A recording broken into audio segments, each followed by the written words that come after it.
Put the video up. Oh, shit, we're live. Wait. Oh my god, wait. Wait, no. Where's the music? It's the intro.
Enough of that shit. Hey! This is the most professional start to the show ever. Welcome to Creative Block 9. Bogan Raiders already in the Heeze. Yeah, like we were hanging out, we were chatting, and then I realized Bancroft had finished, and I was like, fuck! Shit! We need to go live. So yeah, welcome. Rainy's still putting on a makeup. Phil's literally just slumped into that chair. And guess what? Shit. Have you noticed? There's one person missing tonight? Notice what? Narwhal, everyone said he would be late. So yeah, he should be coming in a bit. But yeah, like how are you guys doing? How's your week been? Pretty good. Full of anxiety. Anxiety? Why? What's been going on? Because I'm scrambling to get everything produced and sent off, and I'm in that stage of production. But yeah. You're going to see Rainy get progressively, like, bolder and bolder as she pulls her hair out over the next, 2 weeks. Yeah, no, people don't understand. I'm so glad I'm not doing my own fulfillment, because I'd rather throw a shit ton of money at somebody else and they'll do the fulfillment for me, because that was annoying. But really, this stage, I don't know. I'm gonna try not bitch about it too much, but I actually have a lot of anxiety over are good people gonna like this? Is anything gonna go wrong? Oh my god, so many people are gonna read this. Please don't hate it. So. Well, I've seen it and it's terrible. So. Oh, okay. Well, that's fine. Finally, someone is honest, so I can stop worrying about it. I've always found that whenever, I've done this with other people and I've asked other people to do it to me. Whenever I'm stressed about something, I get them to tell me that it's actually not going to work out and it's going to be shit and it's all bad. And then my brain goes, no, fuck you. It is going to be fine. You know what I mean?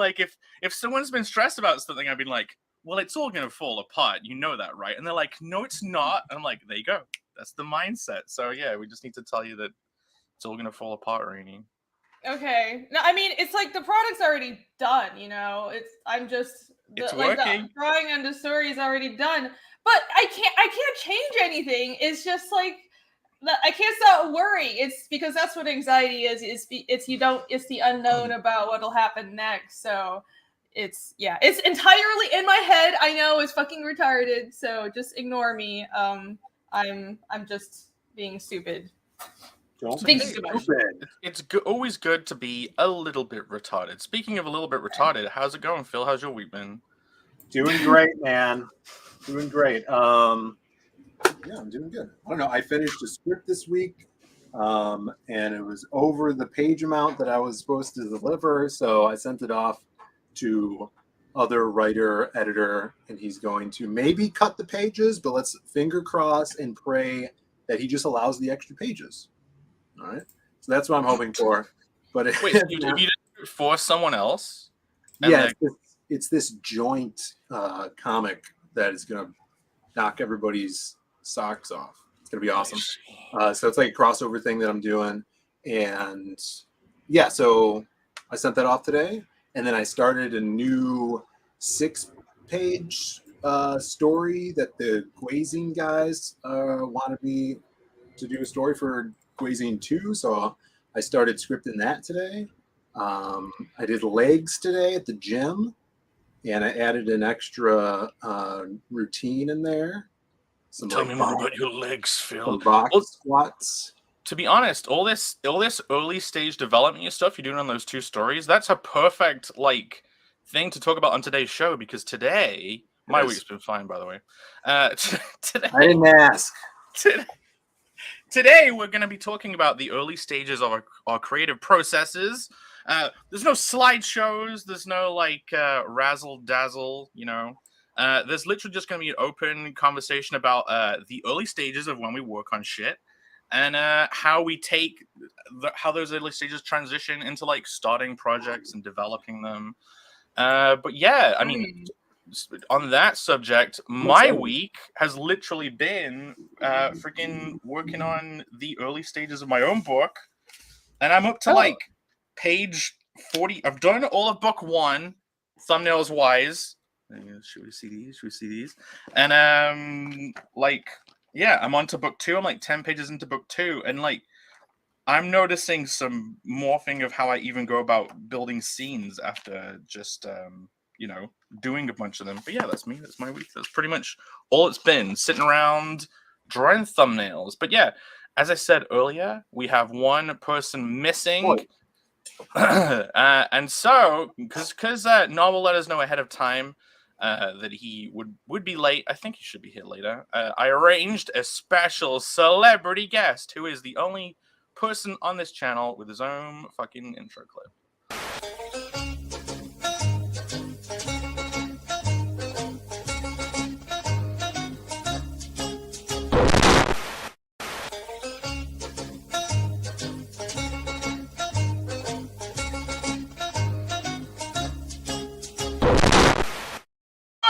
Repeat from the intro. Holy shit! I had the Why did you repeat it twice? I had the thing ticked from the intro. You know the credit. You click loop and then it loops the intro. Oh my god! Because I'm double better. Annoy us.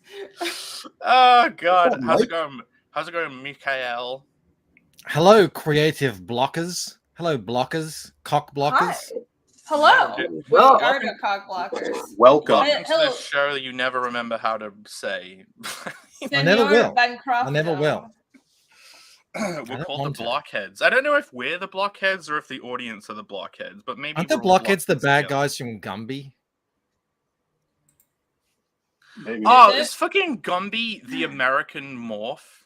Do you guys know who Morph is? No, we know Gumby. That's what Morph is. We know Gumby. What the hell are you talking about? Morph is the British knockoff of Gumby. No. Morph? I'm gonna have to show you Morph. Morph is the X-Men that died in Night of the Sentinels. Okay. Oh my god, you've never seen this guy? Look, I'm gonna share a tab. I'm already sharing.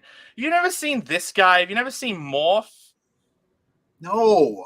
This little claymation. I have seen that thing. Yes. Yeah, and what does European? What does Gumby even do? He's just claymation guy that moves into different He goes into books and he has adventures. Yeah, he goes inside of books. He has a horse best friend named Pokey. He has a whole family. There's a whole town. Come on. Well, Morph doesn't do any of that shit. He just turns into a puddle and then fights. He's also Eddie Murphy. He's Gumby. Wait, Eddie Murphy plays Gumby? What the fuck? Very famously on Saturday Night Live. Well, wonderful. I have no idea how to transition from Gumby topics to the early stages of freaking your creative process. Creating stories and comics, the early stages, you got to mold the clay. There we go. Smooth, real smooth. But yeah, wow. Surely you have a sound effect for that ham-fisted. I have no sound effects as well. Segue. Right, wait, no. My computer, as people might see, I'm in a different room. My computer's broken. One of my radiators on my water cooling or whatever leaked all over my PC, so it's broke. So I'm in the old school living room. I don't even have all the sounds. Rini is safe from bunks for a week because I don't have a bunk button. I got no bunk button. You can still say $2. $2. Hyper gay. Bonk, bonk, bonk. There you go. That's even worse. That's hearing you say it live is even more repulsive. But yeah, Mike, I think you already know what we're talking about today. It's like the early stages of development, and you're a creator of your own works, right? I've had 2 children. Yeah, I can speak intimately on the early stages of Yeah, let's creation. talk about you want. construction here. There you go. Please That's go what into we're talking about. Please Yeah, tell go us. We into- don't know how that works. Paint us a picture. go into I don't detail. know. I feel like some people out there in the chat are unclear about how that all functions, the ins and outs of it. Oh, we are comics people, so. Jesus. I know the ins, but I guess I don't really know the outs. Wait, was that a closeted joke? Wait a minute. What? Probably. You made it into one. So I'm excited to show concept art, to see your guys' concept art. And Mike's had this, comic, you can call it a comic, right? His comic of his for years. Yeah. You're not seeing any of my original drafts of what I wrote. That stuff is buried deep in the darkest recesses of my computer somewhere. So I won't be pulling them out. Oh, no. Are you okay with talking about that stuff? Like my first kind of like segue into this whole thing is like, what do you guys even consider as the first stage of your creative processes? Like, where does it start for you? Like Phil, for me, it starts in the shower. Hail, brother. It starts in the one place in your life where you're alone, and there's sort of as a sound, deprivation. You're just alone with your thoughts, and that's where all the best ideas come from. It used to be the toilet, but now I take my phone in, so there's a distraction there. But just thinking. Yeah, whenever I have a problem to solve, the way it gets solved the best is going to the toilet without your phone. It's I think it's like your mind just gets freed when you have nothing else to do. Like especially shower time. There's a big release in the toilet. A big release, huh? That's how the best ideas start.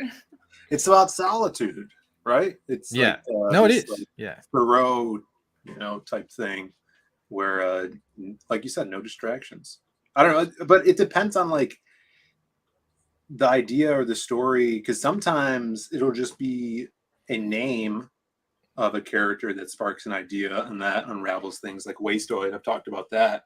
It was just first a name that I always wanted to use for something, and then we were able to extrapolate the character out of that.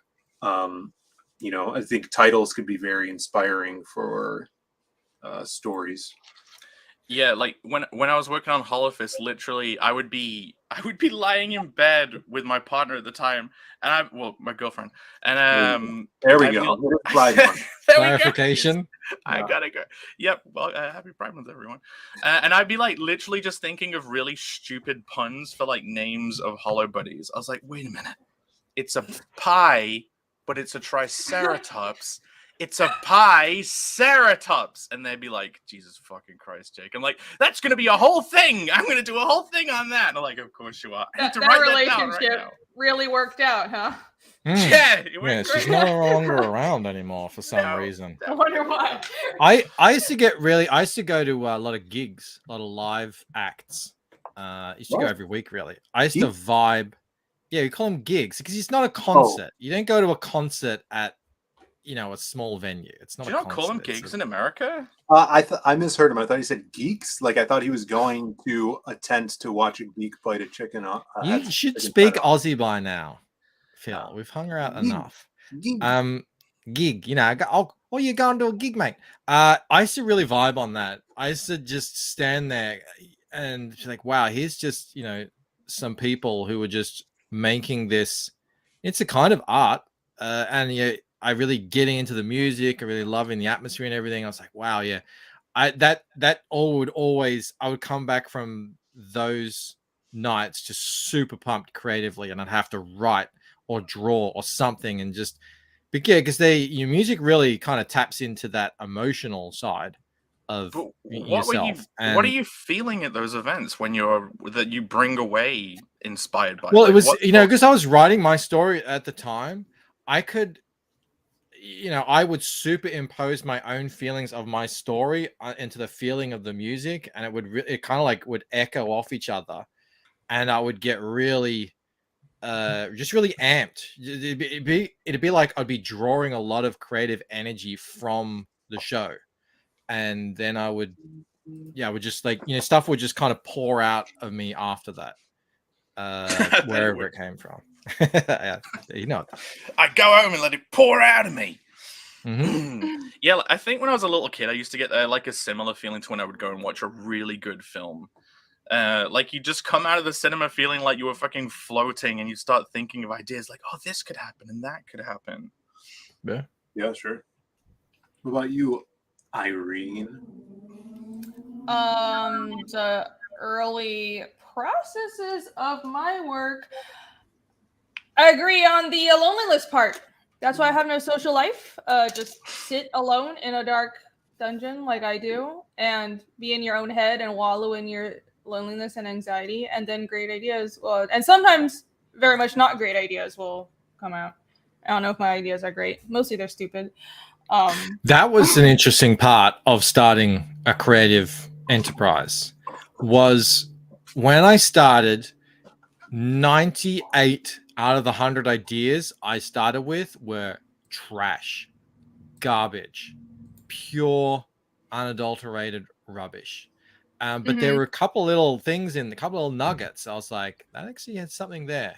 But it was very humbling to work on something for months and months and months, and then I go back and look at it and I'm like, oh, this is trash. I can't use any of this. But you know, you hope eventually you keep going at it, and then all right, well, let's expand on what was good and build out from there. But it is a lot of it. I remember a lot of it was it's almost all rubbish at the start. Yeah, unusable.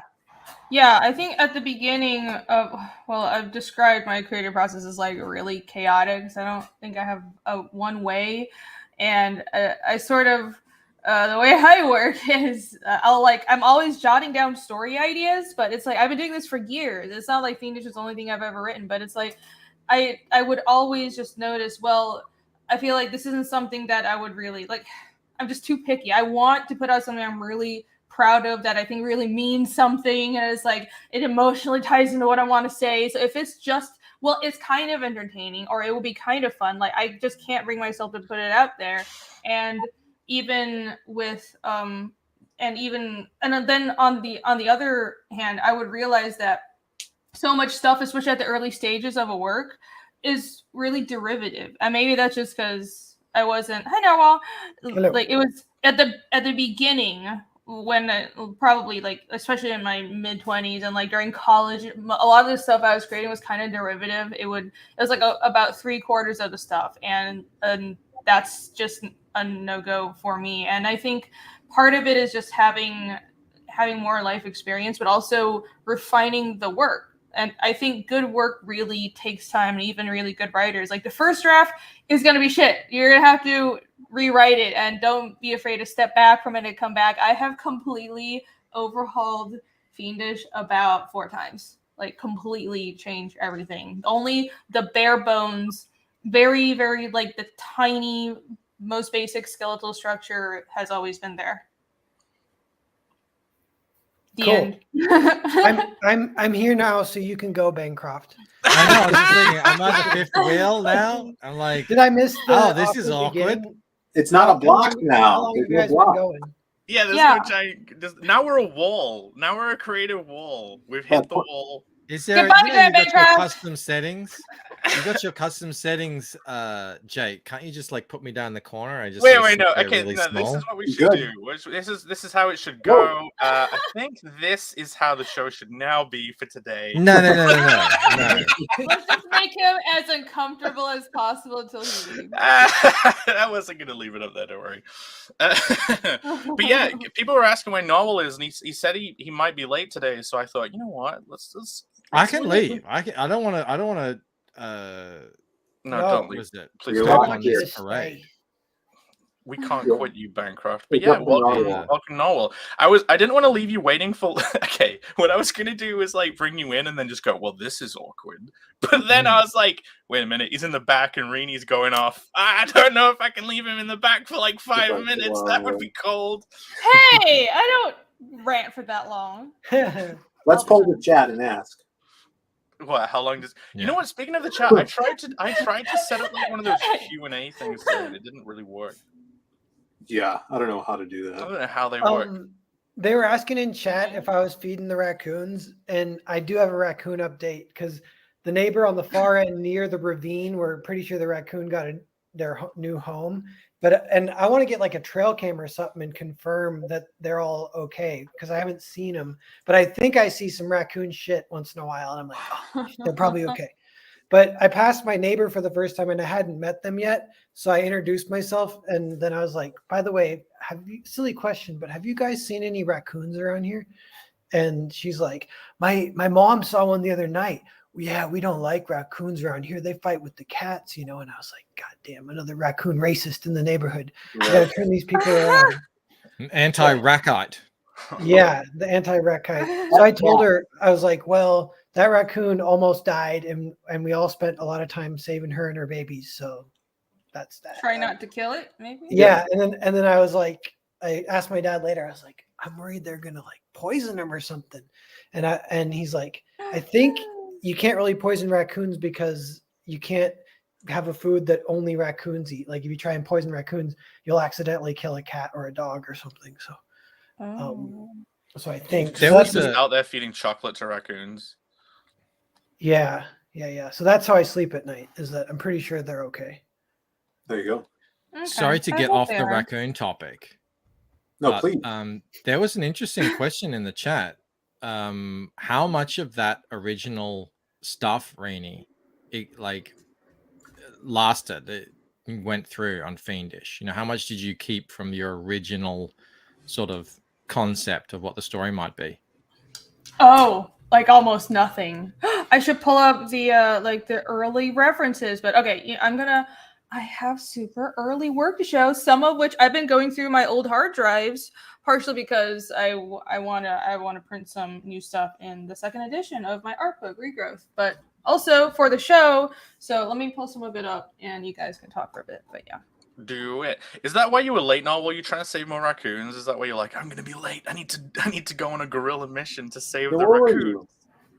What? I was watching the NBA playoffs. I never.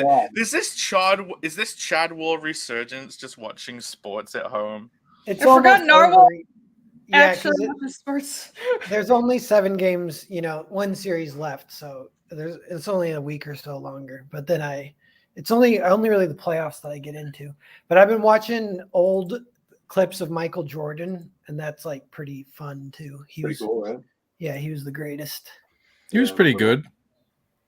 Yeah. You know what I noticed though? Back in the olden days, the 90s, they actually ran differently. Everyone ran differently. Like the whole run of the NBA has changed. People run now more fleet-footed and fast, kind of like Sonic the Hedgehog. Back in the day, they ran lumbering, but they go the same speed. But in the 90s, they lumbered. Bigger strides. Yeah. That's Conserving energy. Because they were cooler. Yeah, they were cooler. We need to return with a V, to lumbering. Yeah, Robin. Because of your sports ball obsession, we didn't get to ask you like the first question of like what is your place you go to farm new ideas. Like we're talking about the early stages of creative development, like how you get inspired. Bancroft goes clubbing, wearing crop tops and spinning glow sticks around. Phil showers. Rainy sits in the dark crying to herself. Yeah. I was going to ask you guys a question too, because I forget my answer to that. What is it? I watch old movies or find pretty inspirational, and they'll give me ideas. And then sometimes I'll just sit in front of the white screen, and that kind of gives me ideas, or and like scribble in the notebook. It's like that was what I was going to show, is the notebook that I have. Like a bunch of those that I go through. Hell yeah! Like Yeah. Are you guys more creative in the morning or at night? Oh, at night. Absolutely. I feel like I need, even without other people around, I need to feel like just even like the daylight is asleep. Everything is quiet. And that's like the best time to create. I mean, I can make myself work, draw with noise and people, but it's like, I think for ideas, because writing and ideas are kind of different. I know some people can listen to music. I don't understand. Quiet. Oh, yeah. What about you guys? Can maybe I can't do dialogue or anything while anything else is happening. That has to be silence. Yeah. So that Steranko said when I saw him a couple months ago, he was given his like life story, but he was talking about like he works at nighttime, like from like 2 a.m. until 4, like midnight to 4, very night owl. And he was saying like during the day, you can't own the day because it's hustle and bustle. The cars are driving past, business is going on, but nighttime's the time to do it because it's much more silent and still. I think the creative process, so much of it is looking in yourself, right? And you need to feel like most people, and you feel like you're alone with yourself and your thoughts. Do you guys feel like it's... Oh, go ahead. I was just going to say, like, when I do art, I like to have something there to kind of keep me, keep that side of my brain entertained, because I know that it starts to get bored. Just that kind of that focus side, and it just needs a little bit of stimulation. Usually, if I can get a good movie on or something that I've seen before, so I don't have to look at it, I can just listen to it. I know what's happening. Then that sort of I find I can draw for hours and it's no problem. But when I'm writing with the silence, sometimes I'm thinking, I would think beforehand, am I gonna go through the same thing? And what I would say to myself, what I would do is, if you find yourself getting bored during the writing, that's probably a reflection of the writing that you're doing. So get it more interesting, get more invested in it, make it more, whatever it is, whatever you're trying it to be. Is it supposed to be exciting, scary, whatever it is? And then, sometimes I would just kind of catch myself in the middle of writing in a flurry and just like, I'm really pumped up. I'm really entertained right now. Yeah.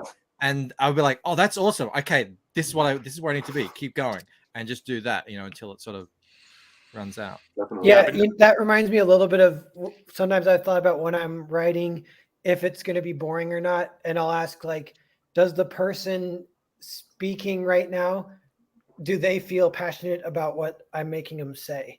And if I feel like they're excited about what they have to say, they like can't wait to get it out, then it's probably good. But if I'm forcing it, they're forcing it, then that's when you have like over exposition or something. But you can have that exposition is what made me think of that, because I had a scene with lots of exposition and I'm like, how can I justify this? I'm like, as long as the guy's into it, I think it'll work. Yeah, I think especially because I'm creating something that has so much world building and things need to be explained. It's hard for me with like Fiendish, which is like the only thing I'm working on anyways, to avoid exposition. But it just because it's people talking a lot doesn't, like, I'm trying, I know in CG and like a lot of people, because there have been so many bad talking scenes in mainstream comics. People think if you have a lot of talking, it doesn't work. And I'm out to prove that you can make a story like comic with a lot of talking scenes still interesting, because it's not that if you don't have action, then it's a bad comic. It's more about, the story needs to be moving forward. But anyways, do you think that's difficult, like finding spots to put the exposition and world building, like injecting it into the story? Is that a difficult thing for you? I think what's important, I've realized, is letting it happen organically, and again, trusting that your readers are smart, because I've dropped tiny little things and realized that readers will just put things together, and I love seeing that happen, because I want high investment nerdy people who are going to translate like the Narsa sound effects in my comic and stuff. But I think it's also good to realize that you can leave some things unexplained. Like, it takes a level of security in yourself, but it's okay to not explain everything as long as the readers understand the basics. Like, what is the character after, and where are they going? And that's all they really need to know. But if like the tiny intricacies of like how does this gun they're using works isn't out there, that's kind of fine. Or you can always like put it as extra content, and at the end of the book, but you don't need to like do a whole exposition in the middle of the story. Mm-hmm. Oh, like big info. Yeah. I like when people put informational sections in their books at the end, but like whenever we're making those, do we feel like they're slight cop-outs or not? Like, do we criticize ourselves more? Because I enjoy when other people do it. But I think if I was like, okay, here are all the rules of my systems in the back of the book, I'm like, Jake, try and figure out how to weave that into the story instead. No, I love it. It's like, like I remember, like, I was going to go on and talk about Shiro and how he would do like tons of info dumps in the margins. It's not even in the back of his books. And manga does this all the time. They'll have like extra info, even like the Attack on Titan manga at the back of each volume. There would be diagrams about how like the 3D maneuver gear works and stuff. So I think I love that stuff, but that's just what I'm used to. I like talk about like info dumps. It's a bad word, it's like it's purposely made to sound like something that's not good, but doesn't have to be. And it can be exciting. There can be whole scenes of just pure exposition that are still telling a little story arc in and of themselves, that are really set the scene. So I don't think there's it's not a bad thing in and of itself. There's one I kind of remember because it's kind of come up recently, but it's Indiana Jones. And there's a good exposition scene in Raiders of the Lost Ark, partly because it's like kind of like the James Bond thing, almost like it's just his cue is like giving him the mission, telling him what it's about, and then sending him on his way. And it's kind of cool because I feel like Spielberg and George Lucas and like the writer and everything, they're just like, I think Lawrence Kasdan wrote it, but they're like, yeah, this is the exposition scene. That's what it is. We're not going to try and hide it. Like, so they kind of embrace it and lean into it even. And it's kind of fun because the audience does want to know. We're like, I want to know the mission. You're going to tell him the mission. Can I be a fly on the wall or whatever? Yeah. Like I really enjoy when you have to kind of get some exposition. We all have books and stories and stuff. We're all exploring stories that have like magic systems and rule sets and like bits of the world. Like Narwhal's working on like a hotel thing that has like a magic system in it. Like Phil, you have like how the imaginary fiends like exhibit themselves and how they interact with the real world. Like Rini obviously has her world building stuff in Fiendish, and like even Bancroft, you have what you could consider a magic system. And a huge world that the main story arc with the main character doesn't really it talks about or it hints at, but doesn't really, you don't go and see it, but it's there. And like absolutely. And like some people might think like, oh, I've got how am I gonna figure out how to like explain these things? Like one of the big problems I've been considering this week is I was thinking after just plotting out a bunch of scenes, I was like, all I'm doing this gradient of like motion and how much text there is. Is it just characters moving through a space and then like sometimes they talk more or less?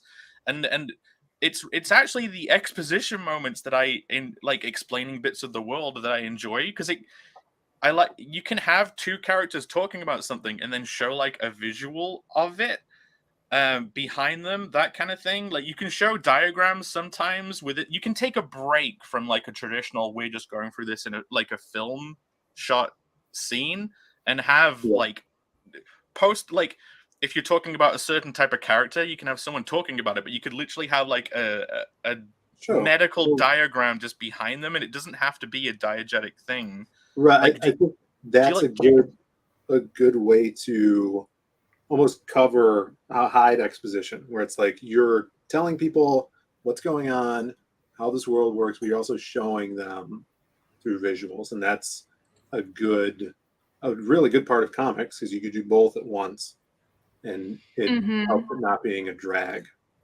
Yeah, that ties into I think it's important to also be aware of what the reader is seeing, and that's sort of a big step I felt like I took when like I really found more success with my work. So there's a difference between you just lying in bed daydreaming about your story and like I'm sure we all do this. We daydream about scenarios with our characters and the things that happen between the scenes and things in the past. It happens to me all the time. There's so many things in my head, so many details about my characters I know about and that in their past and things that happen between them, but not all of it needs to go into story. And what makes I mean, I don't want to say what makes you a real writer, but I think a big step in the growth of most creatives and as a storyteller and as a writer is when you're seeing things from the point of view of the reader. So your concern is their consumption and how they experience all this stuff in your head. So it's like I have this long story and there's like a lot of random things happening, but I don't want to put all of it on the page. Like I want every book to be very concise. It's like there's beginning, middle, and end, and there's a framing of you go from point A to point B. The character develops from A point of view to B point of view, and that is what I'm presenting to you, like almost like an essay, but in an entertaining form. Is like how I try to think of it. So you have to constrain yourself because the reader is the person you're trying to communicate with, and I think that's sort of like a level of polish that kind of makes your work more successful. Yeah, you're leading the reader down a path. Yeah. And there's stuff behind the trees that they can't see unless you allow them to. And that really helps. If you look at it like that, it really helps you put reveals into your stories and things like that, because you need to know more than the reader does, so they could know the right amount of things to make the experience enjoyable. Mm-hmm. But you also need that sort of daydreaming, and like you need as a creator to know what happens behind the trees, as Phil says, because those things will come into play, I think, in just the little details of how the characters speak to each other. It makes it feel more real because it's like you really know these people and you know them out there. They become not just tools for your story, but what you're presenting is not just you indulging in, I want to put my daydreams out on paper. It's you're trying to communicate with the readers. Yeah, definitely. Yeah, like Mike, how do you approach expositioning the rules of your world? Because like I'm sure in your story, because you're dealing with dreams, things could probably get pretty abstract, and like maybe sometimes you're trying to avoid confusing the audience. Like how do you kind of like approach getting information across about the world in general? I always go with the peeling back kind of method. So I don't have exposition scenes that blatantly, like in the times past this happened, and then now we find that I don't do any of that. So it is very much just reader gets dropped in, they have no idea how anything works, but everyone in the story understands how it works. So at least they can pick up on that, except the main character who doesn't know about it yet. So you're sort of, that's proxy for you in that sense. And then, but everyone else at least seems to get what's happening and they know the rules and everything. And then that's the really kind of fun bit to me, is they can just make offhand comments about it. They can talk about it. You can show it a place. You drop hints about it slowly, or people will talk about, say, for instance, in my book, The Order, which was I think it was said once in Waking Dream, maybe twice, but nothing else. That's it. A huge part of the Lucent, but it's just a throwaway line that someone utters at one point in the story. Well, okay, what's that? Well, you know, in the next book, you get to actually see it a little bit, and then you peel, and so it peels back like that. So it is, I am going for that very organic way of doing it. The danger with that obviously is if people don't want to be confused or unaware when they're reading a story about how this all fits together, then they probably won't enjoy it. But if people don't mind not understanding everything, but they, you know, they like that mystery, then I think they can still benefit from the knowledge that the world is fully fleshed out. It's just veiled from you at the moment, and you're only getting little sneak peeks as the plot allows and as the characters allow. Yeah, sure. So you're like pretty much like literally like showing the world in a very literal way and not getting that abstract with how you explain stuff. Like no images in the background as people talk about it. It's like literally... I definitely do drop in tons of sort of, what would you call them? I mean, they're probably Easter eggs or something. Just, you know, things like I had a wall of posters that are, you know, each of the posters should give the reader, if they stop to look, a kind of idea of what sort of what kind of story is and what's in store. You know, there's a painting on the side of the bus for A Midsummer Night's Dream, or there's a poster for Alice in Wonderland. There's something on the shelf here that, you know, that sort of stuff. Yes, I absolutely do that. I don't know if people pick up on it, but it's there. But it's not sort of something you would have to pick up on to be able to follow the story, though. But I do enjoy doing that.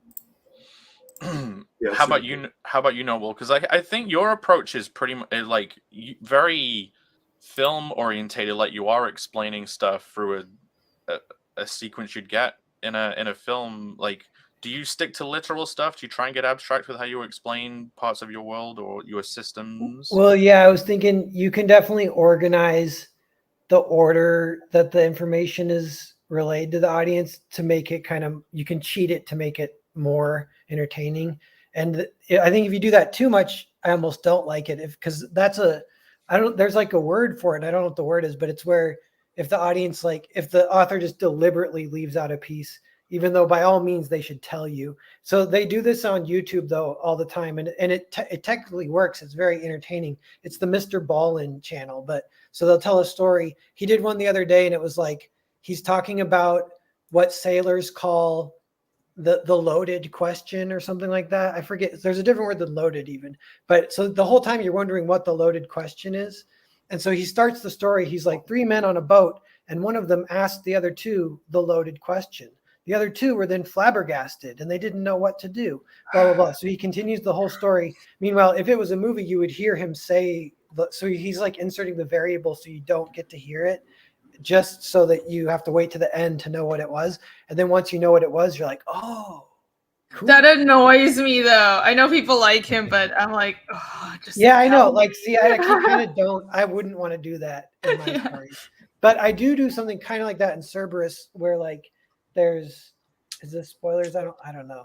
It's like the order though that it's revealed is it's actually slightly out of chronological order, because it's more interesting to get the information in that order from different perspectives. But yeah. I had a question. You were talking about you making your Ceratops Rex or whatever the hell you're talking about. Yeah. Laying in bed with your partner, which we'll refer to her as your partner, ex-partner. Do you like Bancroft or anyone, do you bounce ideas off your head? Because we were talking about, like, I work at night, but throughout the day, a lot of the times I'll do the, I guess, daydreaming type thing, or just thinking about even stories that I'm not currently working, like writing just ideas of things, trying to develop them in my head. And I'll be with my brother or my girlfriend, and I'll tell them the idea and try to get some instant feedback from them that way. Do you do that with anyone you know? Like you do that with Mel or anything? I love pissing someone off with a really dumb idea. I love thinking of something really stupid and then seeing what the reaction is straight away. Like, it is great.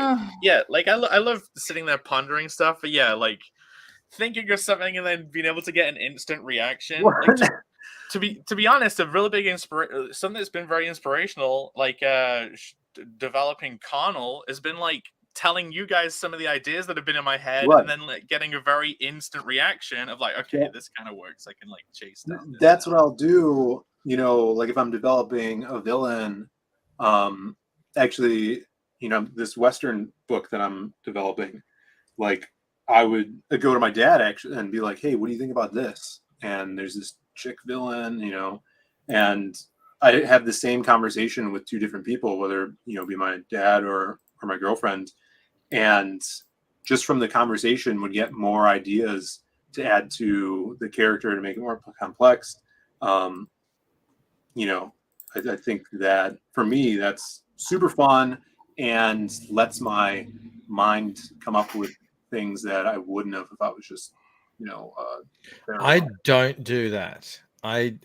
From the beginning, this has all been very personal. It's very just me, and I don't, not at that early stage.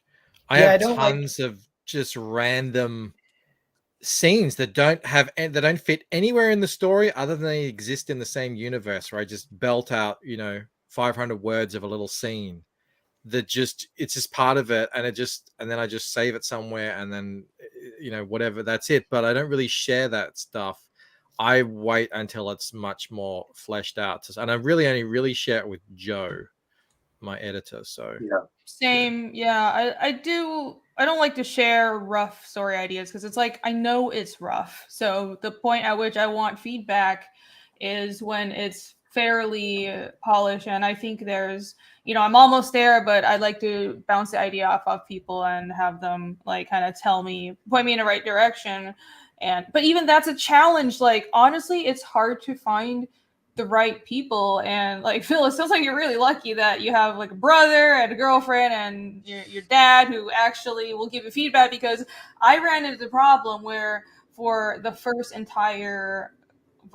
like giant chunk of Fiendish, pretty much up until right before I put it out, or even through like book 1, I had like a couple of old comic friends I could show the ideas to, and it's like, I want more people who would actually give me feedback, because it's like, I respect their point of view, but I want more points of view, but I couldn't find anybody. Everybody else was like, this is nice, or I read it. And like, so I had nobody. And like, well, now that I have you guys, and it's been great. Like, we talk about story ideas, and I showed you guys chapter 2 and 2.5, and like, you guys actually responded. I'm like so happy, because all I want is talk about stories and like read other people's stories.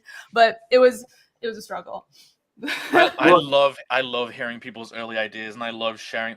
Like a lot of the time, I won't know which of my own ideas are good or not, and I love having a discussion with people. Like, you throw out a few things, they'll usually come up with.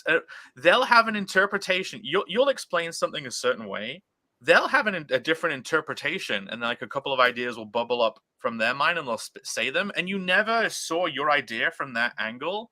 But like them saying what they think gives you even more ideas. Like do you guys get to do that often? Like, Bancroft, you're saying that you just keep it locked within your mind and don't tell anyone. But like, does anyone ever had that like writer's room collaborative experience before?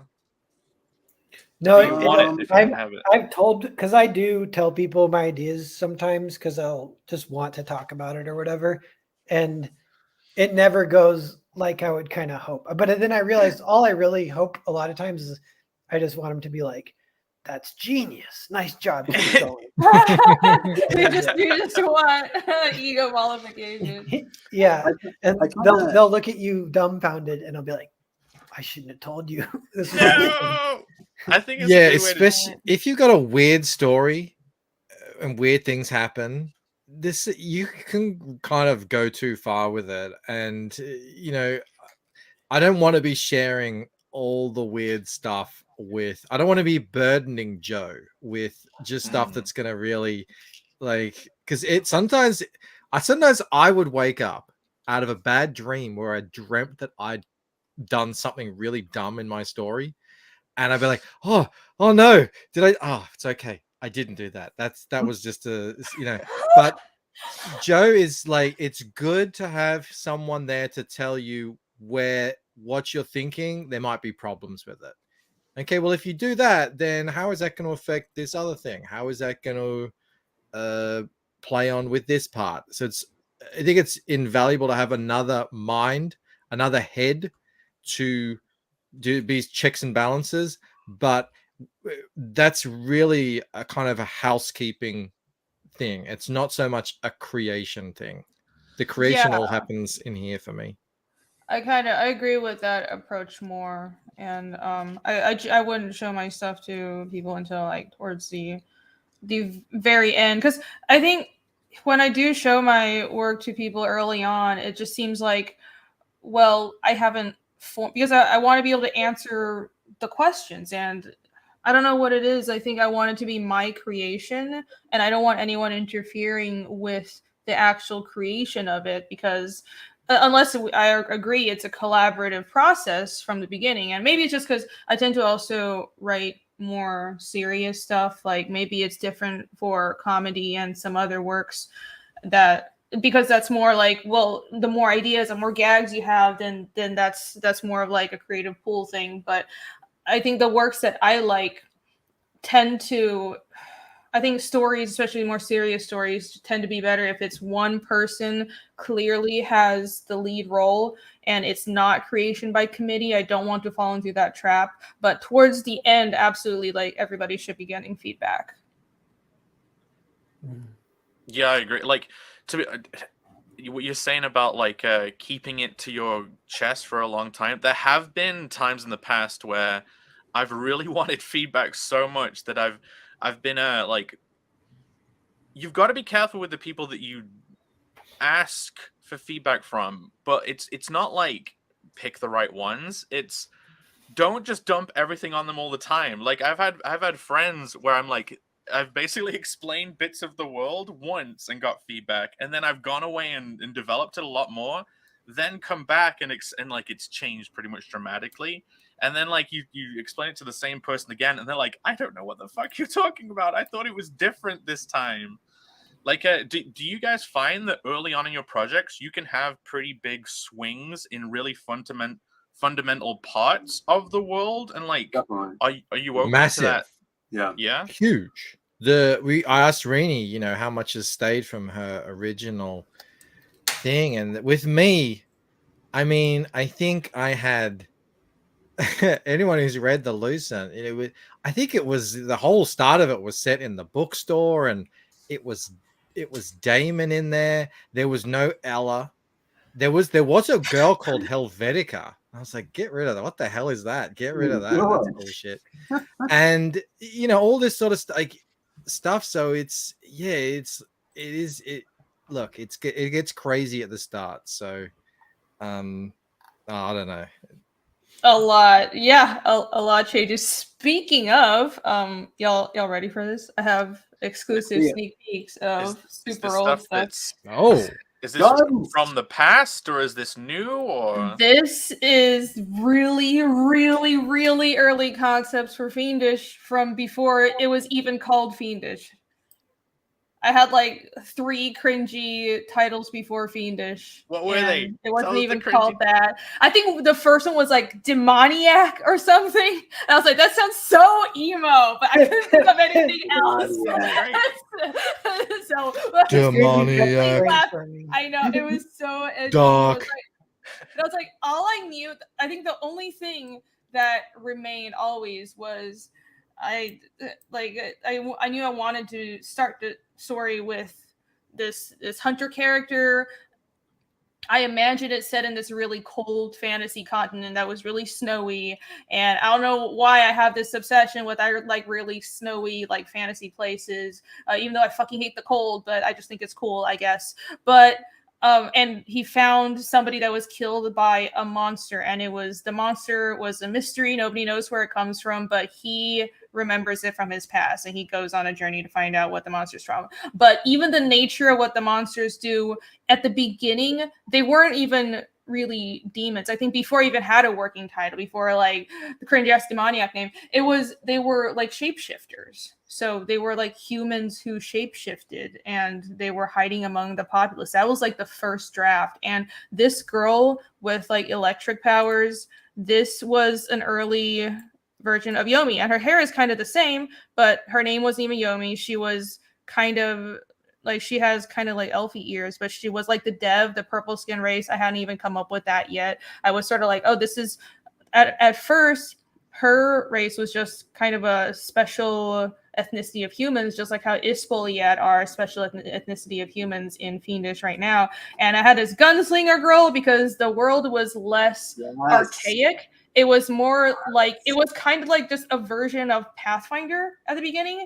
And I was like, oh, I'm going to make my own rules and my own magic system. But I didn't know what the magic system was. I was like, maybe some people have elemental powers, but we'll have some gunslingers because I think gunslinger girls are cool. So this was like an early concept for this. And so a lot has changed, but also you guys want to, oh, this was the first draft of like the dead guy in book 1, and I completely redid it, and I took that shot out, but I redrew the first few pages of Fiendish completely like 3 times, and I drove everybody who knew I was working on this crazy, because like you see this if you read Fiendish 1, because I was so desperate to just start working on my fantasy project, and I was so tired of working for Marvel, and I was like, I want to put out something, I want to do a fantasy project, but I don't feel like I don't know exactly like how it's gonna go, but I'm just gonna start drawing because I'm just fucking desperate to like draw my own stuff again. But I also have this thing, and I don't know if it's true for everybody and you guys, but things aren't really real sometimes unless they're drawn out. So I've got to the point where I needed to see it on the page and draw the characters, and then it became real, and I could start feeling things out and figuring out where it would go next. So these are early versions of like the first scene in Fiendish, and there's this older character with like the braids, the dark-haired guy on the left that isn't even a story anymore, and I changed it to Iskull. And on the right side, that's the first version of Iskull, who isn't even the age he is now. I aged him down like halfway through and redrew all those pages. So there you go. So yeah. So that other character that you've got going on there, like, were they partnered up similarly to Iskull and stuff, and did they have a different relationship, and then maybe like a different dynamic, and then maybe you just thought more about it and wanted to change the dynamic you exhibited through the story? Like, what was the reason for that switch? It was just the dynamic. It was kind of, I always wanted this foil to Casimir. Like, Casimir's character hasn't changed that much. I sort of just refined him. I always like knew what I wanted my lead to be, but it was like I wanted somebody for him to play off of and sort of like a foil to him. And at first, this character was like kind of your very sociable, outgoing, like jockey kind of guy. And I was like, oh, that's different from Casimir in a certain way. And like I wanted a character that could essentially be more relatable to the reader and help the reader try to want to understand sort of this more closed off main character, because I designed my main character with like to be very introverted and all this stuff, and with a lot of mystery to him. And then I realized it not just for storytelling, partially for just I realized like having Iskull the way he is now, this younger character that is sort of an apprentice to Casimir, that's more relatable. But also speaking of having things to explain, I realized that a purpose, one sort of unintentional but also intentional use I have for Iskull is because he's young and because he needs things explained to him, and he is Casimir's apprentice. I can explain things to him, and people need to actually tell him about things, and he's always learning. So that way it can happen naturally in the story, and I don't have to information dump awkwardly all the time. And that solved another problem by happenstance. But yeah, for various reasons, I changed this character and a bunch of other people. And this is an early, less booby version of Ragnar. Ragnar. Ooh. Yeah. Get out of here. But I have changed her a lot, as you can see. I hope everyone likes the direction I went in. Well, So. what were those early dynamics that you changed? Because we're all very familiar with like Casimir and Iskol's relationship, but what with it? Because this guy, he looks taller, so instantly he seems like the more knowledgeable one, I guess. And Kaz seems the one that's learning. Like, how different was it? Yeah, it was. Well, it wasn't that. It was more of like a kind of like a buddy cop idea, but not buddy cop. Like if you've read Fafford and the Grey Mousers, it's a fantasy series I really like. It was kind of more like that. It was like two guys and one, like this guy, his name was Sigurd. He was supposed to be more like a fighter, and Casimir's a ranger. And they have like Casimir's introverted and assholey and cold, and this guy's like the jockey one. And they play off of each other while they're solving this mystery behind where these monsters come from. But I decided that, I mean, it was also kind of a risk for me because I felt like I don't really know how to put it, but I wanted the story. I realized it was better for the emotional stakes of the story to change this character. Like for various reasons, I can't spoil too much, and I feel like I haven't really thought about exactly why, but it just works better because with Iskul, I sort of, how do I say, I made him old enough where he can help on this journey. And he's like a teenager, but he's just barely like at the age where he's useful, but he's struggling to be useful. He's struggling to grow up. And that I think adds more to the dynamic. And it actually pushed Casimir's development more because now my main character has more growth to do. And Iskul also, like this kind of foil to the main character, also has growth to do. With Sigurd, there wasn't that much growth. Like it was fun in its own way, but I wanted to make the character growth the more. You wanted the characters to challenge each other more naturally. Exactly. Than just like pals. Exactly. Like if you're pals, it was like, yeah, you can challenge each other, but I thought it's just more interesting where the way that I have them challenging each other now. There you go. That's so cool that it changed so much. Oh, and here's like, this is bringing that guy back one day. Not really. I want to give Casimir like a buddy character, but it's not gonna be him. I don't know, but yeah.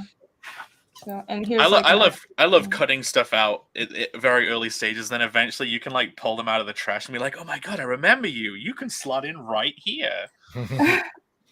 That actually doesn't rubbish happen. After all. Yeah. That actually almost never happens. I think that's only happened once with I can't spoil it. I can't say who it is, but that happens with designs. I'll have like a design for a character because I tend to start with like either it's a really like cool design or I'll kind of create them separately. Like I'll do sketches for, ooh, this would be a really cool shaman. But then I'll have the story, that's the writing's brain. And then it's like, I need this role filled for the plot. And then I'll look to like art brain and then pick a design that fits. And usually if I take out somebody though, they don't come back. I think that's only happened once. You're dead to me. Yeah, you never get back together with your ex, right? You're not supposed to get back together with your ex. You got rid of them for a reason. That's right. And it was those cornrows were the reason. You know, Irene. It was. I just didn't like the cornrows. Now I do a similar thing too. Like I'll go through periods where I'm just like, I'm gonna think of some cool characters. Like there was a scene in one of the Connell stories. There's like a team that the king is assembling to go on this big mission that Connell then like hijack and steal from them. And I was like, just what a cool characters. And I ended up making a bunch of like random fun designs. But then like definitely Story Brain was like, wait a minute. What are they? How are these guys going to play off each other? They're just random, stupid concepts. It's funny how you talk about this stuff, Jake, because maybe you and Phil are the same, and Renee and I are the same, and I'm interested to hear this. I don't ever think of cool characters to do. I don't look at it like that. I view it in my mind as though this world exists and I may need to go somewhere and do something in it to serve the story best. Who in this world that already exists is there that could serve that role? Okay. You know, so it's like I'm more looking at it like Michelangelo with this block of stone, and I'm like, the guy's in there. I just need to find him. I need to sculpt it out. Whereas you're more looking at it like you've got this lump of clay and you have to build it according to how you want it. And it's sort of like I would never talk about the Lucent the way you're talking, like, oh, I'm gonna get, you know, this and this together, and then we're gonna make, and it's gonna be fun and cool. It just doesn't exist like that for me. It's interesting that we have such a, I think you're right. really different way of approaching it. I do. So you guys are making, I know, your worlds and rule systems, and you're like, these are cool aspects of the world, and then you're like developing these even types of characters, like classes of characters. Maybe you don't even go that far, and you're just making specific characters, and then you'll try and think of a story that could happen in the world. Yeah, well, that's sort of, I mean, so just say a character there's no way I would have come up with before. You know, we'll take, all right, this character comes from Sweden, for example. All right, so, and these are the conditions in which this character could have existed. So then I start thinking, all right, who would that person be? Would they be male, female, old, young, this way, that way? What would their personality traits be because of the conditions that they come out of? That's how I find them. And I really look at it like that. Like, I don't make them, I sort of find them. And I know it could sound kind of pretentious, but that's really the way I see it when I think so. When I'm doing it. Well, yeah, it's a perfect month for that, for the way you for what? For finding yourself. Finding yourself. Well, I think it's also, it's just a different approach, and it's not. It could sound like you're saying, well, it's like divine inspiration or something, and I disagree with that. Even though I think I have a very similar approach to you, Bancroft. For me, I think about the plot first, and it's where does the plot need to go, and then I figure out what roles need to move the plot forward.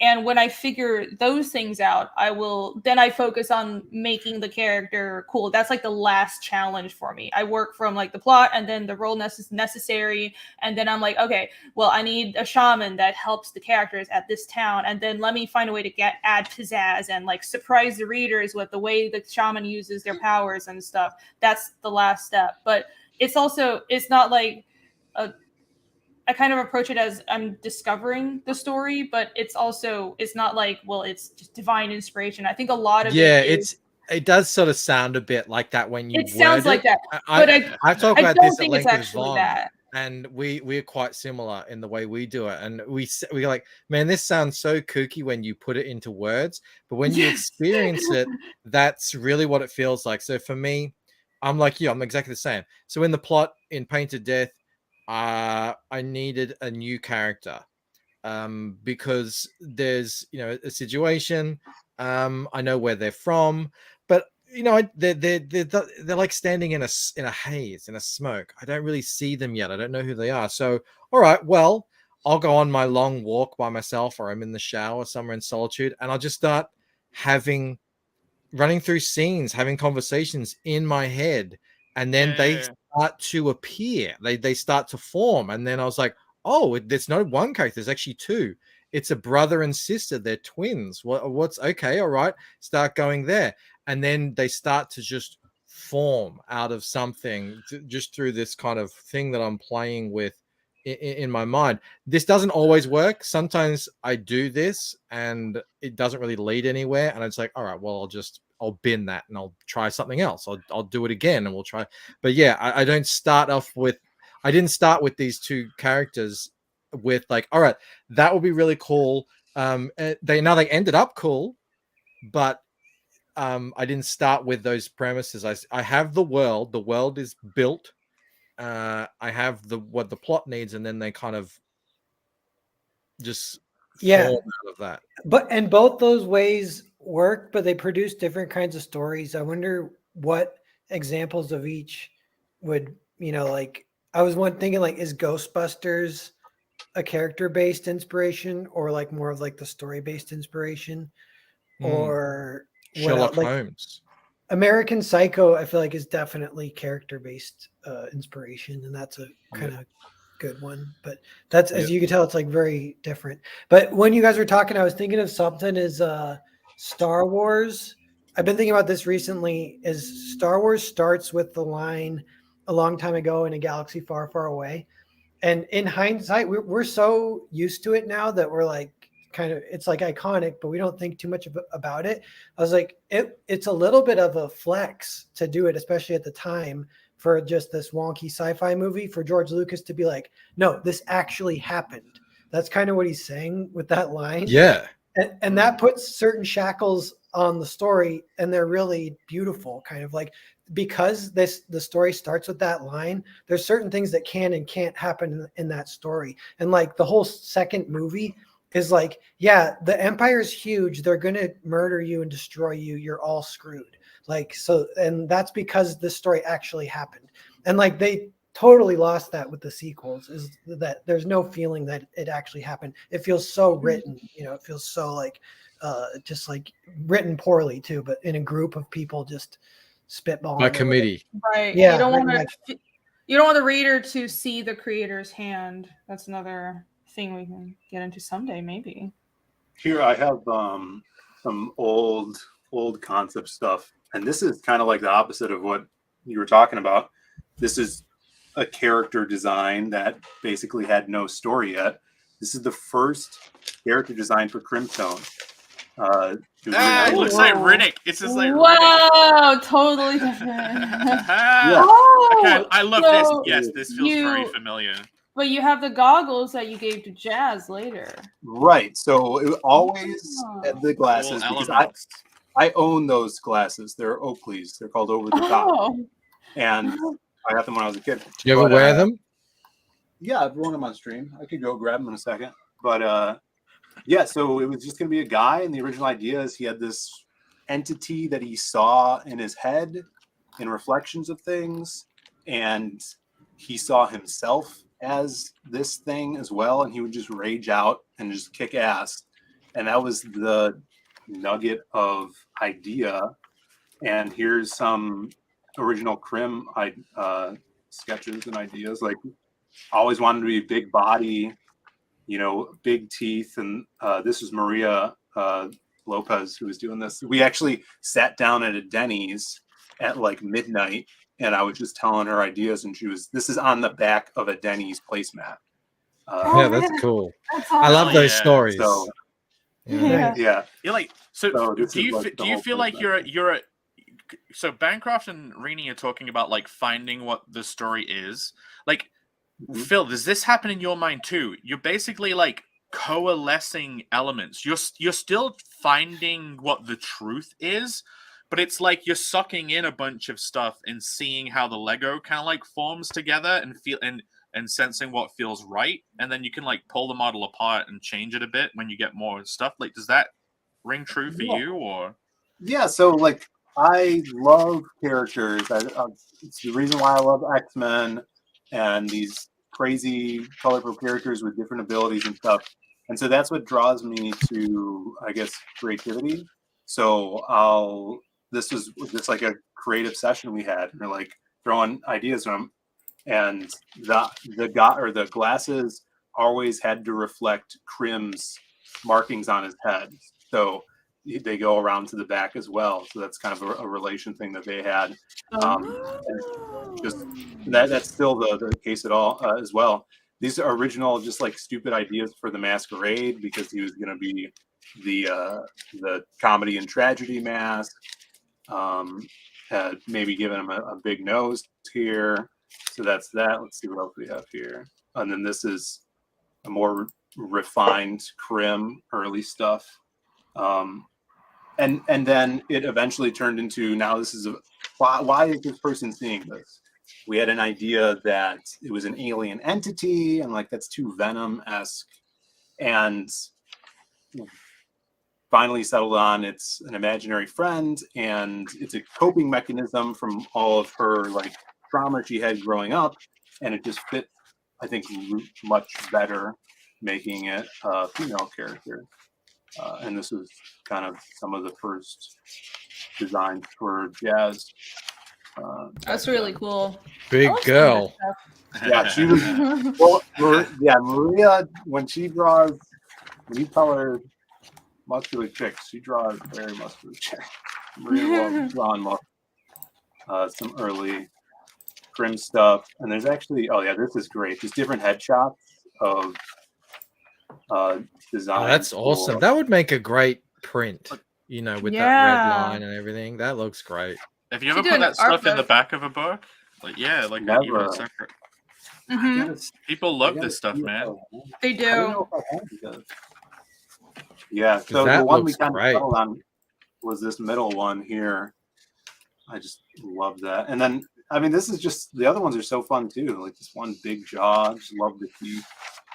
I can't show anything after this. Those look fucking badass. Mine look like fucking Simpsons doodles. Like comparison. I'm like looking through mine, trying to think what can I show, but I don't know if I have this original though, or I'd have to hit her up and see if it does. I don't. You should. So you should put it as extra content. And then, this is some layouts. But yeah, so that was, you know, and the character is very much different than the first incarnation of it, and that the character itself, the look of the character and style, dictated the story of her life. You know, because it could have been something totally different with this big, you know, buff black guy, but now it's crazy because it's, I think, one of our most popular characters that people relate to and hits home. Yeah. Well, do you guys, okay, so like, do you guys ever does this ever happen? Hold on. Sorry. I never do that to Michael. Again. Right. Like, I think there's no fucking genitalia. Yeah, god damn it. Right. Like, okay, you'd say showing that character development and like how it coalesced over time. Do you ever like just literally the first drawings of the character end up being what they are? Because these are like some of the first drawings of Carnal, and like they're more expressive and stuff. But like literally, those are some of the first ones, and he still looks almost exactly the same. My answer to that. Showing off.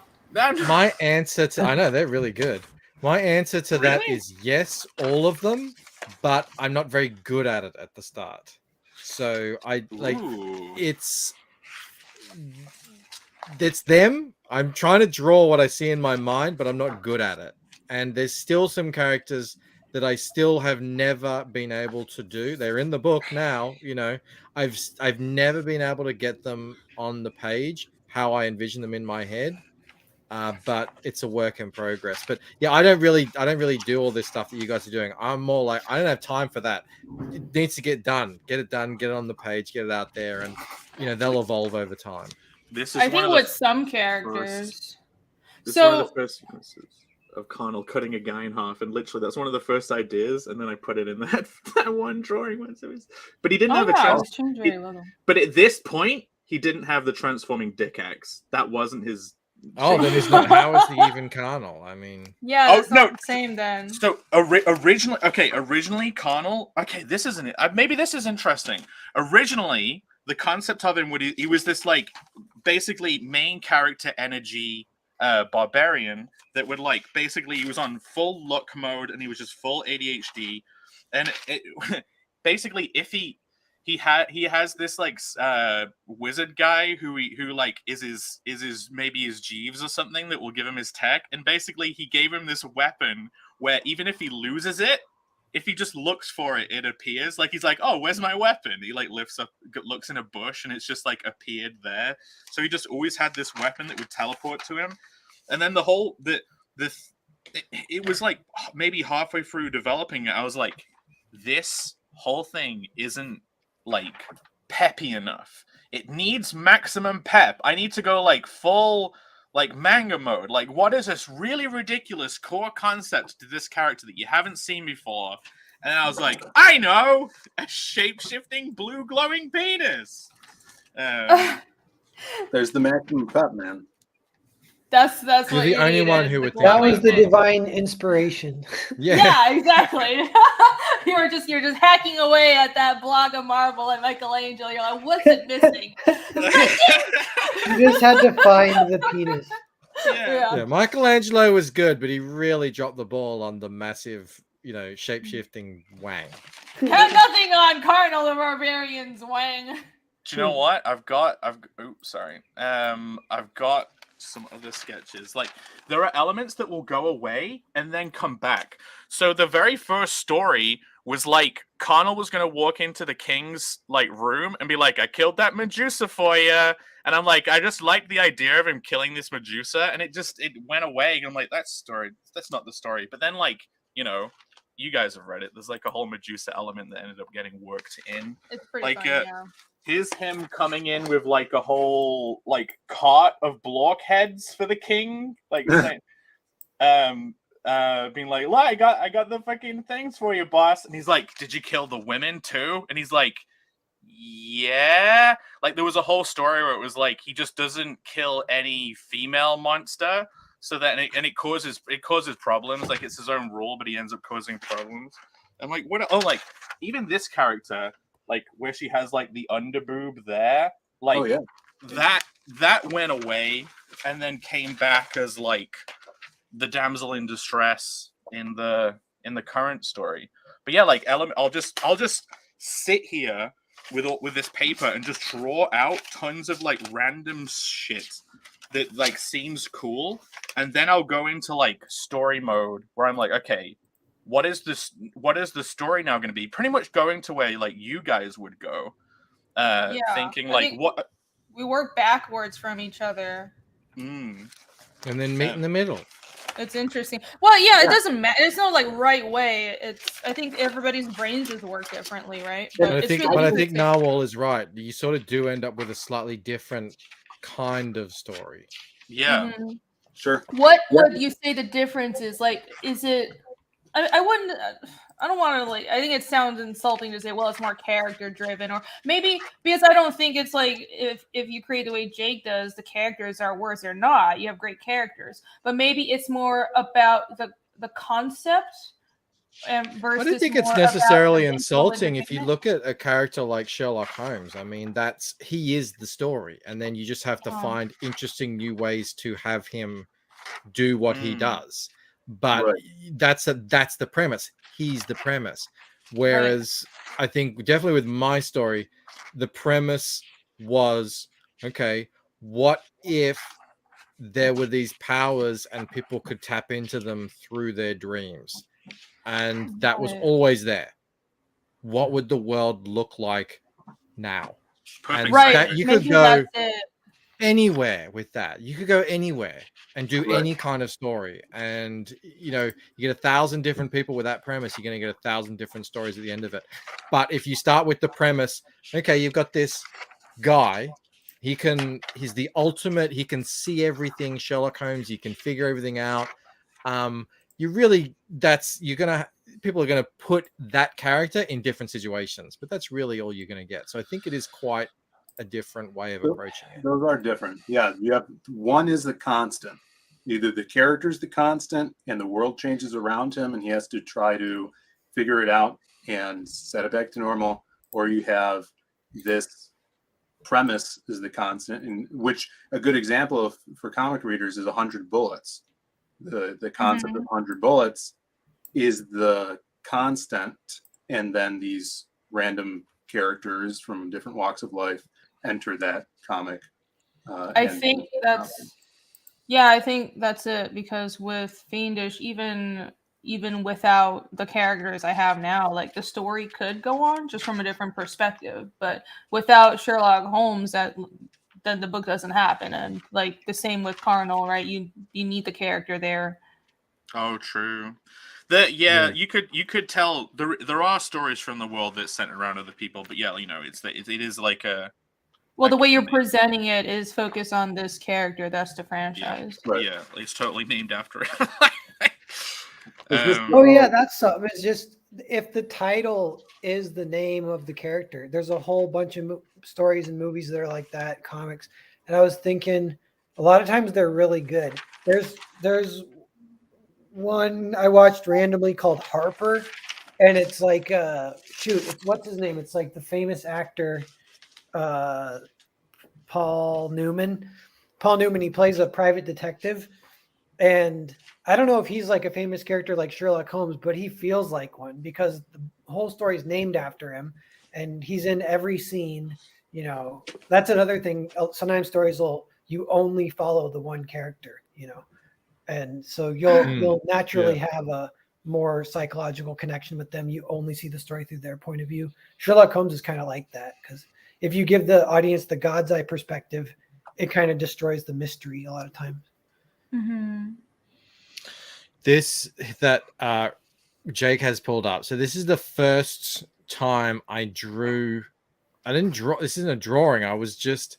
Rini said something earlier that really resonated with me, which is until you get it down and out of your head, it's not real, and you don't really know what it is yet until you see it, and then you've got to work with that. So I don't really do much concept stuff like you guys do.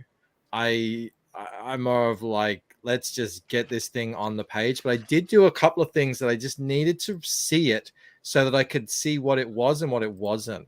And I just drew this thing here, which ended up in the book, and it is the cover of the second printing. It's that same street. This is the view of Oxford Street in London from, and I always forget the name of the train station.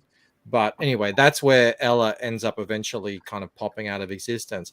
But I just made this just to sort of see it so that it was real, so that I could work with it. And I don't know why I needed to see it, but you know, it's there. I never ended up doing anything with this. It was just as, you know, a quick, it probably took me an hour or two, just sort of with weird paint brushes in Photoshop or something.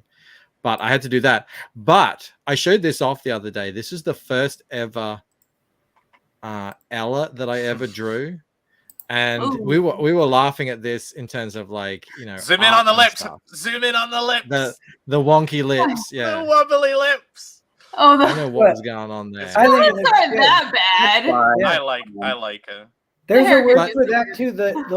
That's like part of human anatomy, is to have that like bump on the lip right here.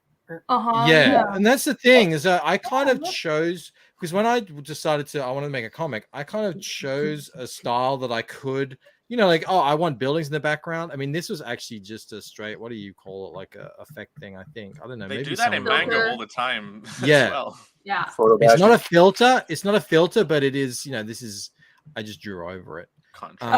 Oh, you traced it? And well, this was me testing out. I think this may have been the first test of the Clip Studio Paint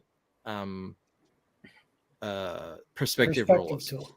But again, I wanted to draw her so I could see who she was and who she isn't. And so, you know, I draw it out and I'm like, all right, that's not her, but at least now I have something to kind of work with. And that's Ella. If you guys haven't picked up the unedited edition, you wouldn't have seen Damon, which is, I don't know what this is. This is like super manga-y. I don't know what he's doing with his hand. I don't know what I don't know what this is. That's the best hand I've ever drawn. I don't know what he's doing, but it's like, you know, you just I just put something down, and then I was like, okay, that isn't him. At least I know that isn't him now, and I can sort of try and find who he is rather than this. But at least he was sort of there, and you know, then I kind of went on from there. And I didn't do a whole other bunch of these to kind of find who he looks like and who he is. But it's just, it's weird how you said that, Rhea. I'm like, yeah, I needed to do that. I need to just get something out of my head onto a page so that he was real, and then I could work from that. But unfortunately, I don't have anything else to show from the original stuff. Dango Silla says, are they based on anyone you know? Like Ella and Damon? Are they based on real people? Ella? Yeah, it could be. No, Ella was based on, surprise, surprise, a woman I met in a dream. Oh, that's why she has red hair, because she had red hair. Creepy. And a lot of the things that she can do come from that experience. And I was so profoundly shaken by that experience at the time. It was set on a train, and I had a train scene in the Lucent, which used to be called the Woken. That's a funny story. I had a train scene forever, and I was so married to it because that was what I experienced, and I could never get it to work, and it always was like a big thorn in the story side, and I persisted because I was like, but that's what it was from, and I eventually had to just ditch it. And I'm like, look, it doesn't work. Dreams are crazy. Dreams are dumb. They don't make sense. But at least I got this character out of it, and this sort of thing. There is another character that's based on a real person, but just visually. But yeah, Ella came to me in a dream. Absolutely. Did you get to hang out with her, or did you just see her? Did you talk to her? Like, did you get an experience of her character? It was weird. I was on a train. It was German, so she was German. We were speaking in German, and it was like we always knew each other. And you ever had that experience where you see someone and you have we met and you haven't, but you feel like you both feel like you have? I've had that in real life. It's really spooky. So that was profound in and of itself. And then and it was a lucid dream. So I told her it was a dream, and her reaction was no other reaction that I've ever had, ever telling anyone else in a dream that it was a dream. It was so unusual, and she sort of manifested these strange power that you're sort of starting to see. And I was just, I woke up and I was like, oh, what was that? What was that experience? It's like you told a fictional character they were lucid dreaming, and then that character engaged with the lucid dream in the way that character would have. Yeah, she kind of flipped it on my head, and it was a really weird experience. And I tried my hardest to kind of turn what happened in the dream into a scene in the story. And again, I tried for years. I couldn't make it work. It didn't work. And that character, it wasn't Ella. It was she was, like I said, I think I ended up calling her Helvetica or something weird. Maybe that was in the dream. Maybe that's why I had some weird name for her. But eventually I had to actually write a story. So, that she became an inspiration for what we've got. And what if one day you meet a German girl and she has the same lucid dreaming experience? I met you in a dream one time. And I had powers. Yeah. I've met my main characters in Hollow Fist. There's the main character of Mindy, and it was during the pandemic. I started talking to this girl, and we were kind of there was a bit of romance happening over the apps. And and I'd already made up this whole fucking world and this whole character, and she has this stereotype. She has the red hair, and then she has the white stripe through it. She had freckles on her face, and this woman I was talking to, eventually she showed me a photo of her. She'd kept it to herself, but she showed me a photo of her from when she was the age Mindy's 21. She was showing me this photo when she was 21. She had the exact same hair. She had the same color hair, the same stripe in the same place. She wore it the same way. She had freckles in the exact same place. She was the same height, same build.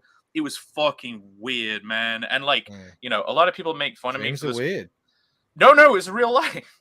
I met her in real life. I thought you were talking about a dream. No. I met totally this person. Misunderstood I'd made up this character and then met that person in real life, and people make fun of me for the magic and the spirituality stuff, but that was a very formative experience for me that kind of like changed my perception of reality a bit.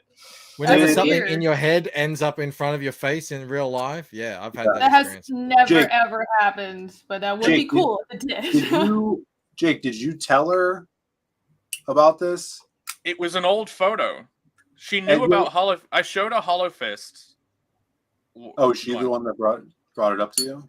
Yeah. So I'd made Hollow Fist. I was talking. Then I started talking to this girl like a couple of years after making these characters. Then I showed it to her, and then she showed me a photo of when she was younger and had the exact same look and like crazy. And Victen, sorry, go on. No, go on. Victen Akers in the chat says, when she spoke to you, was it hard to understand, like maybe Chinese? Well, I spoke German at the time, and in the dream, the redhead, Ella, whatever her name was at the time, said to me, I don't speak German, but I'm speaking it now. Like, that's what she was surprised. That was one of the things that really made me go, huh, what? So the person in the dream that I was speaking to didn't speak German, but they were speaking German, and they were really surprised about it. And that actually made it into the Lucent. Ella finds herself speaking French, and she's shocked. She's like, oh, what the hell is happening here? I didn't speak French. And that actually that was one of the things originally from the dream that made it into the book. There was some other weird stuff as well, but cool. Yeah. Well, and you're launching soon. Oh, segue master. Yes. Yeah. Okay. Oh, well. Sliding right into that. Hold on. I totally have the thing already set up, and then there it goes. Yes. 69 people in the chat right now. Nice. Oh, perfect. But yeah, if you click head off over the to mailing list, pop no. up. If you head over to Bancroft's website, this is the site you're greeted with. You'll instantly get this nice mailing list. It's not instant. It's 15 seconds. You get 15 seconds to browse before I cost you. No thanks. And then what? I gotta change it to like Britty dues, Brit coins. Get rid of that. I'm gonna get rid of those little Brit coins. But yeah, this is the go on. Sign up. This is the book. So yeah, this is the follow-up. It says 90 pages. It's probably going to be closer to 100. It follows up. I say almost directly where Waking Dream left off, but there is, you know me, it's a winding path with my book. It's a sprawling story. And in 23 days, it is all kicking off. I think it's actually 24. I don't know how that quite works, but do make sure you are signed up, because you'll be in the running to win one of these, which is an exclusive cover that I'm not selling. The only way you can get this is by winning it through a giveaway on my streams. So there'll be only 10 that I'll be giving away, I think, but 5 of them will go to people who just sign up. Thank you for signing up. And look at these beautiful covers. Nice these are together. so this is the new soft cover, right? For the next, and then this is the hard cover for part 1, right? Yes, for Waking Dream, yes. And that soft cover, you notice it's buildings and everything. Buildings have windows. Maybe if we, raise enough money, I'll be able to put UV spot. I know Reni's like, no UV spot. UV spot onto the windows and get a cool effect. So that would be cool. Yeah, that'd be pretty cool. Good luck with that. I know. That would be cool. Well, I did it last time, so hopefully it'll. Yeah. No, that cover, especially the one where she's like falling up the buildings, that is so cool. Yeah, so it's on fire. So in the first book, it's so funny. That's exactly what Mel said to me when she said, in the first book, Ella becomes first aware that, that there's something strange happening, and then a big event happens and it's sort of out of her control, and now she's in the world. If we're going to run with the Alice in Wonderland analogy, that was her kind of seeing the rabbit jump down the hole. Well, in Painted Death, she's well and truly falling down the rabbit hole. And now that this event happened at the end of Waking Dream, all these different groups are, vying for her. And so you could almost say she's kind of being hunted in a way. Everyone wants a piece of Ella now because she's this big shiny new toy, and to everything that every time she's got to sort of protect herself, all that's doing is it's sort of it's like a Chinese finger trap. Every time you try and help yourself, it's just putting you further and further in it. And that's really what is happening in Painted Death. And that's why I was really happy with how they came out, because she's falling, but she's also not falling because she's falling up away from us. There's the reflections is a big thing. It's all, dream related. Falling is a big dream thing. Reflections is a big dream thing. I'm really happy with how it all came out. And she's got fire powers going on here. In the first one, I swear at the end she had like an electric thing going on, right? Mm-hmm. Mm-hmm. Now, this is making me think that I'm instantly assuming that everyone has like one power, and then maybe there's something special about Ella that she maybe can end up going through all the powers. She's the last. She's the last airbender. Yeah. It's not. I don't know. No, I'm not going to spoil. No, don't spoil. I will just say, forgive us. The way you described it might not be 100% accurate. Okay, cool. Jake comes on here and pokes and prods and tries to get spoilers. No. I don't want the spoilers. I just want to make someone go, that's interesting. That's all I want. You're just asking questions and getting people to spoil things. I'm just asking questions. I ask the questions here. Everybody go sign up. It's also really exciting too. Because this is obviously my own site. I get to kind of brand it and operate it exactly how I want it, have it, and it's coming together really well. The actual campaign page that I'm building, it's going to look really cool. I'm super pumped about it, and I think now, especially with everything that's going on with Kickstarter and Indiegogo, more than ever, the crowd, the scene, CG, indie comics, whatever, they're so much more ready to back people on their own, on their own terms. Yeah. So I think I think just everything's coming together really well, and couldn't be happier about how it's all happening.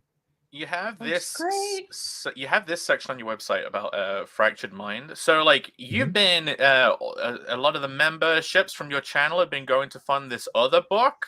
Like some people seem to be exploring having like another artist do a side book. Is this a future campaign, or is this going to be part of this campaign? Future campaign. This will not be part of the campaign, although I did these silly little sketch things the other day. Just sort of testing out my medieval drawing tool. Your Periscope, my Periscope drawing tool. Look, it was semi-successful. It's a little bit wonky, but I want to do ash cans of that book where I can actually show you guys a little bit, and I can't show you everything because members are sort of paid to see all this, but you can see it looks pretty cool. So I printed off this at home just by myself. I love the made black a little and white. book. So that's what it would be. It would be bigger than this. I think it would be about yay big, but I want to do sketch covers on an ash can so you can see a bit of Rod's art in black and white, because his art looks amazing. You guys have all seen this is a page everyone's seen, is this one. So you're thinking of offering this as an extra in a bigger bundle? I think so. Maybe the featured tier. I don't know. I'll have to figure that out. See how easily I'm excited for it. But so that book is being funded through the channel. Brilliant. Because otherwise I would have to just do it more like a normal crowdfund, and that's sort of, I'd rather get ahead of things. I'd rather have that buffer. Everyone who's a member on my channel is essentially funding the creation of this as we go, so that and Reni's doing the same thing as well. She has side books. So in between the main books and in addition to, you have just this a bit more of the world, here's a cool story that doesn't really fit inside the plot that we've got in the main book, but it's cool and it's fun. You get to explore different genres, and now I get to have different artists.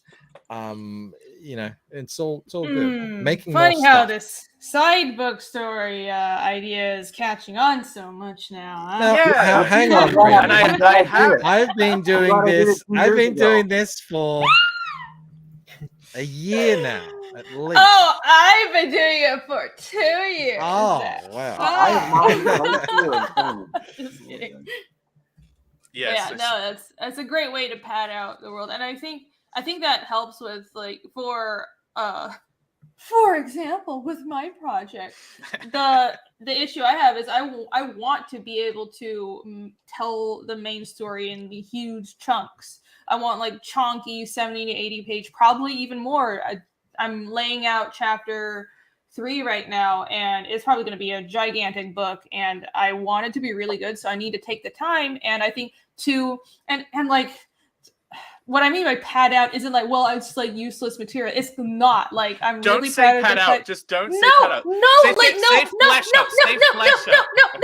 it's not saying padding out like the story. I'm not padding out the story. It's the campaign. It's so there's always something for people to read within the world. Like it's not that the story isn't important. Content. I'm doing the same thing as like what Bancroft said with I have these side stories, and it's usually going to be between the main chapters, so I call them like 0.5 chapters. So the next thing after chapter 2 closes for Fiendish is going to be Fiendish 2.5, and I think I'll have like a 3.5 and so on and so forth, and they would be either character backstories, or I would explain or explore other parts of the world, or even maybe I might do something that's like in ancient history or something, but it's exploring things that you don't need to know to understand the main plot, but they're really interesting. And I put a lot of thought into it. Like, you guys know me, I don't put anything out and create something unless I'm highly invested and really proud of it. And I've done everything I can to make it good. So that's the plan. But yeah. Do you want to show something from that book or not? I'm just throwing it out there. Do you want to show Sorry, like Chat. one thing or do not? Do you see what Jake does? I'm just saying. I know. Doesn't matter. So you're jumping ahead of talking about 2.5 but you know what? I wanted to bring this one up. Dango Solo's wrong one. It always moves. Go back and do 1.5 too. Would you ever consider that? Seeing as you're doing the side stories now, would you ever go back and do a 1.5? Sorry, chat. Apparently, I spazzed out. I get excited, guys. You can spaz out all you want. It's fine. It's blame Jake. Don't give her that permission. Yeah, you have full permission on this channel to be as spazzy as you want. No, I don't think I'll go back and do something from a demon's perspective. That maybe, but no, I don't think I'll do like a 1.5. No, I'm gonna move forward, but yeah. What were the other questions? Jay Ryan says get rid of the 0.5, it'll turn readers off. She's taking manga doujinshi numbering, right? Like when they have the 0.5 stories. I don't know. I don't know. It's like maybe I'm not doing it right, but like this is just. It's like, well, should like saying, I'm padding out like the campaigns, or I'm using the 0.5 thing. Like, I don't know if it'll turn readers off. Like, it's not. That's not what I mean. I'm not meaning it like it's not important. But it's like I can't trick people into saying, well, this is like chapter 3, but then suddenly it's an entire thing is a flashback and the art style is different, and then I don't want people to think that, well, going forward I'm just going to have different people working on different chapters. No, the main book is always going to be my art, and the side story books, so for example 2.5 is going to be 25 pages. The main books are huge. They're like chapter 2 is like 66 pages, or there all the main chapters are going to be gigantic. So I don't know. Like, I don't mean to present it like it's not important at all. It's really good. I'm really proud of 2.5. So yeah. I think it's a great idea. I think no matter how clear you make it, how much you explain it, there's always going to be people who didn't quite get it. That's just the nature of the things. But I think it's just win-win across the board. Exactly like what Dango Sola say. Readers want more content. Yeah, they're really actually quite desperate for it. You know, it's tough because we are independent. We don't have big teams working on this stuff. So anything that we can put out, I think, is good. And that's why I think if you find yourself in a position like Rini has, like I have, where there is an audience there that will help you do this. I love it. I can't wait to get more Lucen stuff out. It's going to be so much fun. I agree. When the campaign's up, people will know people will understand once you've got the campaign up. They'll buy it. Also, I'm not revealing, like, it has an actual title, and the art is the inks are done. The artist just turned in all the inks. It's absolutely amazing. It's so beautiful. So we're working on colors now. So this is going to be a book that's going to be almost completely done by the time I launch it, and it's going to be launched late summer is my plan. So wow. And I might tack on some other items, like maybe a poster, maybe like an artist edition of chapter 2 or something. I don't know. I'm thinking about it. How long did you say it's going to be? It's 25 pages. What I like about it a little bit, an extra, I mean, this isn't intentional, and mine's going to be 32 pages. So yeah, floppy. Is that it's I'm interested in the idea of putting out a cheaper product. And in terms of, I don't mean, less good. I mean, a more affordable offering, right? To broaden out potentially the reader base, because sometimes even at the low 25, I don't know if that's what you're planning on doing, selling it for a little bit less because it is a smaller thing, but that's what I'm planning on doing. I'm probably going to go for a $15 price point on the 32 page book, and it's intriguing. I'm hoping maybe you'll be able to find some people that would be otherwise be like, look, I like what you're doing, but it's all a bit too expensive for me. The crowdfunding, big perks and everything like that. So it's I think it's good to do a whole variety of different things, and the side books are a good way of doing that.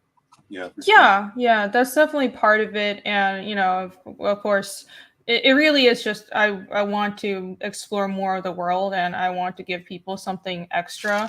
But it just happened that with these side books, they offer it's not going to be 25 or 30 bucks like the main books. It'll be a bit of a lower price point, and hopefully that'll be a easy way to introduce some new readers if they have any doubts.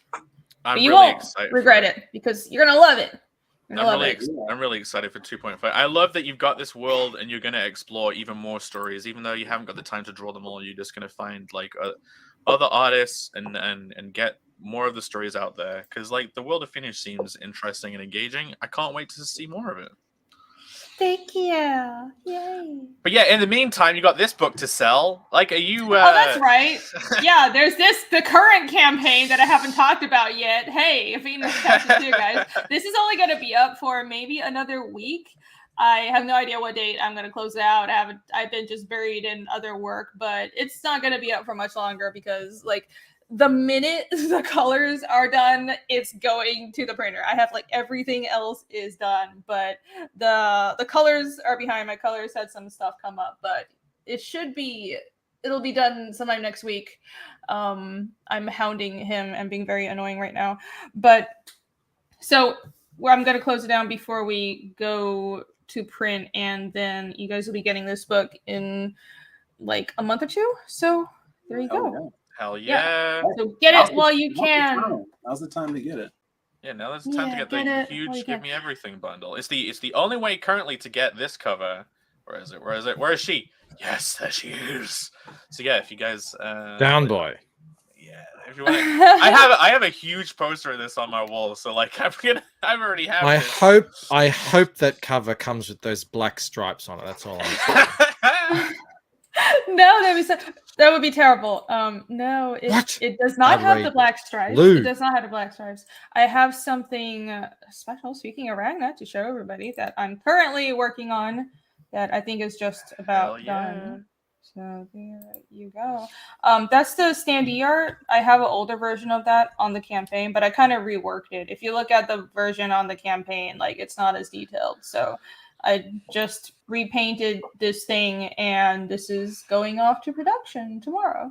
So that's the plastic standee, right? The acrylic standee. Yeah, here's the demon version. So I have Are those But things Give Me double-sided? Everything. Are they double-sided? Do they have a... Not this one, but I should make it double-sided, shouldn't I? I can ask them. Maybe the Ragnar one can be double-sided, but yeah, this is and the base has a little fiendish logo on it. Oh, sorry, I should be. I can totally pull you up. I forgot it was me running the show. Yep. Here you go, like that. And this is the little demon for chapter 1. So there'll be a new one for Ragnar that the art I just showed for chapter 2, and you can get that with the Give Me Everything. Yay! Nice. Yeah. If you make the Ragnar one double-sided, that would be crazy. That'd be very cool. I don't know if should, it's yeah. possible, but I'll ask them. hell That'd yeah. be cool. Yeah, and so then, speaking of side books, Phil, have you ever considered doing a side book to your main series? The ultimate side book. Yeah. What you say? We know you're known for stealing ideas, Phil. Yeah, we actually have a side book on here. We have 2 ash cans. If you guys didn't get the first one for the people, this ash can 2 continues the series. And if you saw those early concepts I showed of Crimstone, the main book is all about Crim and Jazz. And going back to like story elements and developing, this one actually, and you were asking how like the imaginary friends work in this world and why she could see Crim and other people can't. Throughout the past stories, we've been developing that kind of plot point of why she's able to see him and no one else. In the second one, she realizes that children can see Crim as well. Certain children that, have imaginary friends. It was a cool development. And then in this one, she actually figures out why she could see him, and other adults could sometimes see him in reflections of things too. So there's actually like a scientific reason, which was developed while writing the story. Like I didn't know yet, and I figured it out during the script writing phase, and kind of became a main plot point and kind of fuels the villain's desires in this. Spoiler: the reason is it's science, bitches. That's right. It's the midichlorians. Something like that. It's not that far off. But yeah, so this is going to be really cool because it kind of like rounds the story arc of Crimstone. It's kind of a full-fledged character now and has explanations for why everything is the way it is. We get to see, actually, talking about the Lucent and the dream aspect, kind of like the inside of Jasmine's mind while she's sleeping and actually having a nightmare. We'll see that. So that's going to be some psychedelic aspects of this book that we really haven't jumped into in the past stories. That's going to be really fun. So, and actually the crossover script that I'm working on that I shouldn't talk about deals with nightmares and stuff too. But go on, Phil. Tell us more about this secret story that you've never talked about before. No, don't listen to him. If you share my screen, I have a new page from the hell yeah. Speaking of side books, this is Inks, Avery Butterworth over Dan Dahl Inks. Check this out. Freaking the layout of this page. Wow. That's cool. The people are so legit. It's such a great book. And I love the format. It's everything ties well so perfect together. Definitely getting this one. It's kind of like my attempt at doing like a floppy like you guys are doing, but like serialized. So the first one, it's the first part of a 3 or 4 part issue story arc with these characters. And spoilers for the end of the first one, there's a reveal that the people is going to run into the Silhouette, who's another character from the series. And this is like kind of after their first encounter, and the people is left bested, passed out. He's street level. He's very street level. I mean, you've got some people with some gnarly powers in this series. So he's baseball bat tier. Exactly. He's baseball. Exactly. He's got heart. he's got a will, but I mean, that was the idea. Like, what happens when these like regular, the Punisher or Daredevil goes up against, I don't know, Dr. Fate or something, someone with supernatural powers. So, but he'll get his chance to fight again. This is only page 6, I think. I don't know. How many pages is it?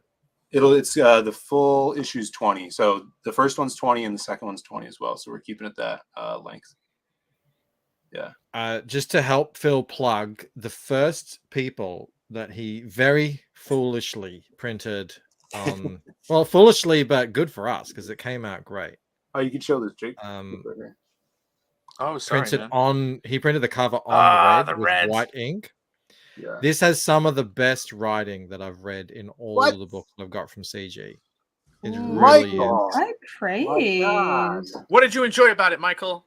Brother. Tell us the whole thing. Yeah. Spoil it. Spoil it all. Sometimes a lot of times, especially in an indie movement, you're getting a lot of artists who are having they're trying their hand at telling a story. And if you've ever studied creative writing and storytelling and how it all works and everything, you get the sort of telltale signs of a beginner writer, And at the same time, when writers employ more sophisticated storytelling elements, you appreciate that as well. And I just thought that the character was really in, what did you say, 20 pages or whatever it was? Yeah, 20 pages. It was really well fleshed out. There was it went like, there was some pretty, out like full on elements to it. And Phil went there and it wasn't cringy. It wasn't overdone. It was just really well done. I really liked it. Is that some abstract exposition on the top of that left-hand page, like with the drawings and stuff? Is that like a bit of? It's his narration. But you. Mortal V says, "Yeah, Bancroft, help plug Phil." Plug him up. We'll be doing that in Florida in a couple. That's right. Yeah, in a month or so. Speaking of that, I booked my appointment to get my passport today. I'm looking forward to it. Good. Congrats. Yeah, I've got to organize my visa as well this weekend. You need a visa? Yeah, can't you just take an ESTA thing on the plane? It's an electronic thing. It's not like I don't have to go through the whole thing. We have a working relationship, our two countries. I didn't know we disliked you guys that much. No, we literally have to go online and pay. We have to go online and fill out a form and pay a fee to be able to go to America. Oh, yay! Well, anyways, it's gonna be fun. Yay, Tampa. Yeah, that's gonna be awesome. But Michael, before we move on, I'm glad that you liked it so much. This character was exactly what I was talking about, where he just came about from an image that I saw in my head, like a guy with the preamble to the Constitution tattooed on his back. Basically, that's and a baseball, holding a baseball bat. And hey, what about? I don't know if this is what Alex is saying here, but baseball bat, a people baseball bat tier. A full baseball. I think I could do that. Oh, you gotta make the bat. Yeah, make the bat. We could ship it in a poster tube. It's just the artwork on the outside of a poster tube. Would you agree on a keychain? What if it's the people? Yeah. That would be cool. Oh, that would be cool. Yeah. I could probably do that with the 3D. That's the thing. I sort of, doing the book my way. There are things you give up on. I'm not focused on really, really awesome character designs and really iconic imagery and stuff like that. So there's not much I can do to do that other than just taking here's a cool Ella and put her on a keychain. But you have stuff like that's you can actually do, which I envy people who have books like that where they can make cool stuff, cool ideas, like a figurine, like this figurine. This is on the campaign, isn't it, Phil? Is this in the big box? Is it Yeah, separate? it's in the featured. It's in the big box featured tier, or you could add it on to anything. And if you already backed, I made a secret perk in the updates that you could grab it by itself, and we'll just throw it in there for you. There you go. Like, the people may be a baseball bat tier hero, but Phil is a figure tier creator. That's right. He's gone all the way to figure level. Figure. Wow, leveling up. This will be unpainted, and it comes in 7 pieces. And we're gonna send out videos as well on like tutorials of how to put it together and paint it up. Nice. Cool. Speaking of coming in 7 pieces. Hey. Sorry.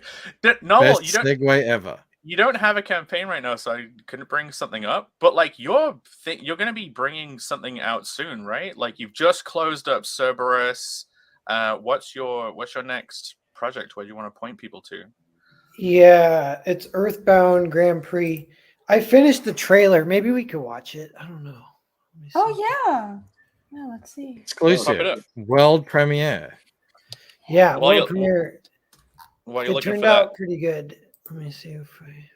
Dango Sola says, "How big is it, Phil? Your figurine?" It is. It should say on there. Almost 6 inches. 5 1/4. 5 1/4 inches. Nice. What I say?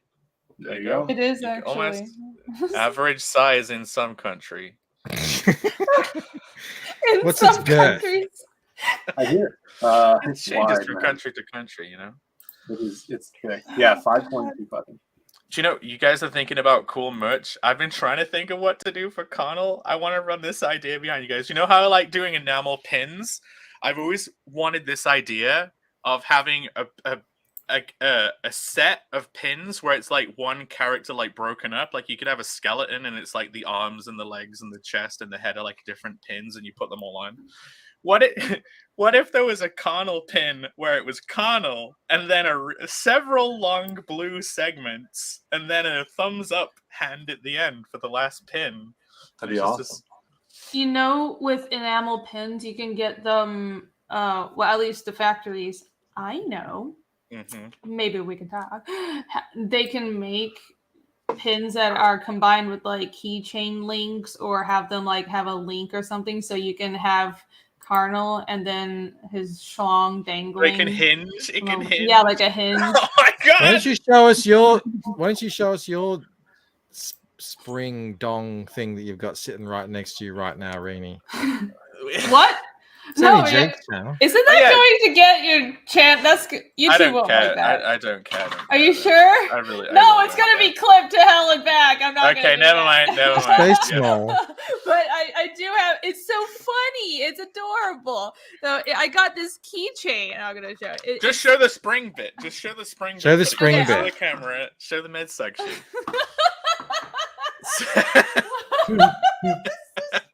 this teeny tiny little schlong. The middle part of it, and you guys so can imagine the keychain part, and like, boop.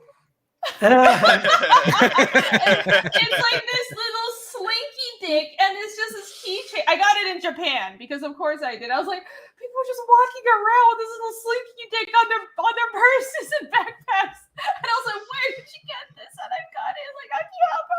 She was so happy. Her life dreams were like realized in that moment.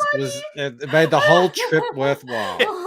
Boing! It did. It made me so happy. Oh, there you go. So you're saying I should have a blue one of those for the Connell campaign? Yes. Oh yeah. Say get Ranger to send a photo. You send blue that condoms. to Alibaba, and you're like, give me Slinky Dick but blue. Oh man, if you go to Alibaba and like put in like a request for like a product, I am still getting emails from random hat makers. They just never. My ginger root hand. You will not get that. I got this thing through Alibaba, and it's relentless. You will not get that through. I know directly factories that you can go to, and they're all in She Taiwan. knows the Slinky Dick factory. Well, I don't know. I know a guy. I know a guy. For I've penis costed the whole thing out. Well, If ever this comic gig doesn't work, I'm going to the Slinky Dick business. It's all planned out. It's my fault. Well, I don't know if they could like make that, but like because anime and doujinshi cons are a big thing in Asia, so they can make pins and folders and coasters and stuff like that. We need to talk. We'll talk. Speaking of springy blue dicks. Yeah. All right, let me know. Can you hear it, or let me know if it's too loud or too quiet? Yeah, we can hear it. We can hear it. Yeah.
What a character design.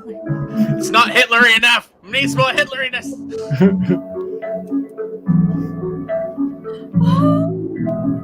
I want the video game. I know, yeah. Oh, the animation is so pretty. I love how the ring, it looks like an eclipse or like a black hole or something. Yeah. I have 3 points to make. First one is the good one, which is that's great. I love the atmosphere, the tone, the music, everything. I want to go there wherever it is, That's great. I really liked it. The other two ones are you must read really fast because I missed a whole bunch of the dialogue. I might just be a slow reader.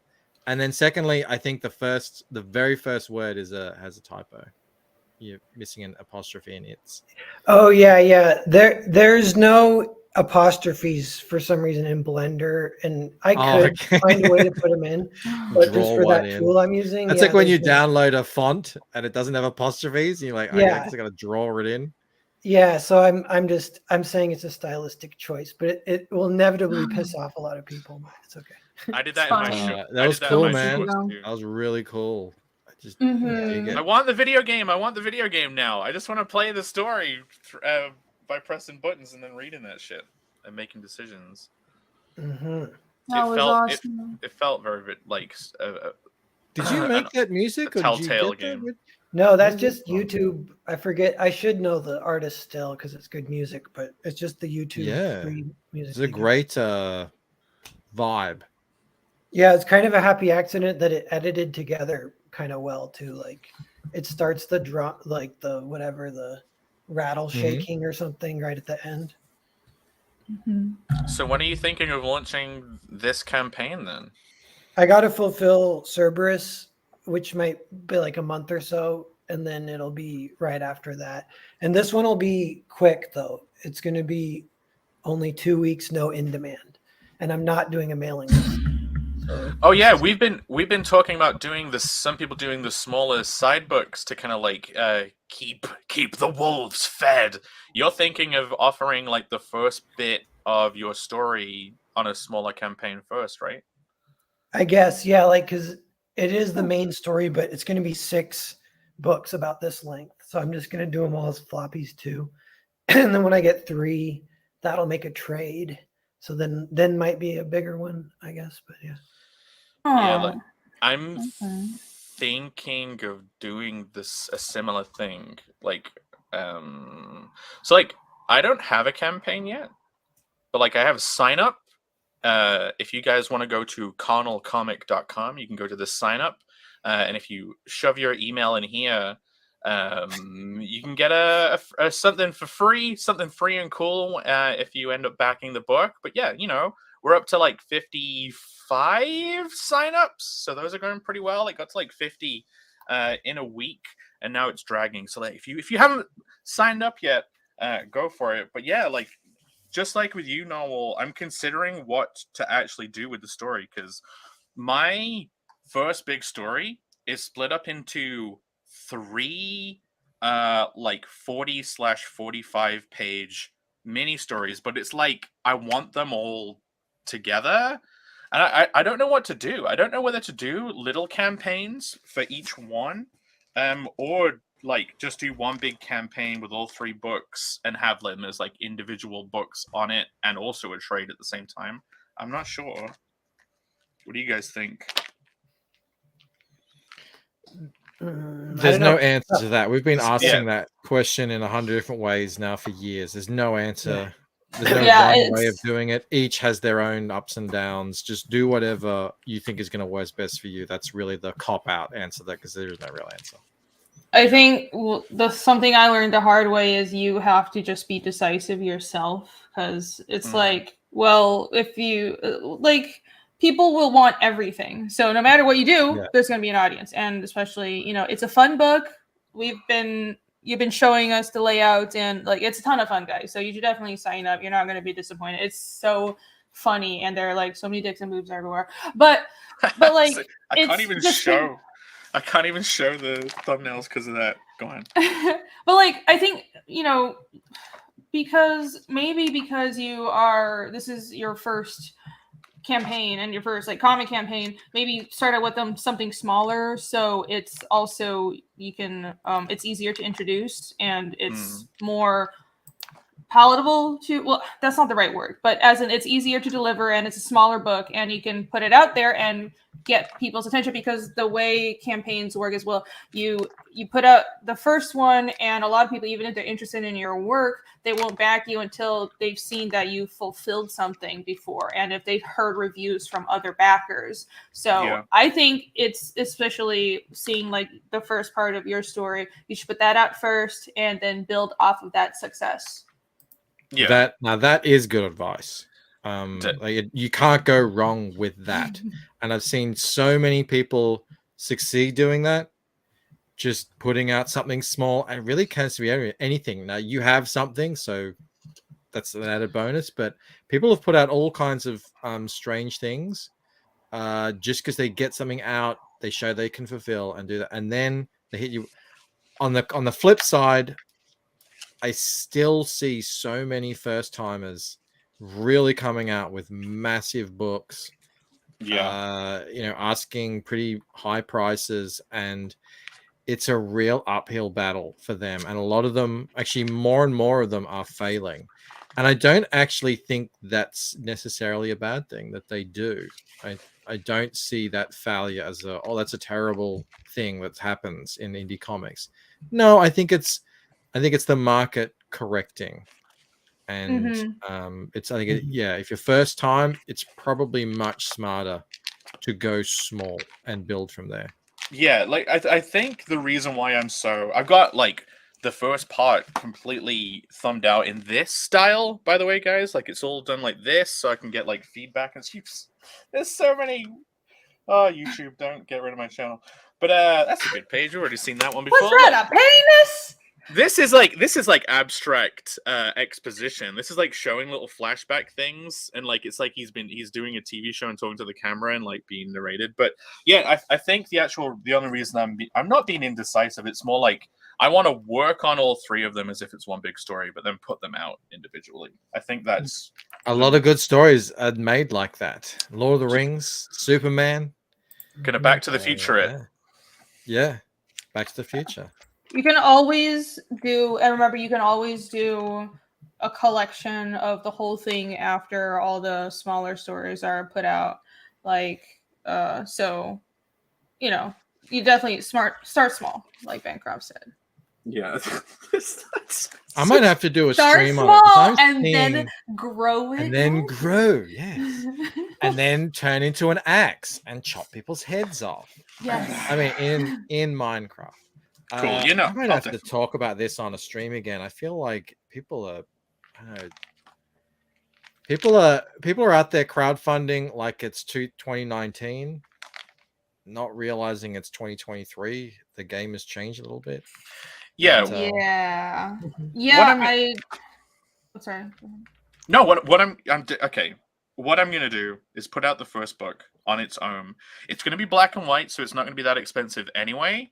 I'm gonna keep the campaign very simple, and then if people like, I'll keep going with the next two, build it up, and then like on the third campaign, I can offer the third one and the actual collection of all three in a volume. So yeah, I'll take your advice. It's very good advice. That sounds good. Yeah, and I was actually just on a stream with someone who had a amazing looking fantasy campaign, but they were having trouble funding because it was a big project. And like the issue isn't that the work isn't good or people aren't interested. It's just because of the way crowdfunding is right now. So it's this sort of balance. Even I'm like, I don't know, I feel like with like book 3 for Fiendish, I think book 2 is good. I think people will come back for it, but I'm like, well, I think it'll be okay, but I'm like a little scared of putting out the story in a huge chunk because I was going to do it in smaller chunks, but we'll see. Yeah, the scene is like weird right now, you know, with the economy. I'm trying to get Pain to Death is a behemoth. It's mammoth, and I don't want to do it again.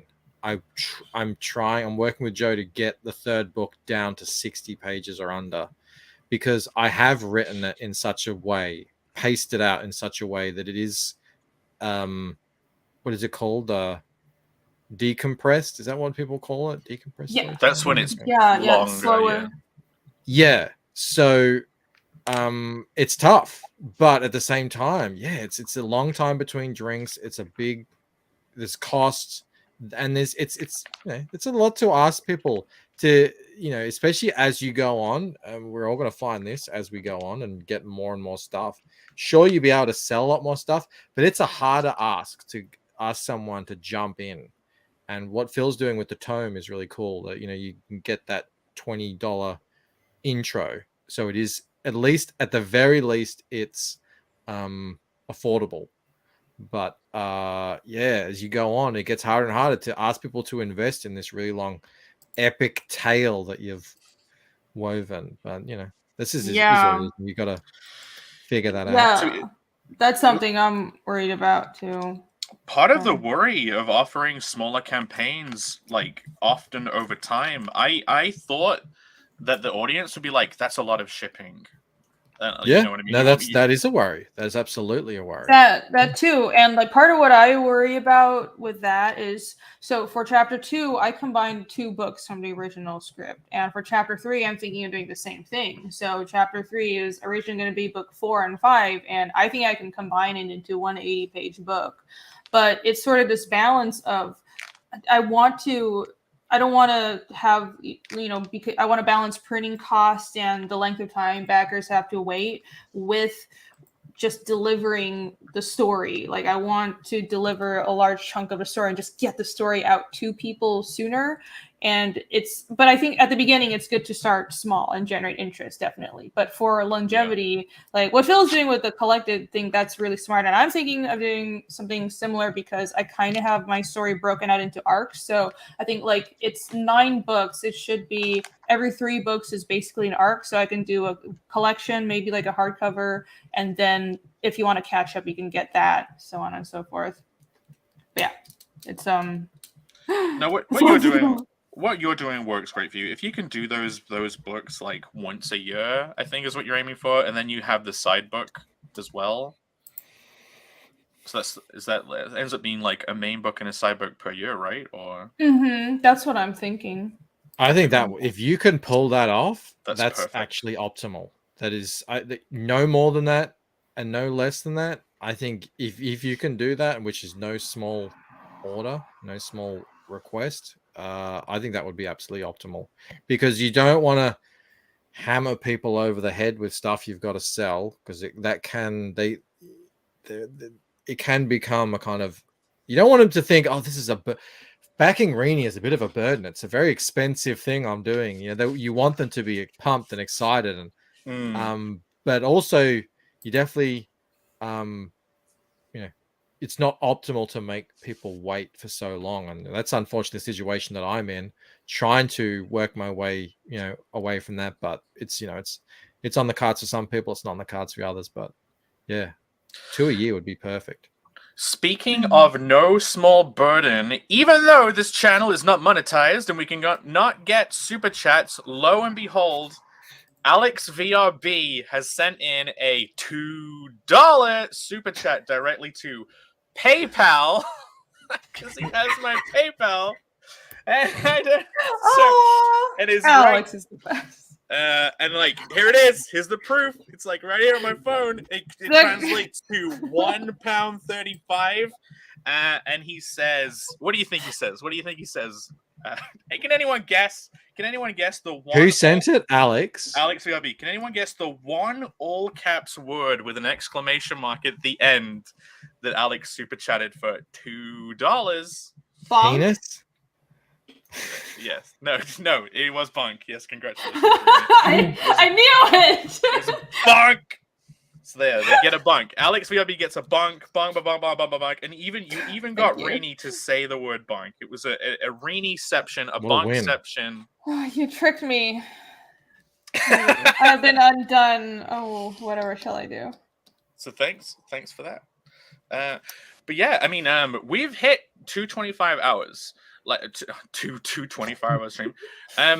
Like I was thinking we can either wrap it up or a topic that came from then, because I know Narwhal is splitting up his book now into smaller sections, and it's like, how does the format influence the storytelling, and how is splitting that bigger story up into smaller ones going to influence how you tell that story? But we could talk about that, or I don't know.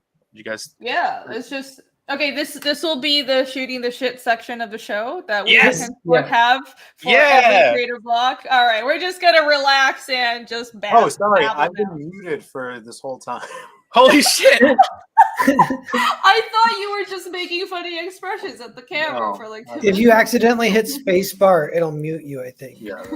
Oh, really? Wait, let's try that. No, I have an idea. I would. I do one. Maybe not. Didn't work. Sorry.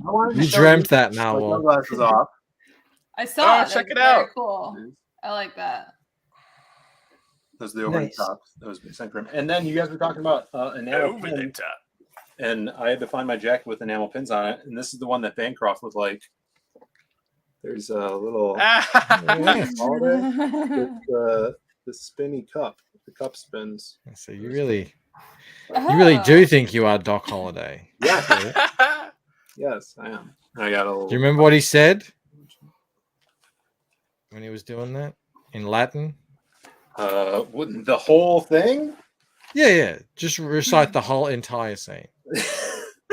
I remember he says in wine there is truth. In vino veritas. And then Johnny Ringo says Passe requesca. I think that's after a line. Well, okay. I did actually know what they said at one point in my life, but I've forgotten. I'm gonna officially declare this as that is the main part of the show done, and now we're gonna go into the you can hang around if you want, shooting the shit part of the show. I don't know if everyone wants to stick around, but here's like an official cut away. There we go. We're now in the second half of the show where everything changes. Woo! All right. Oh, I'm out of booze. Okay, I'm gonna go get some beer. I'm taking my shirt off. Oh, does this mean I have to go get? I'm gonna get my Jägermeister. We need then. to all You're get drinking. beer, and we need to take our shirts off. And then... I'm not old enough to drink, so I think I might leave. It's too hot in my room. old enough. 12-year-old Phil Diaz. Yeah. No. I'll go get my No, Jägermeister. I have to actually go buy beer because I don't have any at home. You're gonna leave the house? You're gonna pull a John Malin? John Malin. We're back. See ya. Oh my god! Right. Yeah, no. Reenie's gonna physically go and buy beer. Bancroft's gone to work. I'll try to stream from my phone. Great show, guys! Guys, next week it'll be on my channel. We'll be talking about something probably maybe another archetype or maybe something totally different. Nice. Next week next time on my show, I want to. There are obviously like more stages. I want to know how people develop it past this point and like how you start building scenes and stuff. That's something I'm thinking I'll do. I don't know. Is that a good idea? Sure. If there's a good b-ball game for the finals, I'll be half hour late. Next week. It wasn't too bad, yeah. You were only 18 minutes late. Yeah, I cut out the last quarter because they were down like 24 points or something. So Yeah. Denver's killing Miami. Have you always loved that, or have you recently got into that sport stuff? Have you always been into that since you were a kid? No. Yeah, I played soccer and basketball in high school, but I've always liked basketball a little bit more, and I've always kind of watched it. I liked Kobe a lot. I was really sad when he died. Kobe. Mm-hmm. Good. I'm gonna go get my Jägermeister, seeing as Reenie's drinking. I'll be right back. All right. I'm gonna tell Narwhal. Narwhal, this is original concept for the Siren Sisters in the first Lost Pages, that Joe Ball story with the crazy bird bitches. Cool. Yeah, it looks badass. Is that drawn on a napkin too? No, I think it's a piece of paper. Yeah. I loved it, and I showed this to Joe too, and he's like, "These are just so cool. We should just use these." And I'm like, "All right," because Maria did these. Who drew those? You did, or? No, it was Maria Lopez. She did the original Crimstone story, and she did those other concepts for me. Oh yeah, cool. Yeah, she's great. Yeah, she's awesome. You got the bullpen of great artists. Yeah, I'm trying here. They ain't cheap, which is good. They shouldn't be. But I love this one because like she's like got like this dinosaur bird head, but she has the human eyes in the nose part of it. Yeah, that's cool. Skulls are cool. I don't know. That's a vague statement, but I got skulls on my new cover that I'm making right now. Did you say nude cover? New. Okay. There could be a bit of nudity in it though. Hey. I haven't decided yet, but it would be small. Tasteful. Male nudity, of course, not female nudity. Why? Did you see these, Mike? These crazy bird chicks? Yeah, what is this? So these were, if you remember in the first Lost Pages, the pirate story, these are the sirens. Yes. Yes. So they were concepts from back in the day as well that Maria did, and Joe loved them so much he's like, let's just stick with these. They're pretty badass. So they like transform in different ways. You know, each of them look different. I might bring them back one day.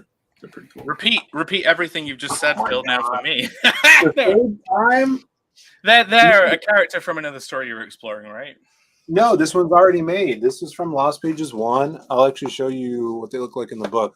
So this is Maria did these Siren Sister concepts for the wild card story.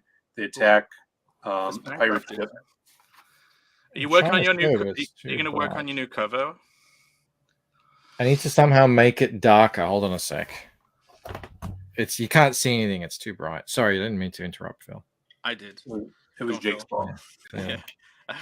He asks questions and then interrupts. So there's there they are. They're like these 3 hot chicks that turn into these bird creatures, right? The sirens.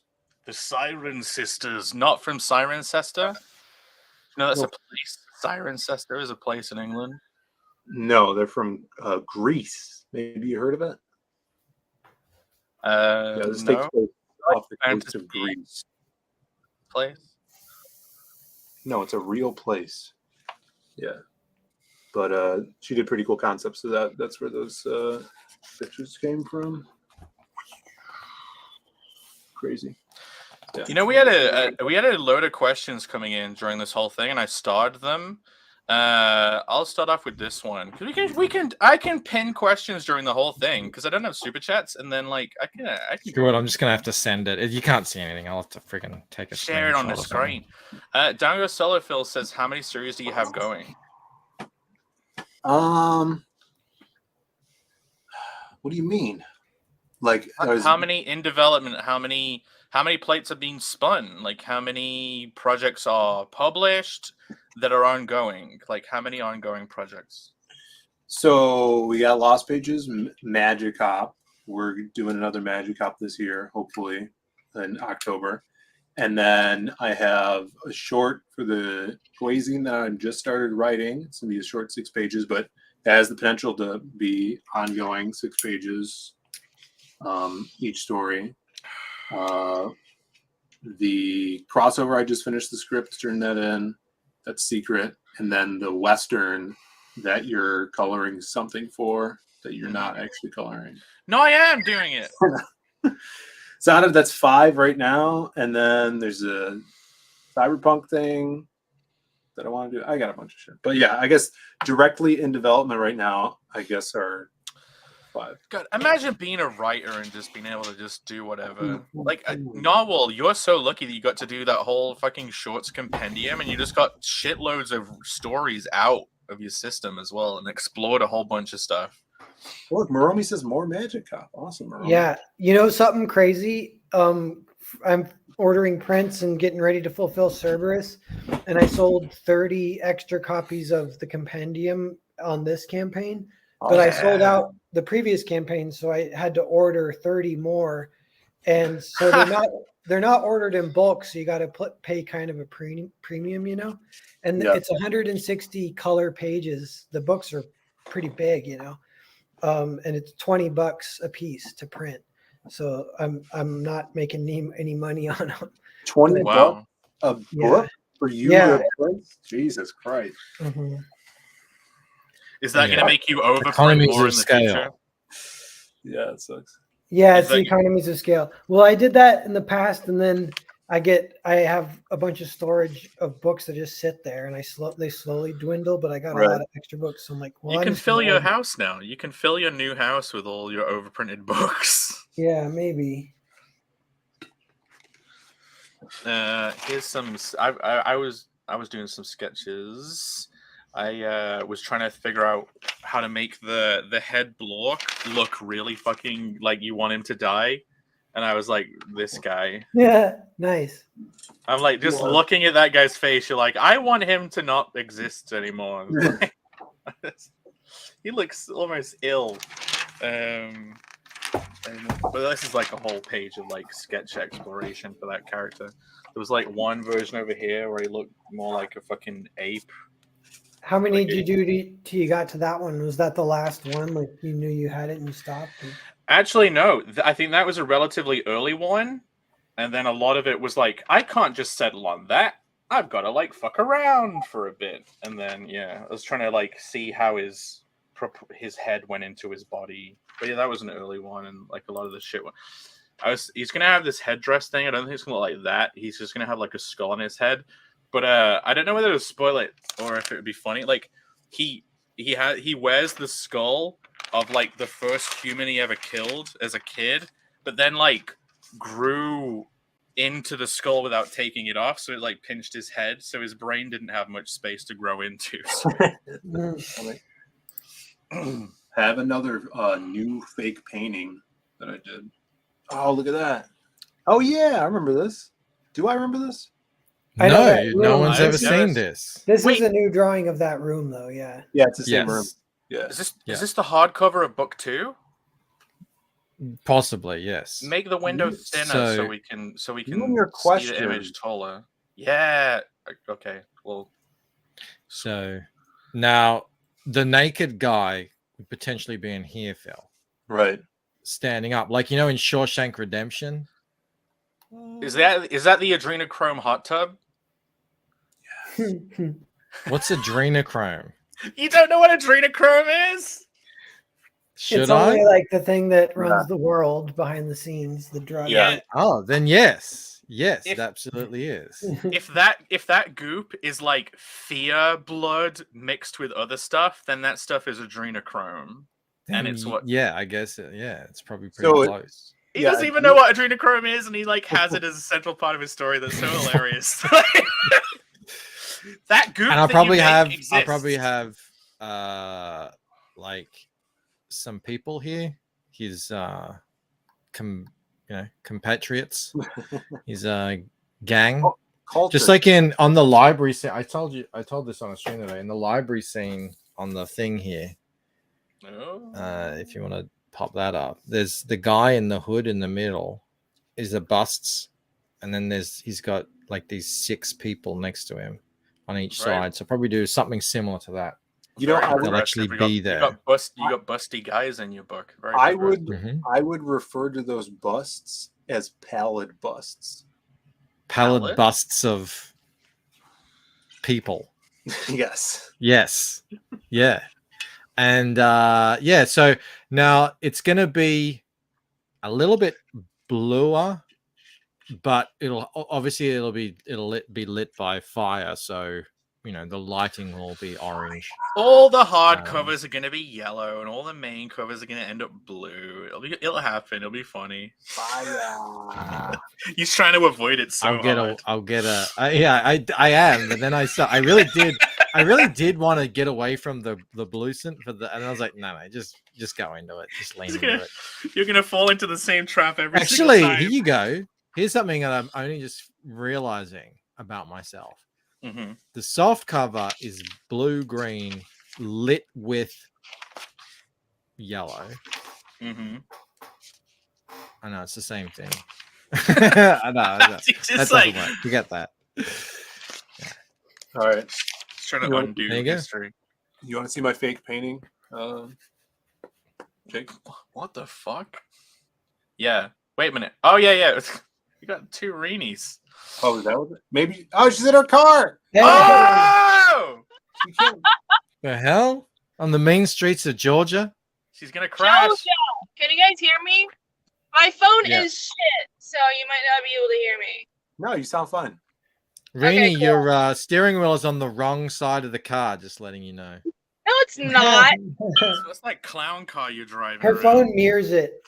What? She's What the- clown car? What are you talking about? Now I'll turn at the next one. Where I drive on the correct side of the road. Bancroft, I'll have you know. She's Asian though. The wrong side. The left Yeah. side is the right side. The majority is always correct. So obviously, the side that most of the world drives on is the correct side. Yeah, that's the side that we drive No, on. don't say that because it is the right side, isn't it? Oh, is that wrong? America Uh-oh. drive. Yeah. Yeah, Well, only whatever a few side- countries drive on the left. 2 people, 2 countries. On the correct side. What, England and I'm Japan? Doesn't I haven't Japan even drive? heard- No, there's a few, but it's not many. It's so unnerving when you go to somewhere and they drive on the other side of the road. Did you get your liquor yet? I did, I got it. Oh, she's on the way back. Now, crack one open. Yeah, let's do that. That's a great idea. Rini, Video you better evidence. watch out. You better watch out. 4chan is going to take all these lights and landmarks in the background and triangulate your position. Oh, they would. How dare you? No, I'll turn the camera on when I'm closer to my house so nobody knows. Oh, People know the town that I live in, but it's fine. I will try to not dox myself, even though I'm pretty sure it's already out there. 'cause What? it's the end. When you bought the beer, did you tell the cashier, "Candy is dandy, but liquor is quicker," and then you winked at him? Yeah, that's totally what I do every time I go get beer. Yeah, I thought so. No, Phil, she said, "I don't have any money. Is there any other way I can pay?" Oh my god! Yeah. What do you think? Can we work anything Wait, that's out not here? how you do it? I thought that's how everybody got beer. Isn't that? There must I be always just something I get can given do. stuff for free. Wait a minute. I can do the better view. Wait, no, not this one. Hold on. Where is it? Yeah, maybe don't full screen me the whole This way is back. taking me There we back. go. I used to do car videos back in the start of my channel. Actually, the Narwhal's Earthbound review I did in the car. So yeah, While this is driving like or parked? old school. Not while driving. I'd parked. I was in the car park. I was in the Oh. work car park. Where are the Bancroft in the car food reviews then? Is that a police car? Okay, let me be careful. It's a police car over there. Oh, That seems someone else flashing got pulled lights. over. Now we get to watch her get arrested live. I know. Yeah, Would you Karen it? You can't tell me what to do. You Yeah. can't arrest me. She gets fucking shot on the stream. And What's the everyone's name of that traumatized one forever. girl Woo! who's doing that? That's Yeah, I wild. know. On the news, America is portrayed as everybody gets shot all the time everywhere, but that's not. Instead of everyone has AIDS from Team America, it's everyone gets shot. Yeah, everyone It's gets a shot. bunch of police. Yeah, that's what people say when I say I'm going to America. They say, "Be careful you don't get shot."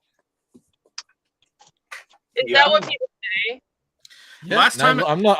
That's not a joke, and I've heard that multiple times. That's what people say. Well, that's what I tell my friends when they say, I'm going downtown. Don't get shot." Yeah, Well, if they say go to Nottingham, they say don't get stabbed. Yeah. Usually for downtown, it's like our downtowns are really shitty and dingy, but in the suburbs, it's safe. Like I'm in a pretty, safe suburbs area, so it's fine. Last time I was in New York, someone did pull out a gun in the street and point it in the air. Yeah, that's New York. New York is like a shithole. Okay, That I'm almost. you? That was like over 5 years. Oh, thank Jake, you. was that you? Did you do that? Yeah, I pulled the gun out. I started shooting off a storm. Those bitches didn't know I was coming. But no. A bunch of people ran out of like a building carrying like boxes, and then it looked like some undercover cop like came out. And I don't know what it was. Someone pulled a gun. And then our friend was like, we were all standing around like, what is happening? And then our friend who we were visiting, who lives there, is like, we should go. Okay. Was it undercover cop or was it just, I literally do not know. Absolutely no idea. Well, New York is fucking crazy, so. Yay, I'm home. Damn it, she didn't show it. Turn your camera on. Yeah, let me not do that. Let me Speak a not little do louder. I'll find you with echolocation. Just yell Oh out my a couple times. Somebody would do that. Like, they triangulate, I don't know, like fucking plane sounds and shit. It'd be like in Taken. Okay, I need you to throw a grenade in that direction every 30 seconds. Phil, didn't you want to Okay. show off? Figure it out. Didn't you want to show off what you're putting away, Phil? No.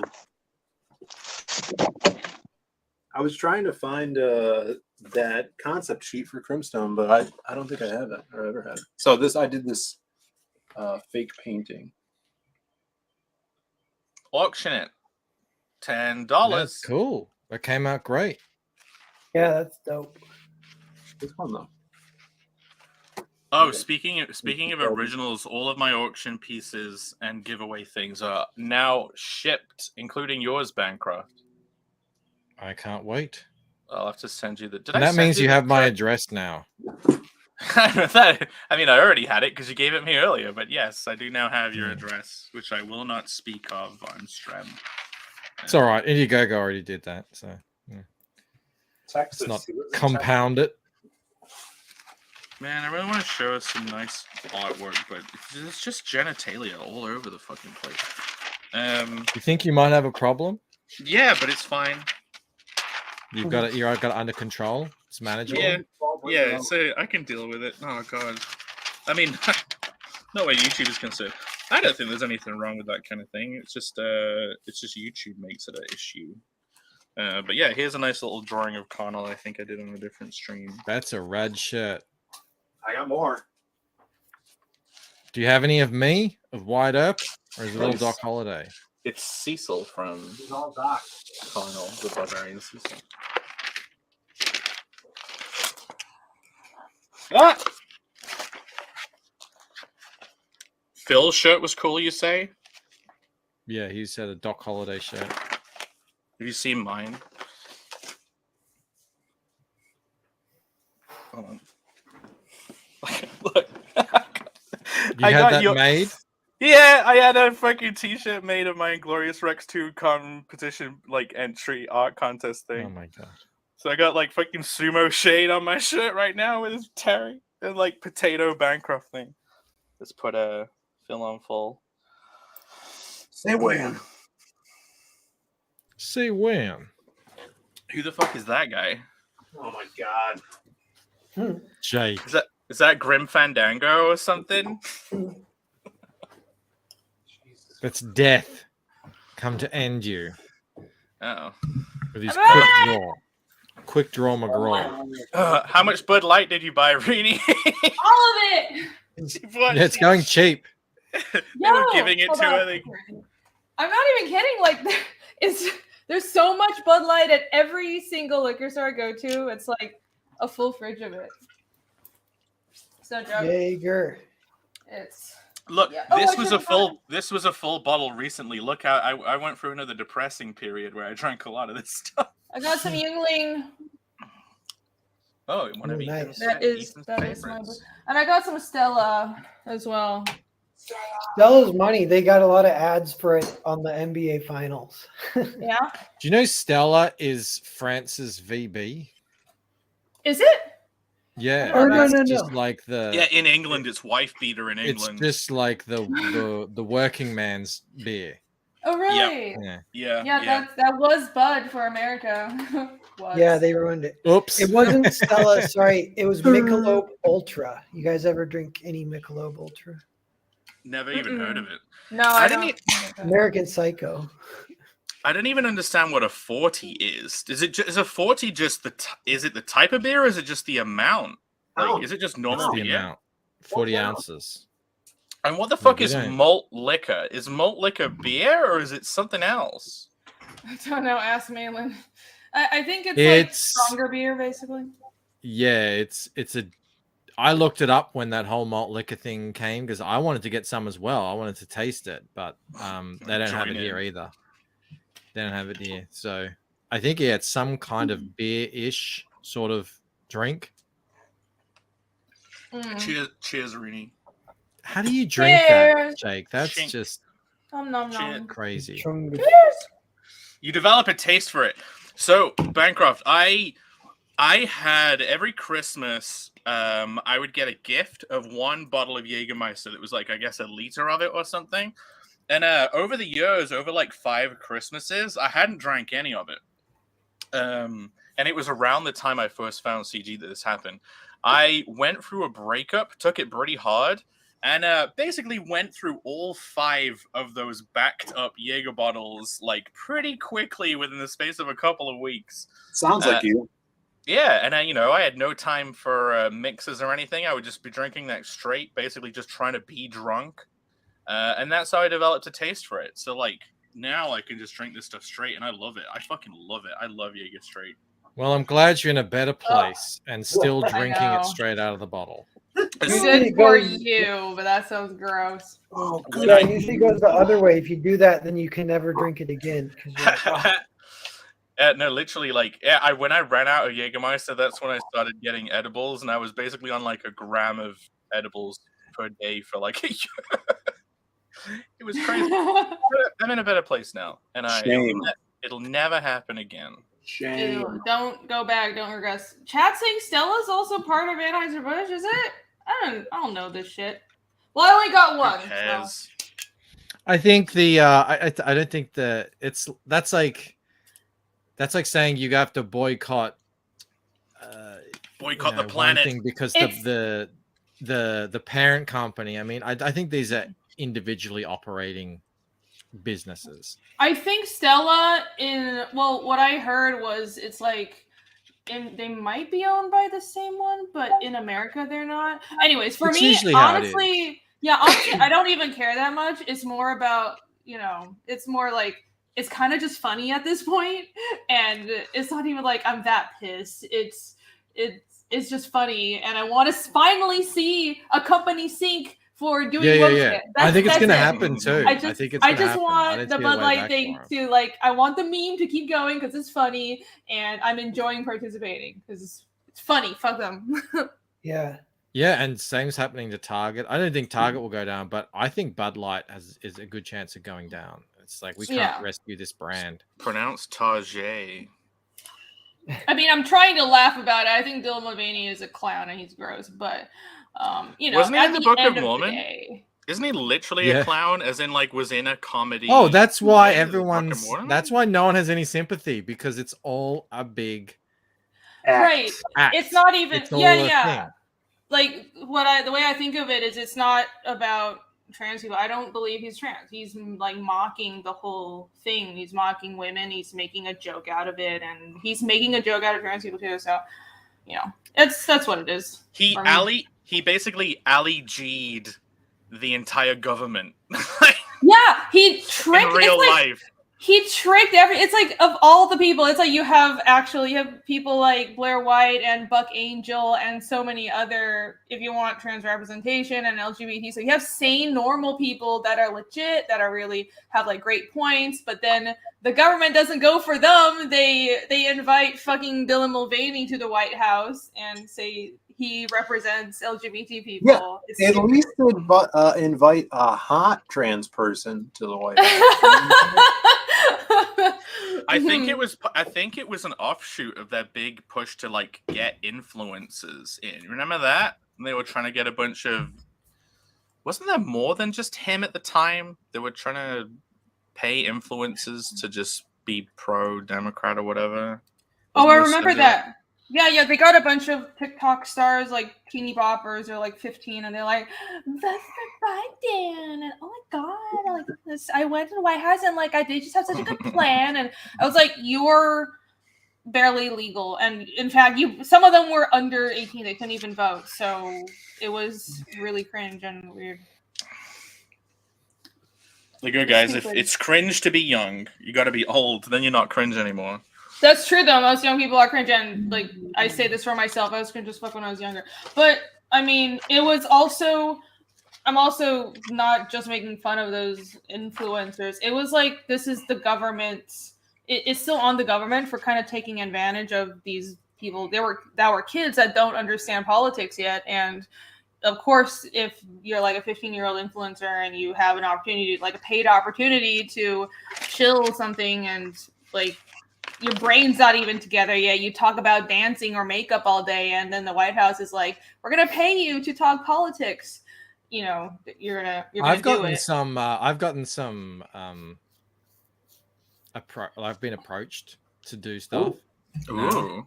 Really? And I just ignore it. I'm like, no, not really interested. Can you hint towards the theme of the thing? Just the normal, just the normal. Tasteful shots in a nice studio. If you watch YouTube, you know the companies involved. Is it Raid Shadow Legends? Please do Raid Shadow Legends. Please do Raid Shadow Legends content background. That would be so hilarious. Bogans, make sure you're playing no, it's not gonna work. Please do that if you ever get the chance. Yeah, that's it. I think that might have been one of them.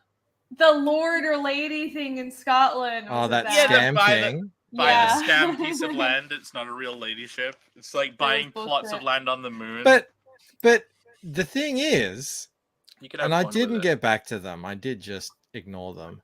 I'm sure, if they're checking out, however they're getting my metrics, they say, "Oh, look, this channel got 10 million views over the last 3 or 4 months. Let's pay him some money." And okay, you want me to make shorts with an ad in it? What do you? No, how's that going to work? Take their money and not do anything that would help them. or you want me to do it on the live stream? All right. I mean, maybe there'll be 70 people in there. Maybe there'll be 100. I don't know. It depends on who else is streaming. So, does anyone want to show anything they're working on whilst we're doing this? Because Down Goes Solar says, "Can we see more new Fiendish art?" Is anyone working on anything they would like to share? I can share. Sorry to cut in, because I'm not the only. I could draw some stuff on my iPad. We can turn this into a draw stream. Yay! I'm drawing, yeah. Ooh, I can't show this cover, so let me hide this. What is this? I'm drawing a very boobalicious cover, but I can't show it yet. Fucking cash grab cover. Well, I'm almost done. I need to have. He showed it the other night. Did he? Phil could be lying. No, yeah. Wait, so what did it look like, Phil? It was Cecil swinging out of a building with 2 chicks under his arm. Oh, you went for that. Yes. Oh, you did. He did actually show it. Okay, yeah, but yeah. I'm working on the inks and it should be done. There. So turn the inks layer off and show us the pencils. Fine. If he already showed it, and if he didn't, then Cecil, you can blame Phil. Yeah, turn on Phil. He usually does. I gotta go, guys. I gotta take a shower. It's too hot in here. Okay. See you, Phil. Likely. See you later, Phil. Great show. Bye. See ya. See ya. Thanks, Phil. Wonderful. That's badass. That's fucking great. Yeah, that is pretty cool. Oh.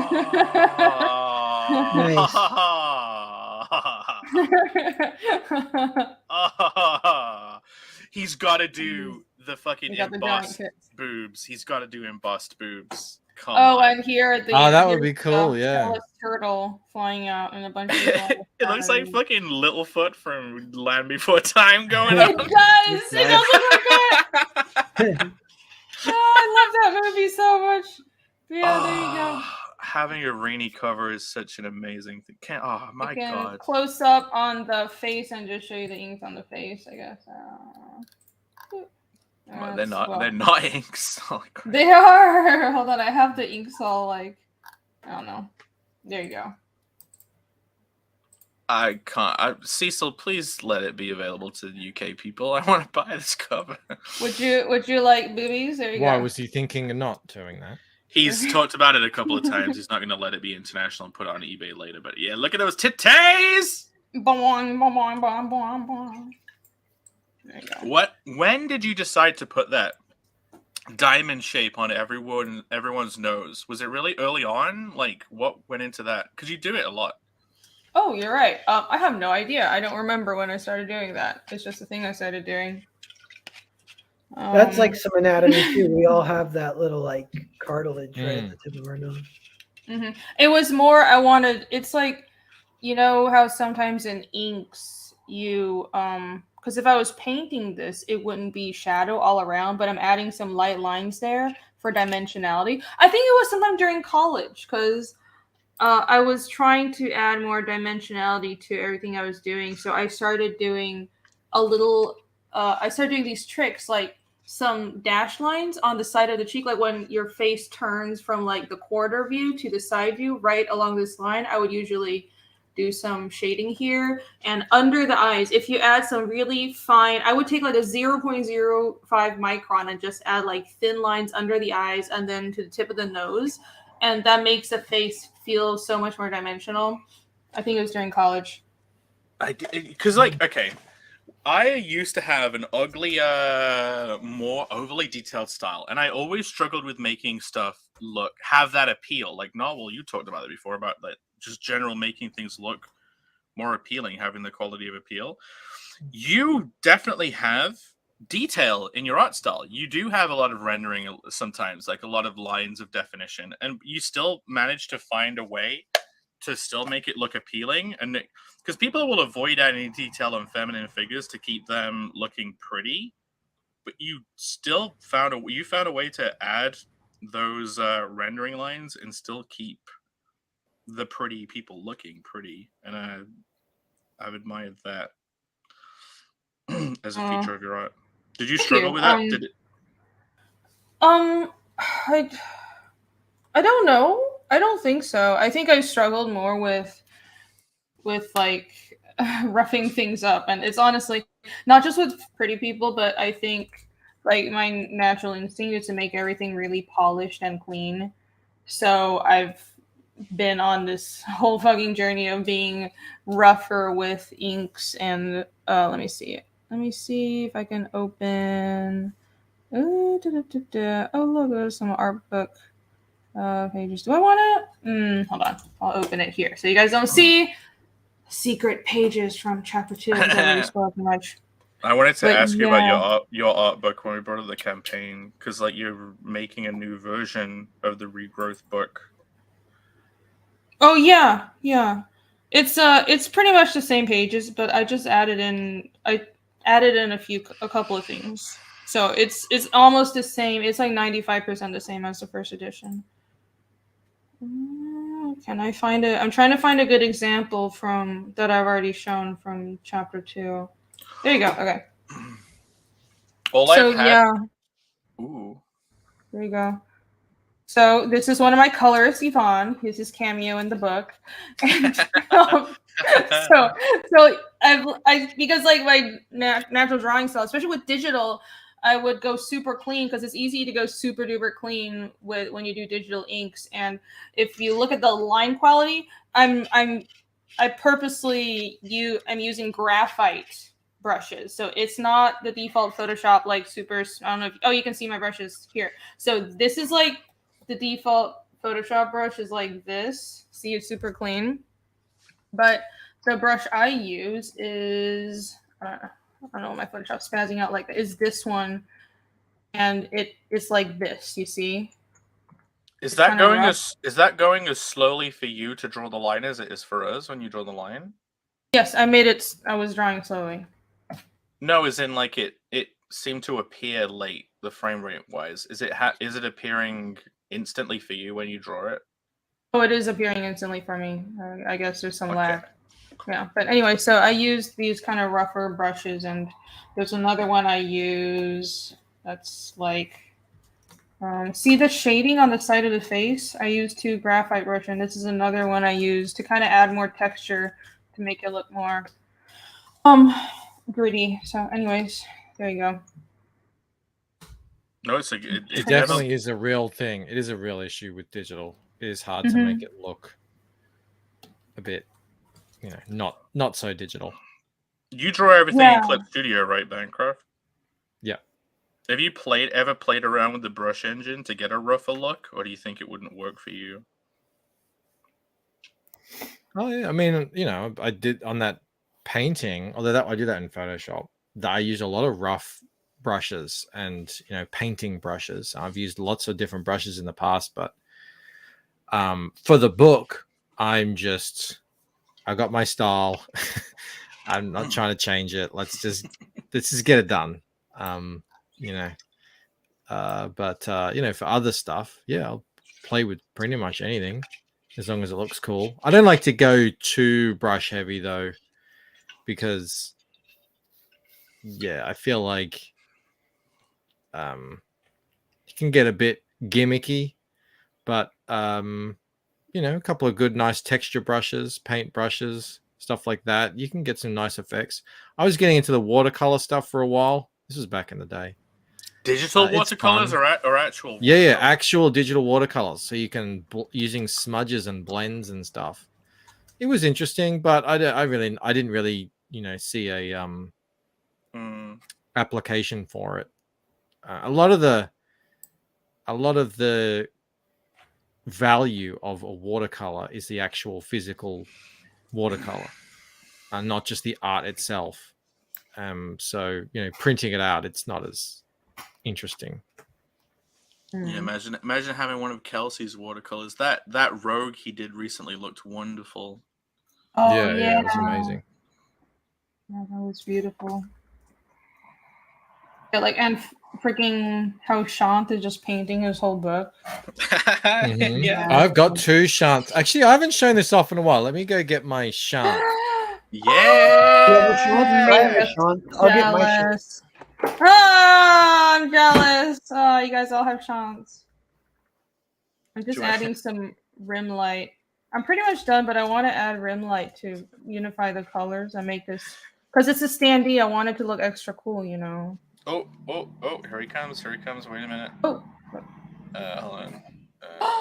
Dragging him. Sorry, Rini. I'm trying my best. Hold on. Look at, I accidentally framed it with that plastic bag under the glass. That's so you.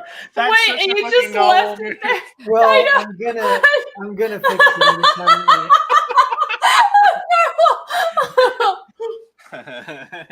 Fucking hell. You know, I have to wait fucking 2 weeks for my appointment to get my passport. Really? Yeah, so like I can't book my flights until in like the end of this month, and I'm wondering, like I maybe I can book my hotel sooner. Like I could probably just book my hotel now. But here's the thing, right, Tampa? If I'm bothering to fly to America, whenever I go, I want to stay there for a month. But I don't know what to do for a month. Like, do you get the same thing when you go away on holiday? Like, oh yeah, I'm considering Sandy. I mean, if you go overseas, you want to stay for a while. I don't know, just hang out with people. Go bother all the CG people in Tampa or in Florida. Yes, for a whole month. Yeah, just like do the rounds and annoy the fuck out of everybody on the East Coast. You can have the most ghetto American experience, which is take Amtrak all up and down the East Coast and probably witness a few muggings. It'll be fun. Is Amtrak is a train, right? Yeah, that's our train line, our rickety, rinky-dink old train line that is like super pathetic for a first world country. Actually, people joke about it because Amtrak, it's so shitty compared to other countries' train systems. But I took Amtrak before. Because I didn't drive, I didn't have a car for years. So I'm having flashbacks. I'm having flashbacks to the whole conversation we had on your draw stream with Ali about trains. Yeah, I've taken it from like Savannah to New York. It's an experience.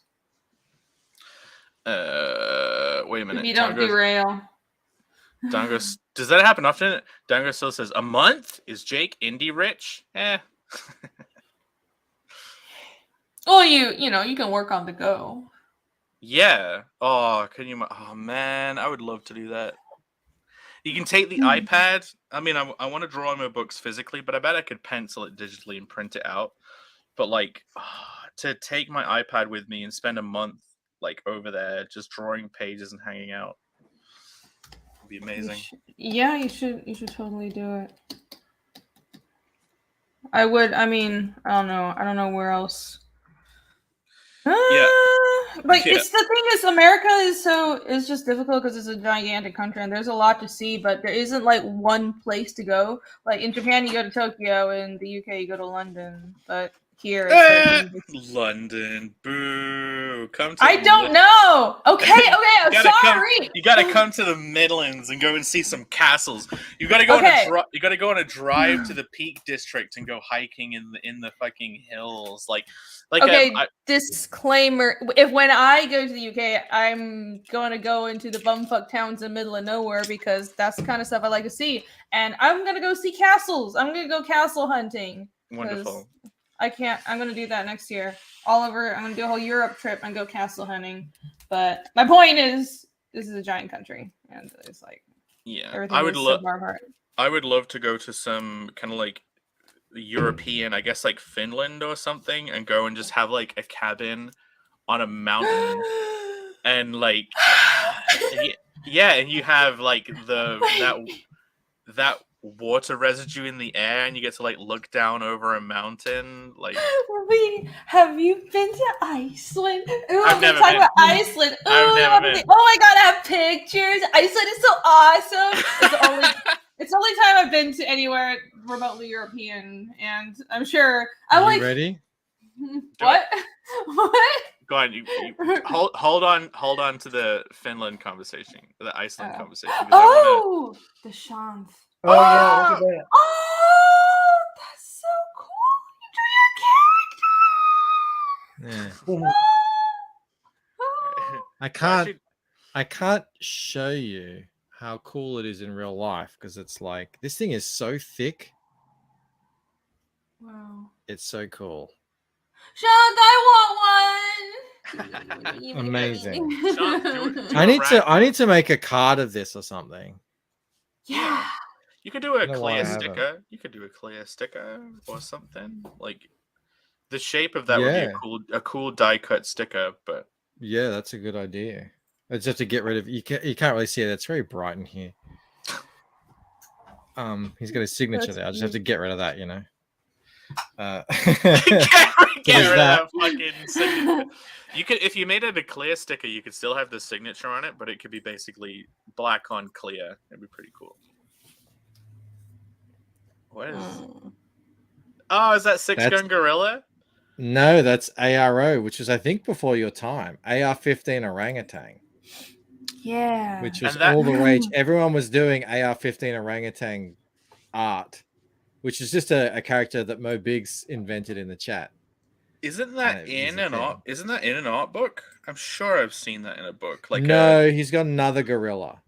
Okay. But he made this one, and he came on my channel and did an auction, and I won it on my own channel. How much did you pay? How much? What did you pay for it? 300, I think. It's not exactly. Every time people say how much they spent on their pieces, I'm like, I spent $450 on a Cyberdong. Hey, what? What? The last Did you just say Cyberdong?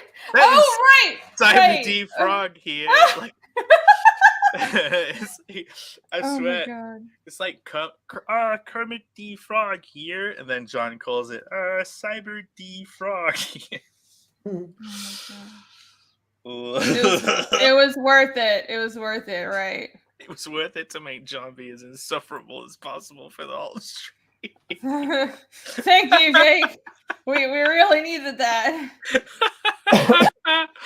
Oh, it's fucking great. Oh, I should put this. It was pretty funny though.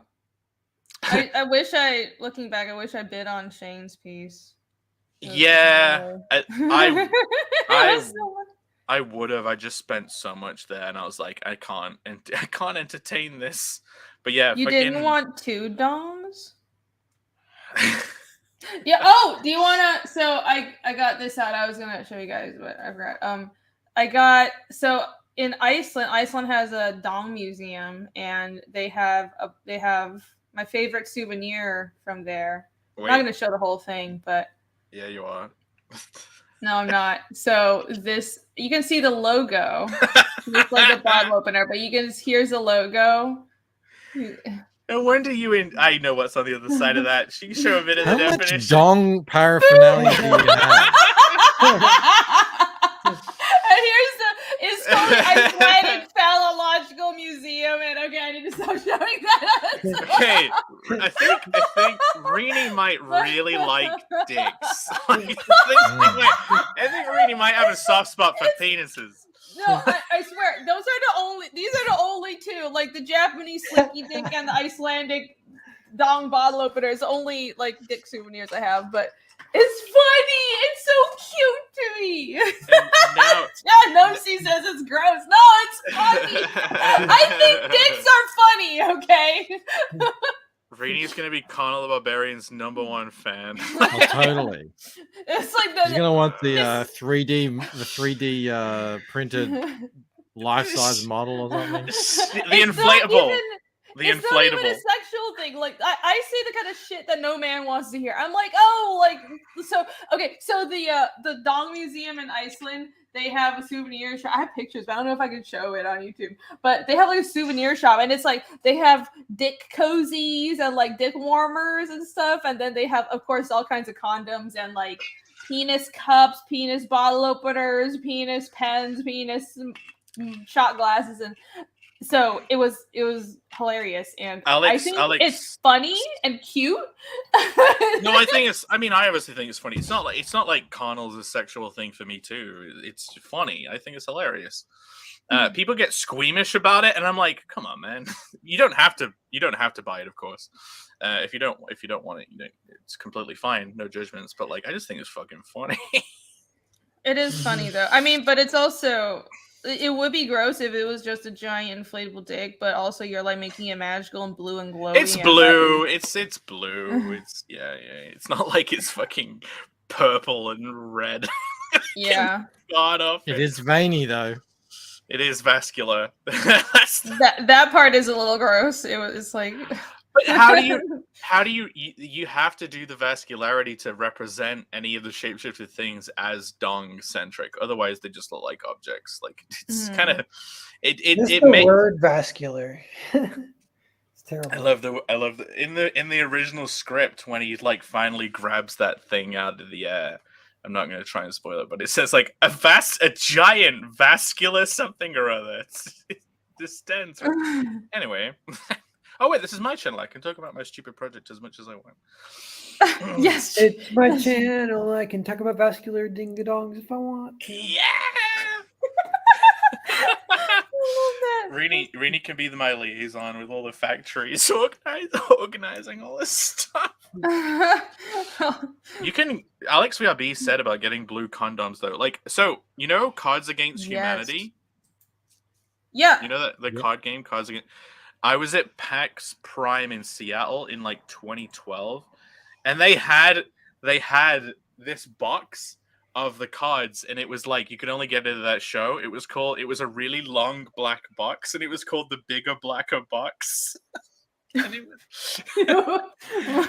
if you queued up and bought it, you got like Cards Against Humanity condoms, and it was basically just a black condom that said condoms against humanity, because essentially it's what a condom is. It's like anti-human. It's like no more humans. You put this in the way. It's literally a cock block. It's a cock block. Well, it's human enjoyment. It's maybe not be human procreation, but it's a pastime. You should go into more detail. It is a pastime, yeah. And has it passed a lot of time? Well, some more time for others and some less, I'm trying to look through these pictures, and I probably can't show this stuff. I'll show some cool buildings. I don't know, man. Whose fucking Friday Night Tights show did someone get their dick out and piss everywhere? Like, that channel still exists. Like, Yeah, but they're so big. If that got taken down, that would cause a massive stink. So as long as it's a big stinky. Yeah. Oh, exactly. God. There's rules for me and rules for thee. That's how it operates. That's you're not surprised, are you? That's true. Oh, I'm not even looking now. Said on Kelsey stream today, like, I would give my kingdom to be surprised once again. You know what? It sounds like you're actually being surprised by a TV show for the first time in a while from that From show. Yeah, it is. Actually, that was a point that was brought up. Someone said, it's nice to not know exactly what's going to happen again. And I'm not someone who really rails against formulaic writing. I don't mind formulaic writing if it's good. But yeah, it is good to have something that is, just, I don't know, it could be this, could be that. I don't know what's going to happen. I've got no idea. And it's always really, it's a thing that they do with shows where they'll kill off a big character at the start, and then you'll think, oh, anyone can die, but then they don't really do that.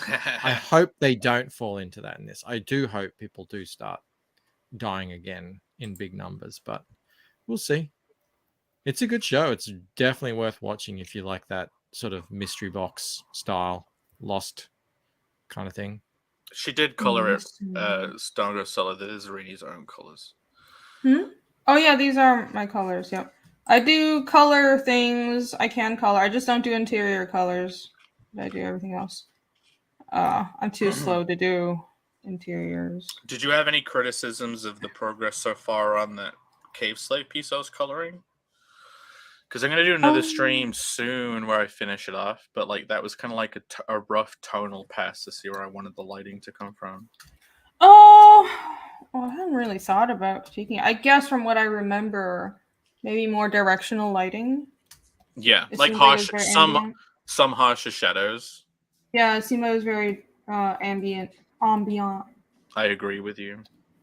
Ambience. My family always says, someone says ambiance, and then someone says ambiance, and then they go, and I'm Jay-Z. It's really retarded. Oh my gosh. Keep it in the family, Jay. Yeah, there's so many stupid things my family say. They go, hey now, like when someone's going off the chain, they go, hey now, you're not an all-star. Oh my god, that's so. It's that's a play so on lame. words. Yes, it's hilarious. Very well. Well, it's very funny. Hilarious to someone. Funny. Listen, it's family jokes. You guys ever heard that song? Whoa, whoa, Black Betty, ambient. Amber Whoa, Black lamps. Betty, ambient. Amber lamps. Yeah. No. You haven't heard Black Betty? Let's I get haven't. let's I get don't this know stream. anything. Let's get the stream taken down by Sean. Oh yeah, you didn't hear. Yeah, you didn't grow up on pop culture stuff. I remember you saying. Yeah. that. Yeah, I don't know. Rini grew up in a fucking Apple Mac assembly factory. No.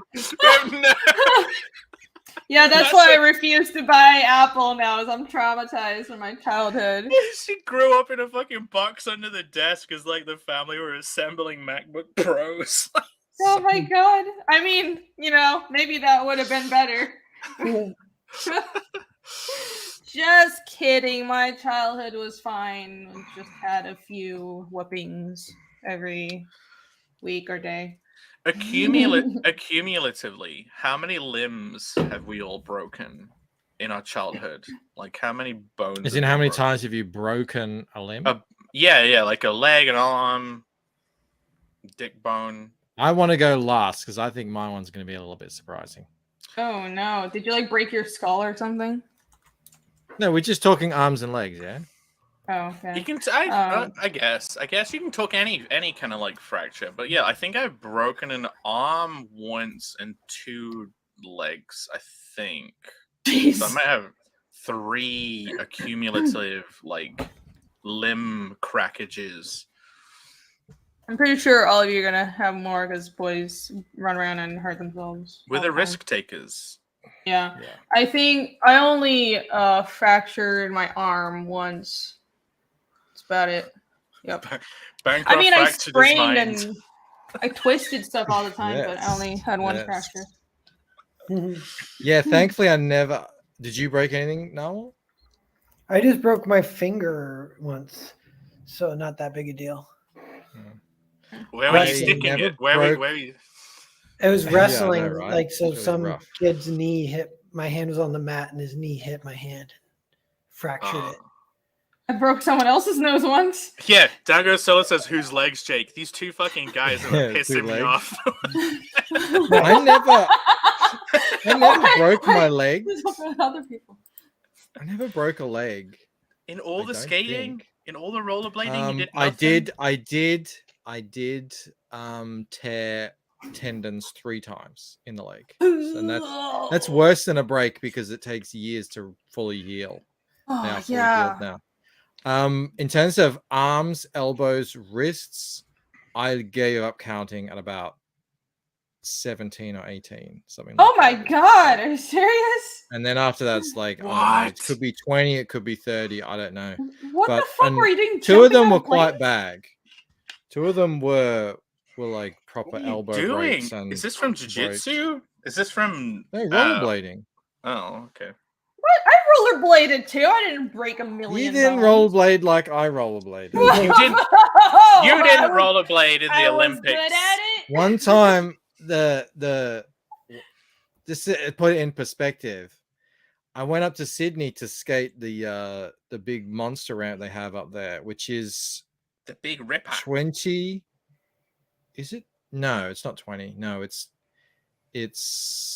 14 or 15 foot high. So that's the vert. That's like the whole thing. And then there was a 9 foot roll in on top of the deck. So what's that? Just 20, definitely 20, like about 25 foot all in all. And yeah, so and one time I was doing it, do this massive roll in.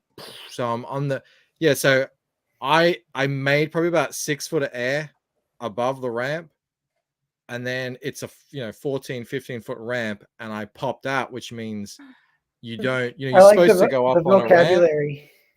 You're supposed to go up on a ramp and come back down on the ramp, but I popped out, which means you go out like that.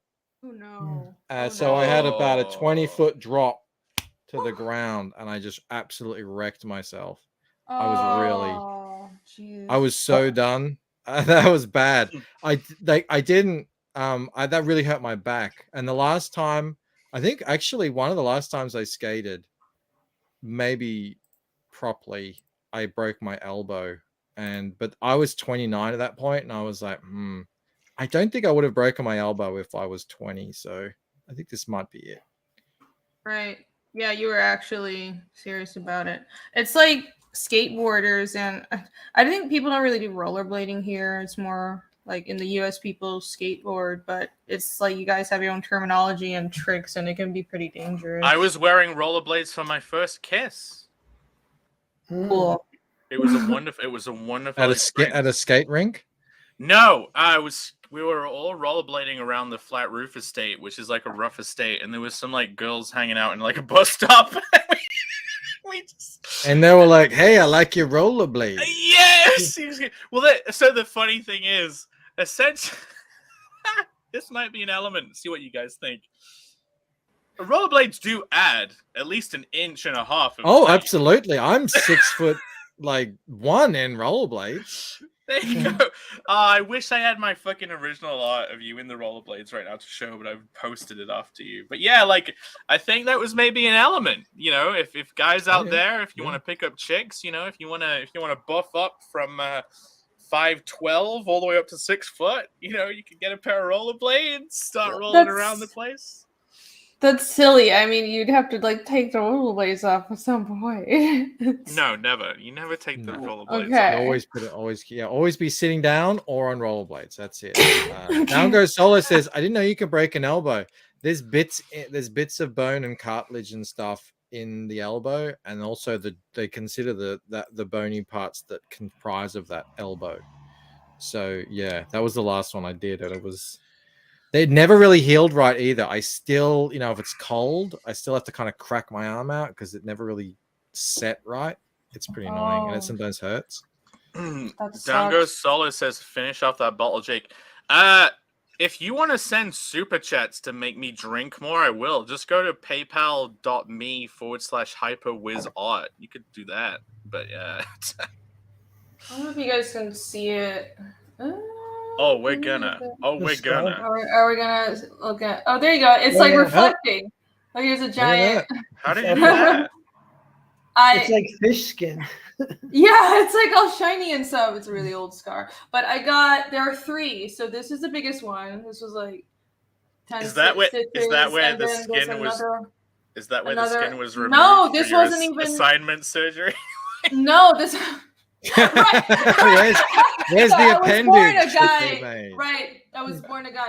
But so all 3 of these, I got them at the same time. It's like 1, 2, and 3. This one's kind of like keloid. It's like bumpy. But honestly, that's because you got a bee and your mom cut you. Yeah. No. This was bicycling. So I would bicycle. I would bike everywhere. And was it one of those dogs? Was it one of the dogs trying to yap at you and you kicked him away again?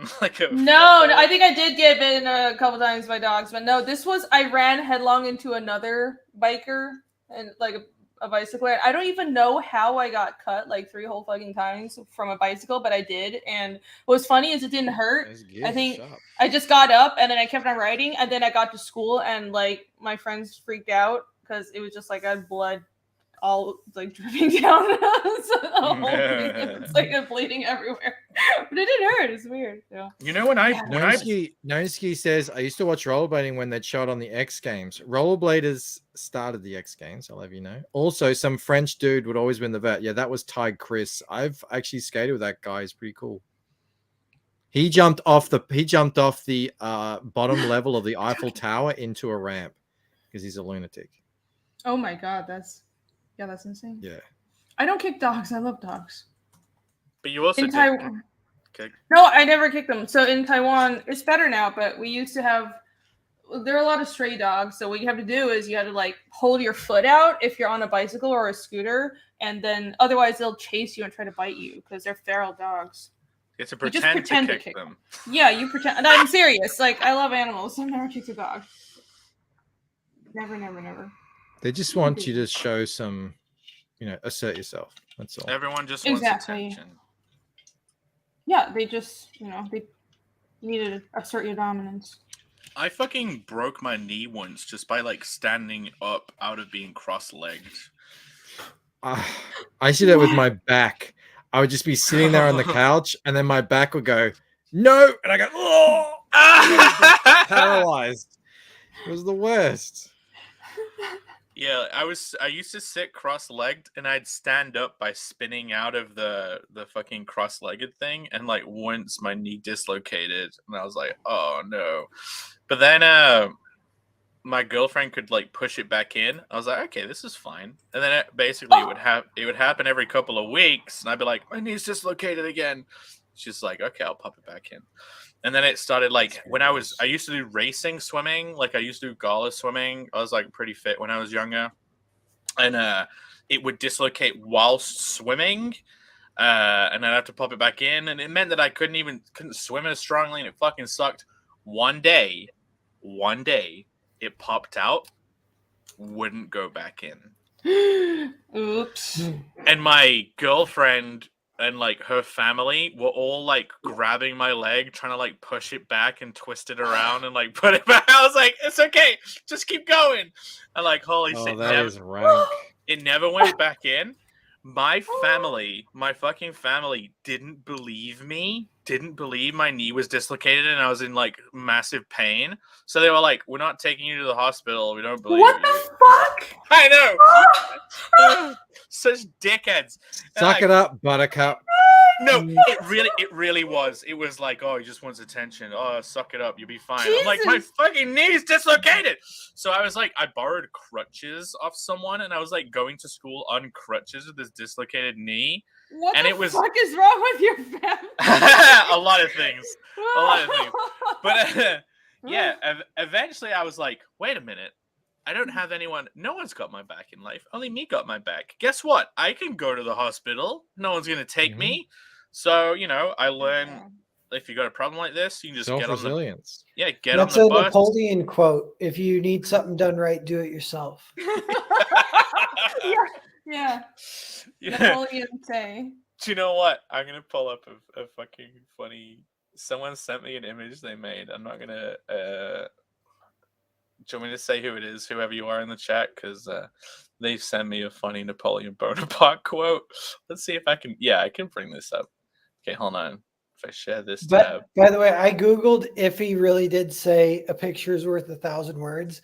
And they said it's unconfirmed, but supposedly what he said, it was mistranslated. But he said a good sketch is better than a long speech. What? That's not the same. Not quite as pithy.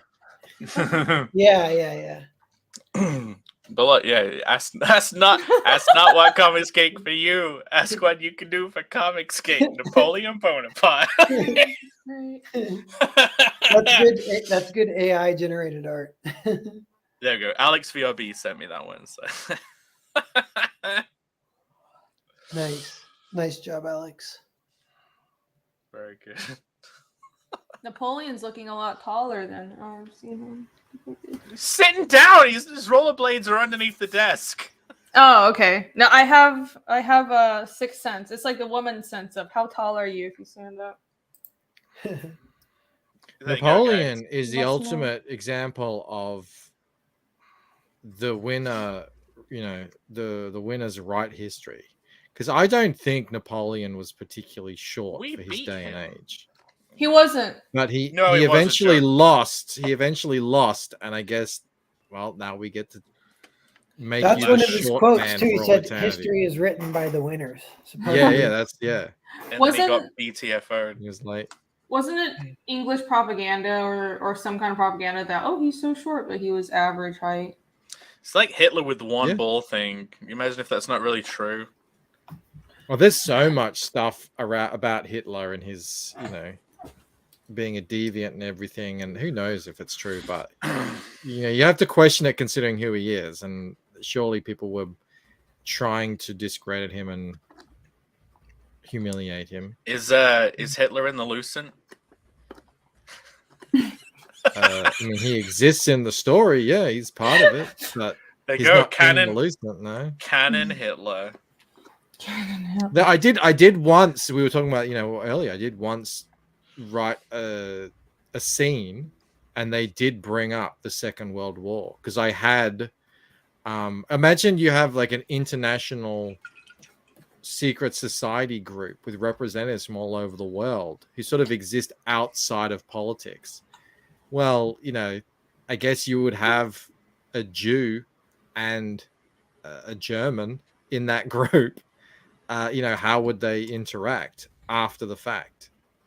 You know, would there be beef there, even though they're in the same organization?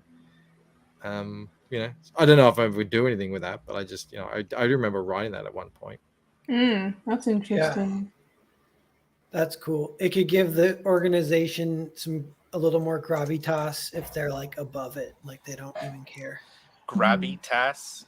It's a little Or bit it'd be little bit the way hands. I wrote it was, it's not that they didn't care, there was animosity there, but it's more like we don't bring that stuff here.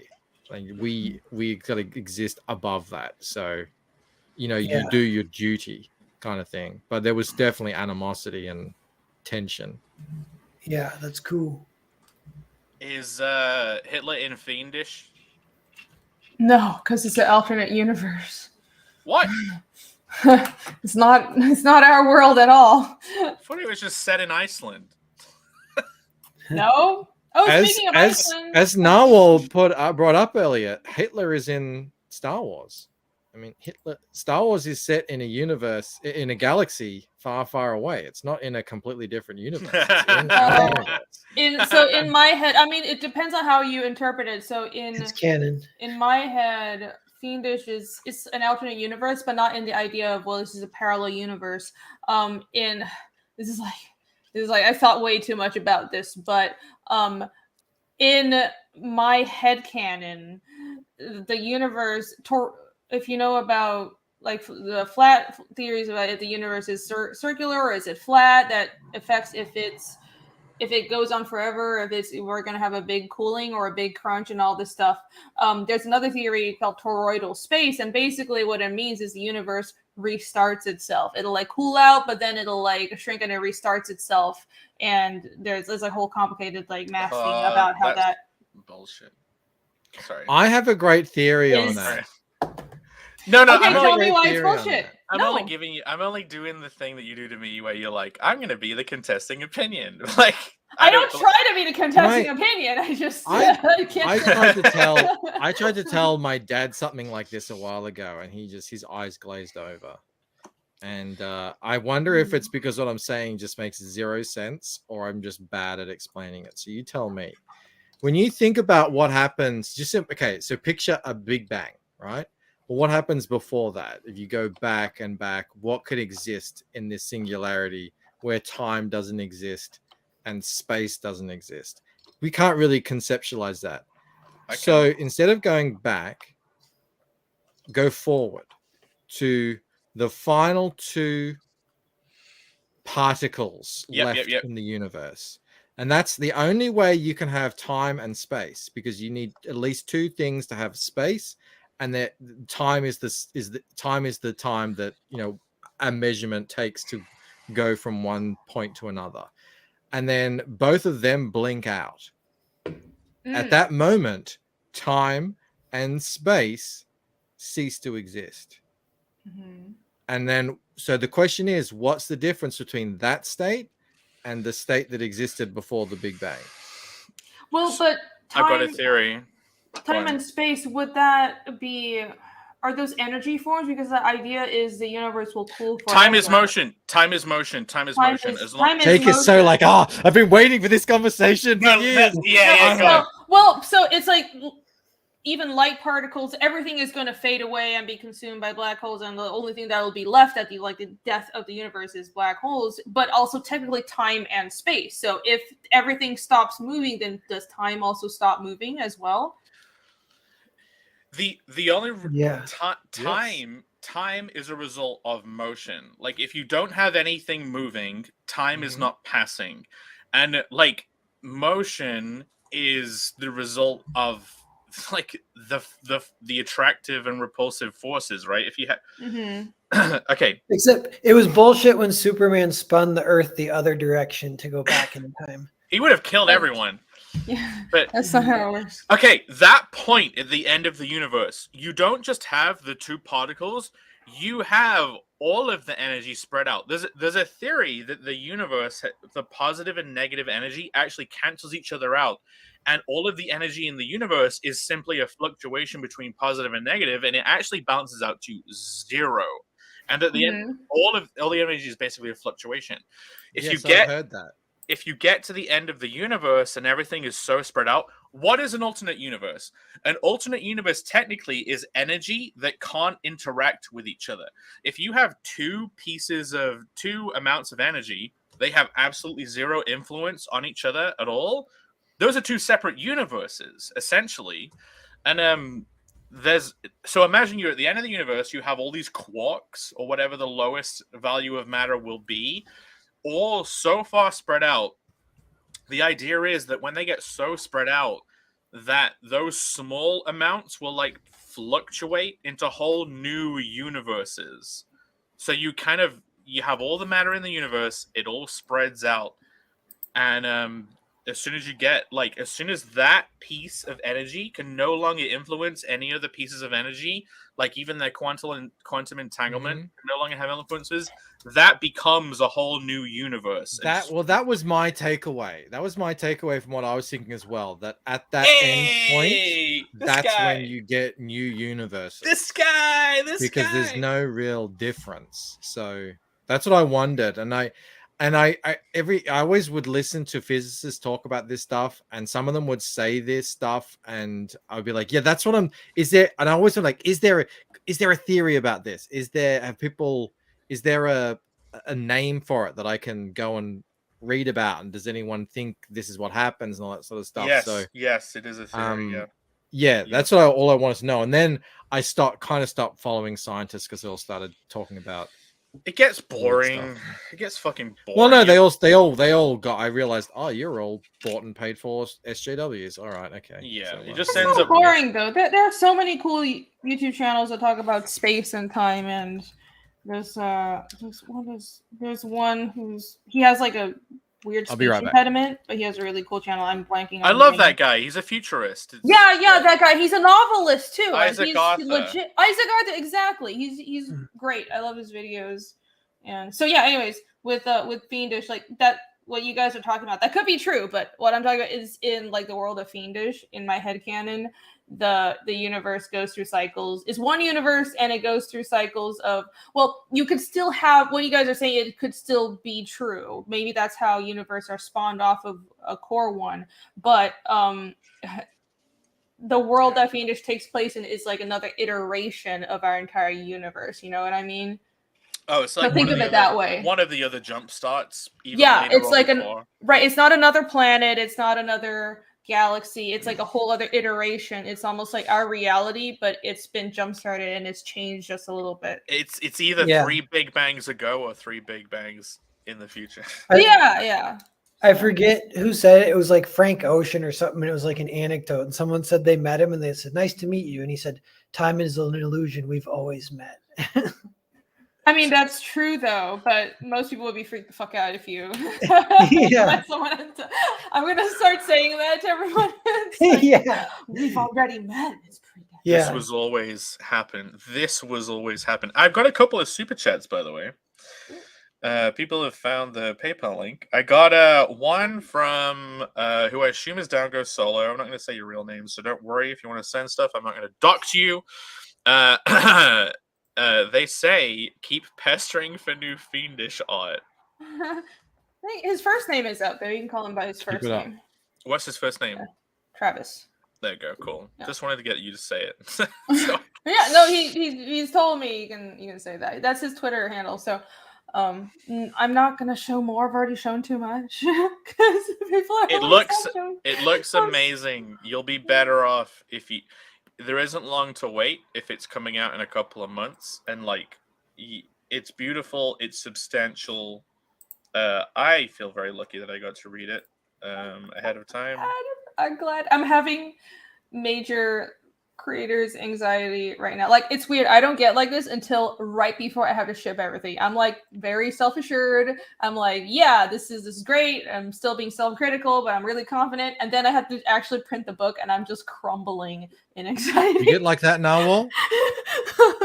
Yeah. But I was thinking recently. I'm like, I have more inner peace with Earthbound than my other stuff because people already kind of like it, and I like it. So I'm like, I'm just looking forward to getting it out. That's good. That's a good place to be. I think. Well, with Earthbound, that's like your flagship thing, and that's established. I think I feel like I have to prove myself, and like it's like the second book is the proving ground. And if people like this and they keep coming back, then I'll feel more secure in knowing this is the right thing to do.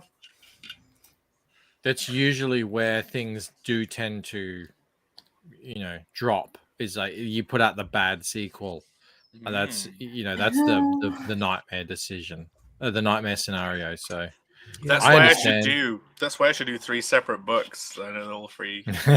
All the first 3 are gonna be great. It's funny. It's funny with the first one. I had that pretty bad. I had that. I don't know how people are going to take this thing. But as soon as I got a couple people saying, "Oh no, I actually really like this," then all the other people who were like, "Oh, this sucks. This is the worst," didn't really matter. Didn't bother me. Yeah, that's cool. That's good. You know, a weird anecdote too that I remember hearing was with Tarantino, which not that this necessarily applies to any of us, but I think it exists in the world that this kind of thing happens. Where he said he was finishing up Pulp Fiction, showed it to all his friends, and nobody knew what to think of it, and nobody particularly liked it even that much, and he was really depressed. And he's like, everything I do is like it's just my thing, and I can't make anything regular. And then it got released publicly and went insane kind of once. Then everyone kind of realized how good it was. So it was like out, people were watching it, and still not really that much response kind of. Yeah, there are so many works that just weren't that popular in their time, and it's almost like the test of time. It had to find the right audience, but you have these creatives who in their lifetime sometimes, it's really sad. They're just not surrounded by the right people that would resonate with their work.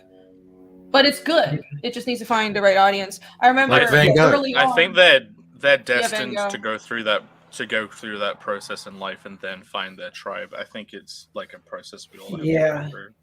If you get people liking it, then you can relax too. Because even then, if people are criticizing it, there'll even be a discussion, and that always benefits you usually anyway too. Because then, if they're like, that's a little bit.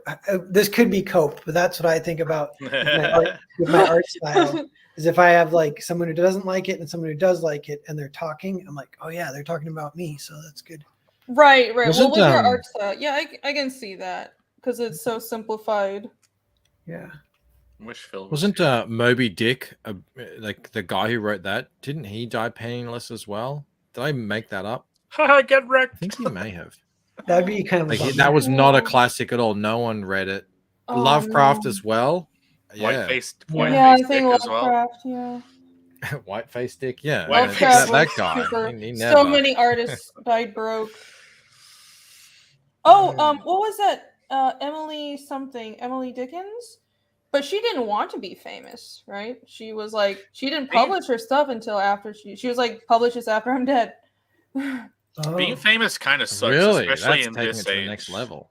Yeah, that was cool. I remember I read her stuff in high school and I was like, I don't understand why she didn't want to be famous, because when you're like 16, you're like, being famous would be great. And now I totally understand. Now you're like, I wish I could be a private person. Yeah. Maromi says Mozart. I think it was the exact opposite, Maromi. With No, Mozart. Mozart was a Pretty fucking sure. celebrity in his time. I have another He super was a chat. child celebrity, I think. I got another super chat, and I think this one comes from Vic 10 Acres. I'm sure it's you because it came in when you said. It says, Rainy! ... You're Yes! You're Lucient beautiful? ? Collect books, not penis slinkies and bottle openers. What? What? Again? I can't bring it up. But yeah, that was for I assume it was £5.36. So I don't know what that is in super chat, American money. But yeah, Rainy, you're loose and beautiful. It's Collect probably like books. $6.90 or something. Yeah, $6.99, $7.99. Collect all the penises you want. No, I think I only have 2, but I think I'm gonna make it a thing. I'm gonna start collecting little like dick things. Do you think there's a woman? We're not here to kink shame anyone.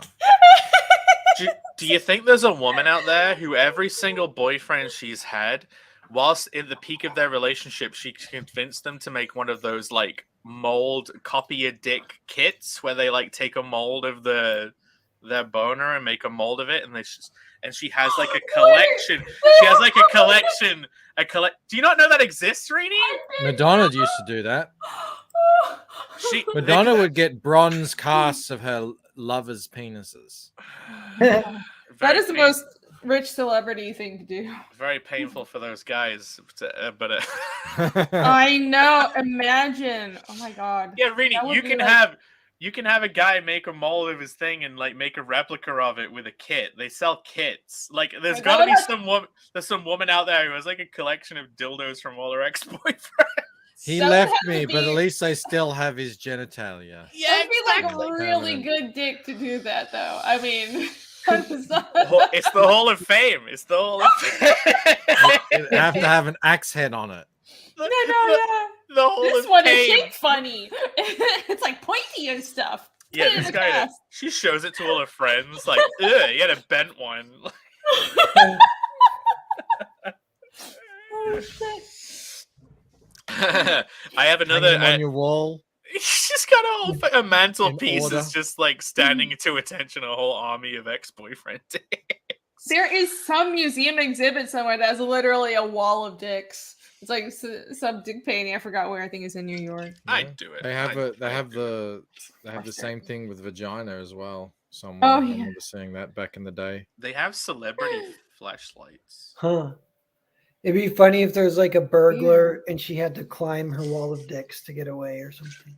That's what I'm gonna do. I'm gonna plaster just like dongs on the outside. I mean, I'm probably get a citation for that. Rainy has no picture frames on a wall, but she will just have like dildos hung on a wall. It's so funny when it's like any friend that like my male friends are just terrified of this bottle opener schlong I have, and it's Why like would this they be male scared of it? aversion to. I don't know. It's like half the guys I know are just disgusted. I'm like, it's just a bottle opener. it's the ultimate Sigma move. I just like wave it in their face whenever they come over, and they're like horrified and run away. It's like, are you a little girl? The ultimate Sigma move would be to grab the bottle, put it in your mouth, and hold it in your teeth, and then open the fucking bottle with the bottle opener in your mouth. That would be the ultimate Sigma move. You'd be like, whatever. Oh my god, yeah. You could totally do that. Because like here are the balls, and this is the bottle opener, and It's very nicely carved. Take out a couple of words out of that sentence, and I do understand them being squeamish. They're like, my friends come over, and I pull out my dick, and they go, "Oh, I don't want to see it." You know, That's what I do. I pull out my dick whenever my friends visit my house. Be warned. It's getting good. We got another Travis super chat for 7. What is the British version of dollary dues? It's just Brit coins. That's a bit like, that's what they're gonna call the digital currency, by the way, the Brit coin. So as they start trying to take over the world with their government centralized Bitcoin alternatives. Travis says for £7.66, he's pounding his 7.66 times. Get her to let me read it too. ... No. I mean, you're a wonderful customer, and I really appreciate you. And you've bought so many pieces of my original art. Thank you so much. But I'm not showing anybody else. The only person I might send it to, I might maybe Mike Barron, but I'm a little like scared because he's like so experienced, you know. And it'll feel good to read it when you get it in your hands. It'll feel very good to read it. Like you don't have to wait that long. Yeah, it's gonna be pretty soon. Yeah, it'll be going to print in like a week, so it will be soon. But yeah, I mean, I think the thing is, I was really worried because I wanted to get more story in, and I'm like, I want to be done with the first arc of the story because I have this huge reveal of who the real villain is. But I realized like I need to take my time and establish the characters. So what I think is going to happen is this book is all establishing the characters, but there's some, I think, really cool reveals, and there's action as well. I have this, I've already told you I have this bandit fight scene. I'm pretty proud of it. But yeah, like, and the next book will be like the really big reveal, but I need to take my time because I don't like reading stories that feel like they've been rushed, and I need to not fall into the same trap, even though I'm just like, I feel like I want to show everybody everything at once. Bandit scene had good trash talking.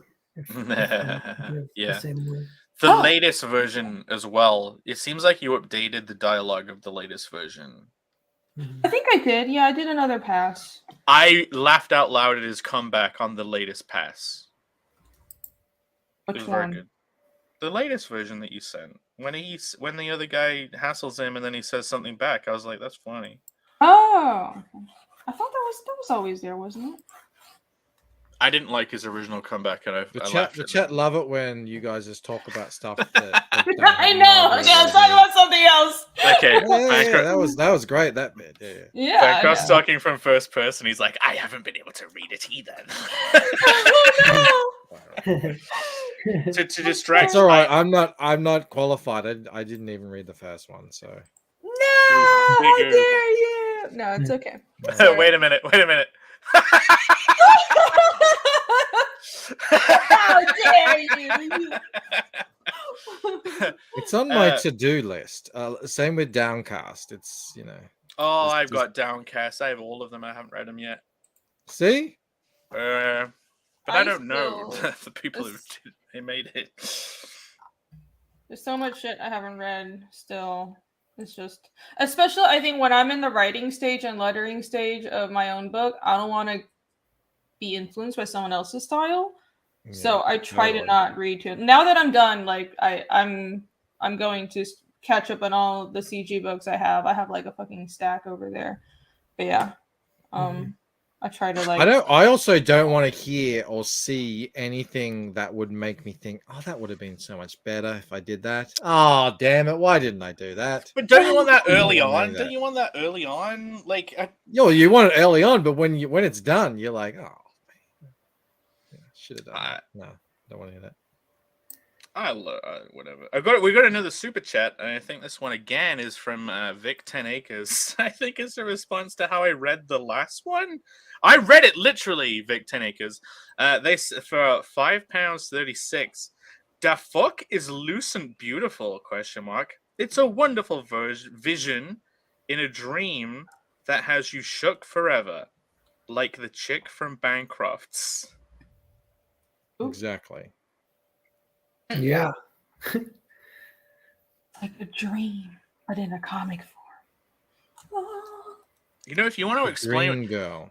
you know, the funny thing about you guys sending these super chats, there's no character limit. There's no character it's limit. like, send you 50 cents, and you know, it's like a essay. You don't have to. Right. You don't have to truncate what you mean to Didn't fit. think Like this you can through. just say it in the full fat version. But I appreciate. I appreciate the super chats. This is the first time I've got them. Technically, I appreciate it very much. This is great. That's awesome. People are so well trained by like YouTube super chats. They're like, I can only say one sentence. Yeah, I need to use all the truncated words. Yeah. Oh, bloody hell.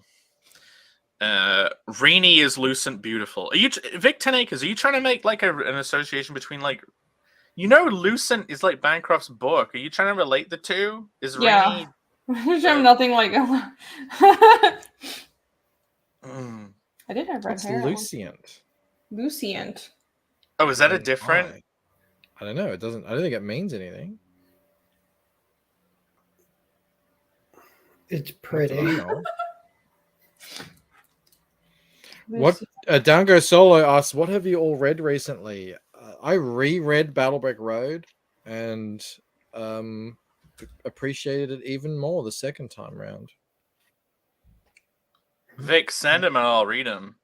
Just saying. Yeah, the last thing I read was all the way through was probably Earthbound. Yeah, and I offered to do a how to read Earthbound, but Novel didn't get back to me, and it's okay if you don't want to do it. I love those how to read streams with you guys. It was fucking they're awesome. good.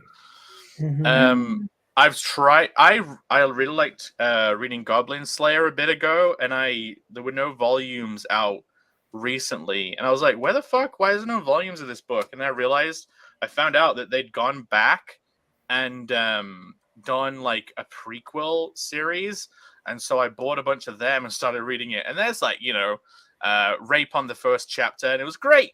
I was like, yeah, back to good old Goblin Slayer form. But yeah, that's kind of like what I've been reading. I might read that. I might read the rest of Goodnight Pun Pun. I'm thinking of either fully dedicating to reading Berserk properly, or Vinland Saga, or Vagabond. Yes. One of those. I know, but I need to pick one of those, Rini. Like Berserk. Okay, I'll read all of Berserk. Berserk. What about you guys? I have Private American, and I haven't opened it yet. They taped it too much, and I lost my pocket knife. I'm like, where's my pocket knife? So I always sit down to read it, try to open it for like 5 minutes, and then give up and go do something else.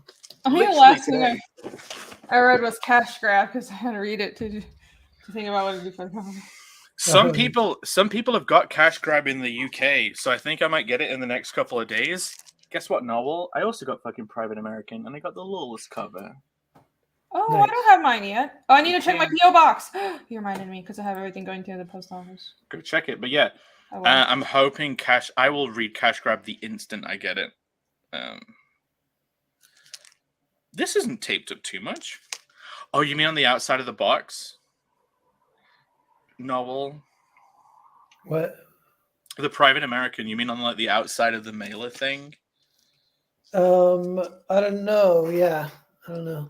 Yeah, mine was. Mine looks like yours, but it has a bunch of tape on it. I can't get it open. Oh, okay.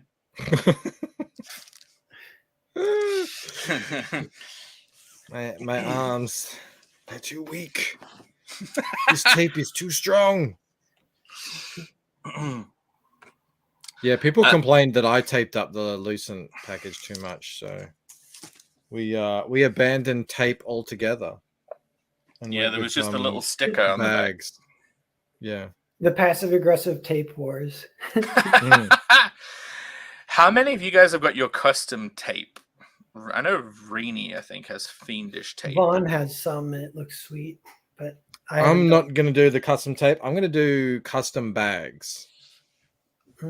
So, what do you mean? Do you mean these things? So these sort of shipping bags, I put the mailer in there, but I want to print that all up custom. What's on the other side of that bag? Is there anything? Nothing. Is it all clear? Yeah, like you suggested I get those bags, right, for my original art, sending it out. I found some. Did I? Yeah, tough bag. You said get wooden MDF. Oh, these board. aren't tough bags. These are just for putting the mailers in.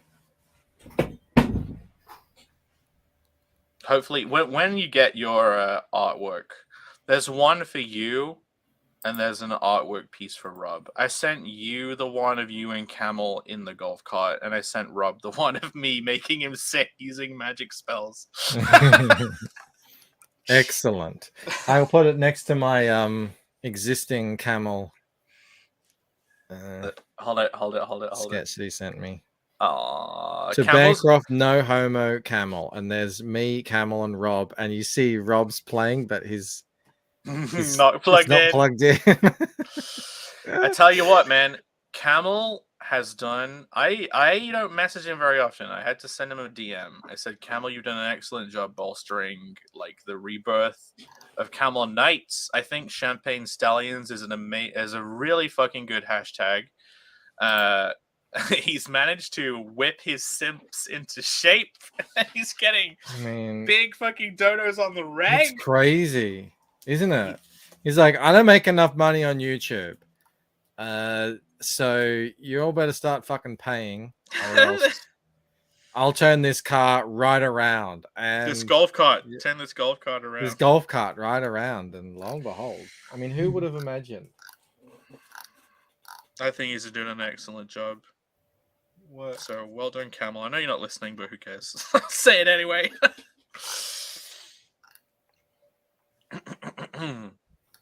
Oh, it's my screen. I've got to go hang my Shant back up on the wall before Mel gets home, I think. She was in here earlier, by the way. Was she? Yeah, a long time ago. Mel came in, and I brought it up on screen and she said, "What did I miss?" Oh. She's heard all of my ramblings 100 times before. It is really interesting how the tender early stages where you won't share certain things. I've learned how to summarize my ideas better in a way that gets a reaction that's useful. I used to just be like, it's kind of like this, but then it's that, and then this character, and it was like a bit nebulous and people didn't really get it.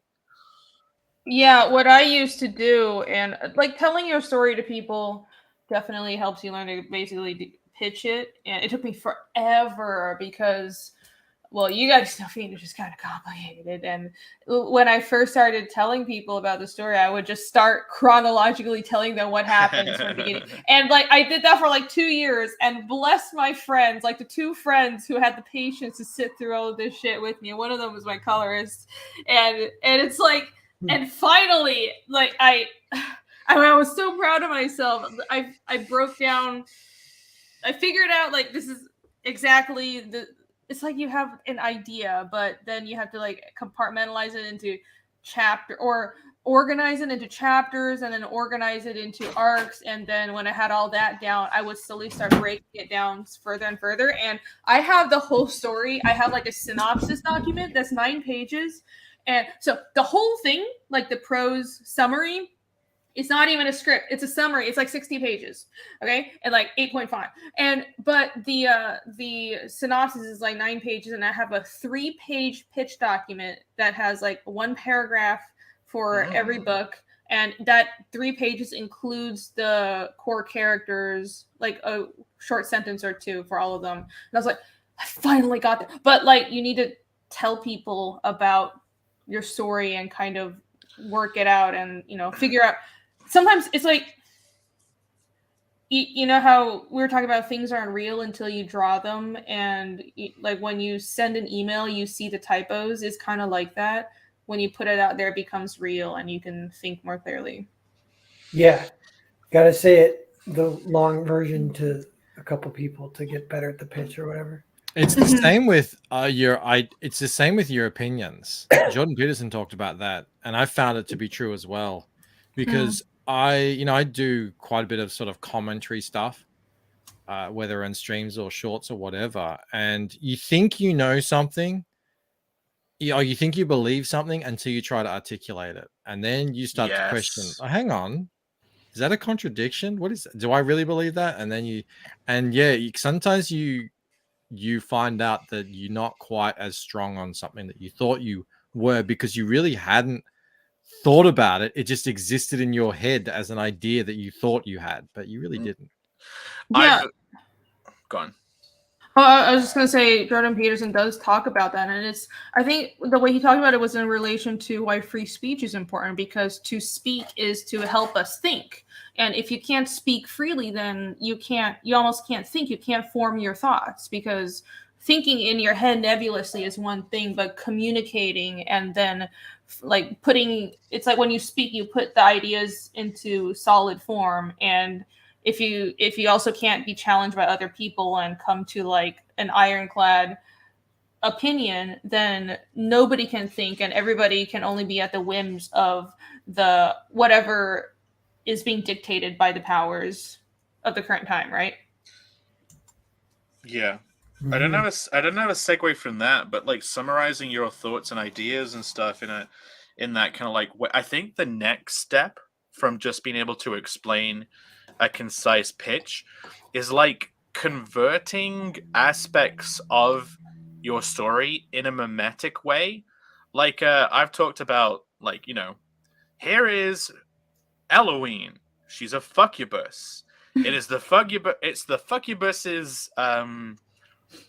like job to distract heroes from their quests. And like that's just, before I started saying that, I didn't think that. Like, I didn't plan the character around that. Like, I wasn't like, I'm going to have this character and it's going to be like, that's what their job is. It was literally, okay, in the moment, I had this demon character, and I had the concept of fuckubus, and I'm like, okay, how am I going to make this character actually impactful and appealing to someone listening to me say a handful of words right now? I'm like, okay, the best way to say that is like a fuckubus's job is to distract heroes from their quests. I'm like, I'd never thought about it before it came out of my fucking mouth.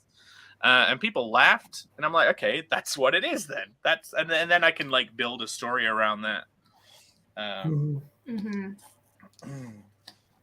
like also, there was a time when explaining Connell, I was like, really?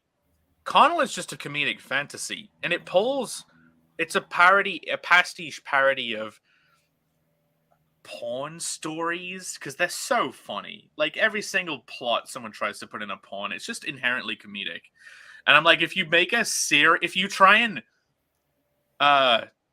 top secret that, like play it straight, like Leslie Nielsen, if you try and Leslie Nielsen a porn plot, like that is essentially like, there could be some really funny shit there. So I was like, wait, but I need to encapsulate it in certain mimetic ideas that make people engage with it on a human level. So like with Connell, I'm like, okay, he's an adventurer, and he's trying to, like, he's been fucking banished, and now he's trying to claw his way back by stealing someone else's quest. Like, there you go. Yeah. That's cool. Before saying that on a stream, there wasn't really the idea of him stealing a quest from someone. It was just like, he's going to try, and he was just going to end up on an adventure. But I'm like, that's not enough. It needs some tension. It needs some pep. Like, he needs to be hijacking it from someone, and he needs to be under a threat of like, he's just been completely screwed over.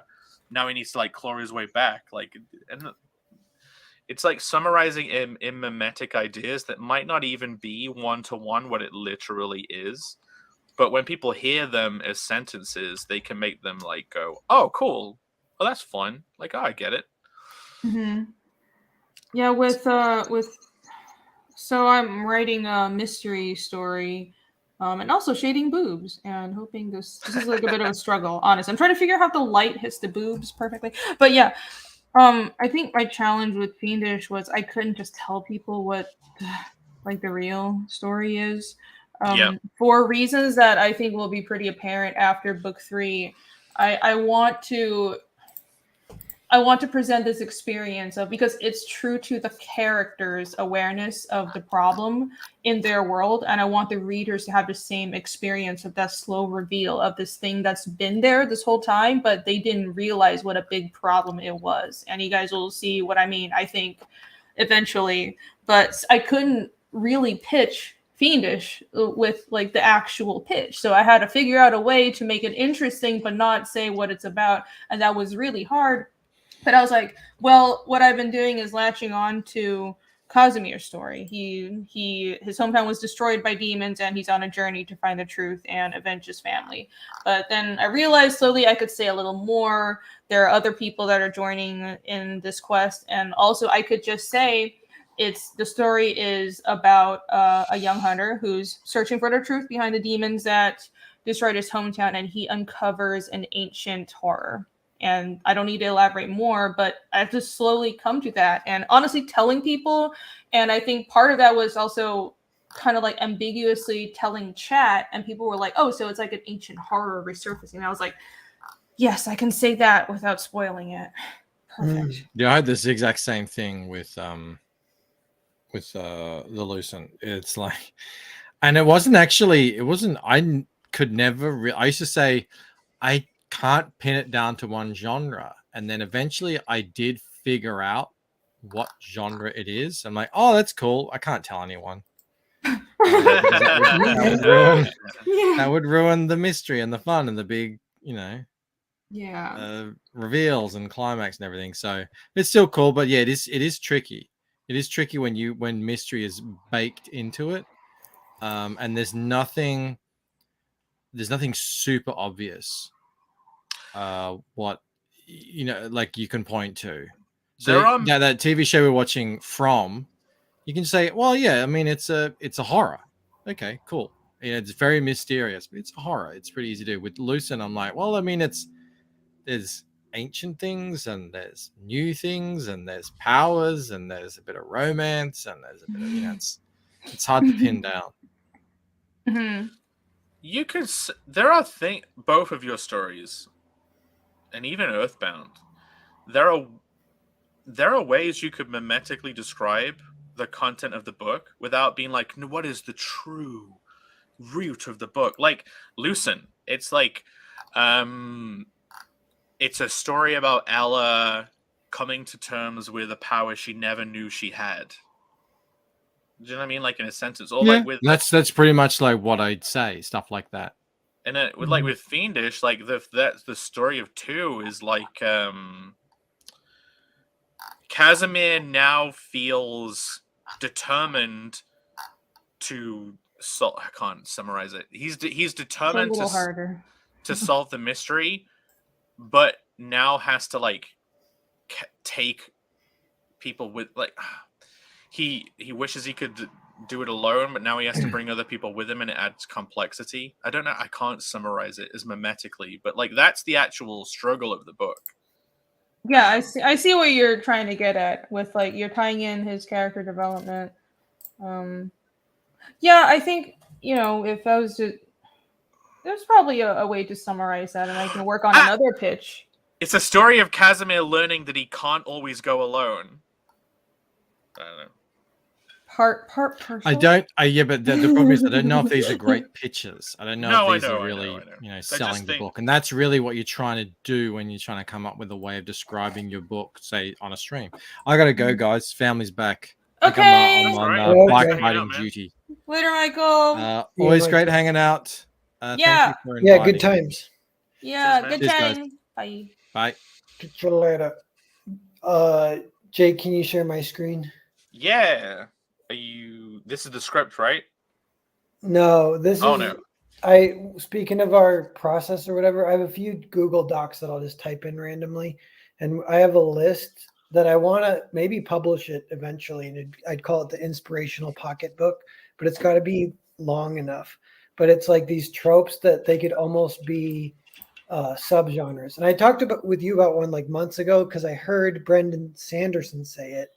And I don't know if he calls them tropes or not, but he said boy discovers dragon egg, and like E.T. is that is that story. Then there's 1,000 types of story that are like that. But like it's the boy has to keep it a secret. So much of the story feels like it's writing itself because there's all these things that the trope has to do to play out that type of story. Like the boy's keeping it a secret for a while, blah blah blah, and his life is playing off like how it can help him in some problem going on in his life, kind of thing. It grows itself. It goes from an egg to a small creature to maybe like a bigger, more powerful creature, all that kind of stuff. But so the list I have, like, I don't know, just a lot of stuff, but Take Back the Holy Land, Out with the Old, In with the New, Fish Out of Water. Fish Out of Water is kind of classic. Are these sort of... What are these related to? Which project are these related to? For me, they're none. They're like ones I might want to do one day or whatever. Oh, so each one is a different concept that you want to explore, or or they can plug in like Drunk Mentor, like that could be an Earthbound story. I could if a Drunk Mentor ever came up. These are concepts. Oh, sorry, that you just like and you keep them there. Yeah. That's kind of for inspiration, but they're almost like subgenres. Like the Drunk Mentor, that one I've thought could be a kind of cool one, like about comics. Like if I ever did a comic about comics, it's a little more slice of life, real-ish.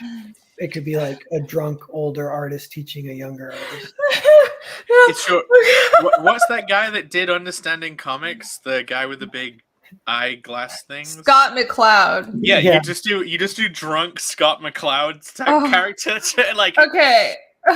Understanding Comics. He's like, I can't draw anymore. My hand's too shaky. Well, I'll get you some booze. All right. In my head, okay, you know how there's Bakuman, which is the manga about drawing manga. And I'm Rini, fucking DVD of Bakuman right here within arm's reach. Nice. Your weeb pass has been secured. So. That just made me think, what would American version of that be? And it would be just like shit show the book. Like the industry is a mess. Even before all this woke stuff, it was a mess. There's no clear path to success. Everybody has emotional issues and they don't know how to keep it in. There's tons of egos. There's people fucking each other's wives. It's like fucking insane. And so American Bakuman would be like the opposite.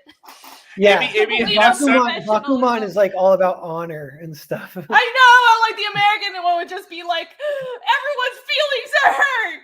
Yeah. I've got to say, this little group of creators feels like the Western actual Bakuman to me. Do you know what I mean? Yeah. I agree. That's why I hang out with you guys, because it's so fucking cool. When I read Bakuman, I'm like, this is so fucking cool. I wish I had that. And then like you end up getting it a little bit, and it's like, this is so fucking absolutely cool. I've been wanting, like, even since college. I think I had that for a brief time during college, being surrounded by other people that were just all about comics, and we would all be sleeping over in the sequential art department. Like nobody would go back to the dorms. They would be working all night, and we would all just be talking craft, and we were unified by this love for storytelling and art.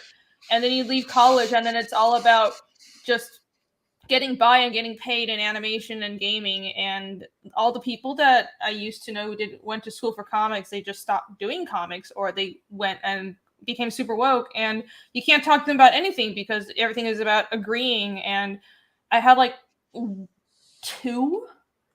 or two people left that I could still talk to about comics, and I've been hungering to just be back with people that cared about this stuff again. And I think I found it here, and that's really great. It's an amazing feeling. Yeah. In my you guys are great. I had a mentor, and he was a little bit older, really nice guy, but he quit talking to me like a few years ago, and I'm haunted by it. But because we got in a few fights when we were both drunk, and that's like not even really part of it. I don't know. It's a lot of weird things.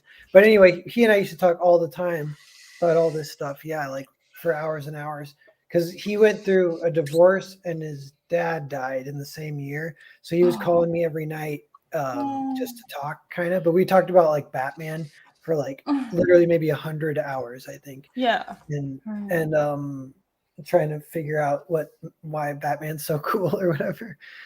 And yeah, but anyway, so I feel the void too, but it's good to make friends with it.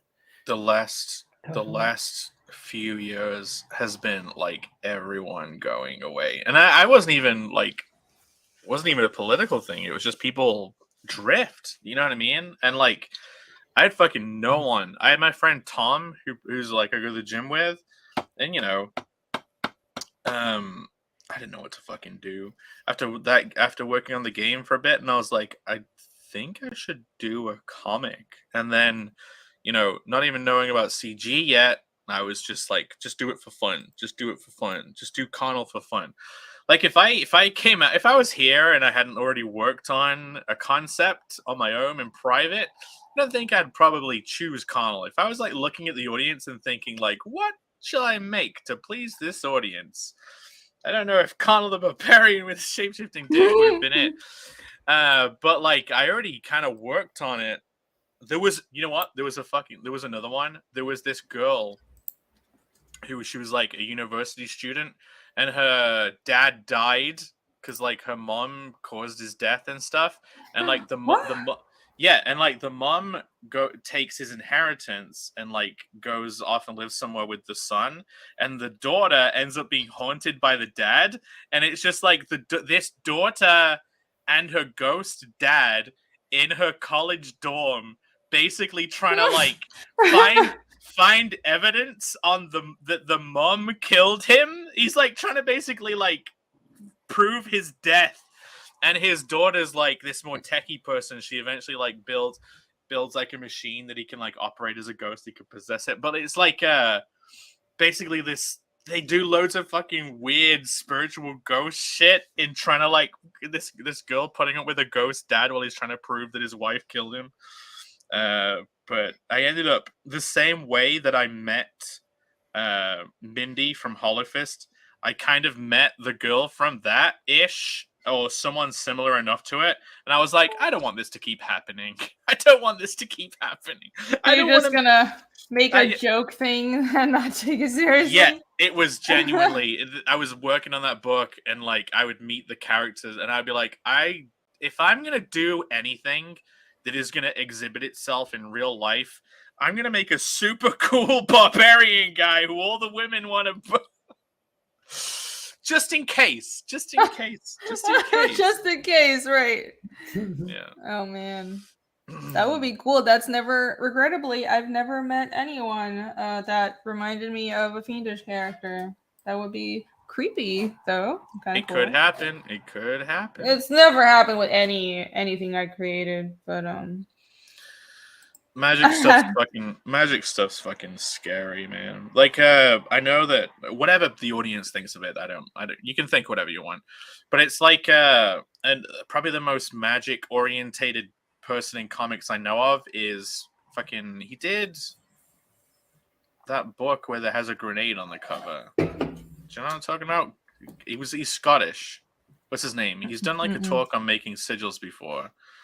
Maybe the chat knows, but yeah, like he would explore sigil making, and you know, any creative work can end up being like a super sigil, a manifestation entity, and like he would say that he would meet the characters all the time from his books, and he got basically scared off similarly, where it's like, I don't want to explore magic anymore; it's too freaky. What's his fucking name? Hold on, let me see. The only times I've been, I don't have a lot of supernatural experiences. There's only like one thing where, did I tell you guys about this? I think I mentioned it on stream once. How this is nothing to do with storytelling or even like magic, but the one thing that Grant Morrison. Grant Morrison, right? That I remember from my childhood, because I was raised Buddhist, and it has to do with current social issues.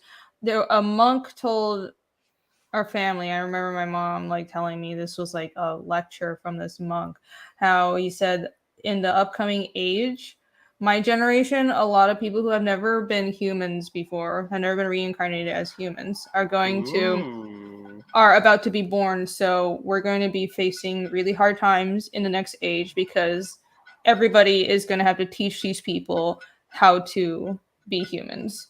And I don't know why I always remembered that. And I'm not particularly religious, but that was like so weird to me. And now, like 25 years later, I'm like, it tracks. It feels like it's happening. Yeah. It feels like it explains everything. I think you have a lot of old souls that also incarnated at this time to guide them. Yeah, because it's like this is the most humans that have ever been on Earth. So you have a lot of old souls, and if you do believe in reincarnation, I don't judge, but it makes sense. And in my head, it's like I don't really 100% believe in anything, but I find these theories interesting, and if it's true, well, that totally makes sense because these people don't know how to function, and we're like struggling, and just like society's imploding because we haven't realized we have to teach them. It tracks. Mm-hmm. It's very spooky. Did I go to temple regular as a Buddhist? Yeah, it was like every other weekend. I would go all the time. How many swastikas did you have? Tons! That's why swastikas don't offend me. Because it's like, it depends on the context, right? I have one tattooed on my arm. No, I don't. But it's she covered it with the moth. She covered you go. It's one of your scars. One of your scars.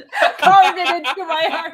But like you walk around Taiwan because there's a lot of Buddhists, and I think most people are like folk religion or Buddhist, and you would on the outside of Buddhist temples there would just be painted like patterns of. Sometimes it would be like the edge of the wall would just be like a row of swastikas. And I remember posting a picture of that years ago online and some American freaked out. And I'm like, it's a fucking Buddhist temple in Taiwan, idiot. It depends on, this is why context matters.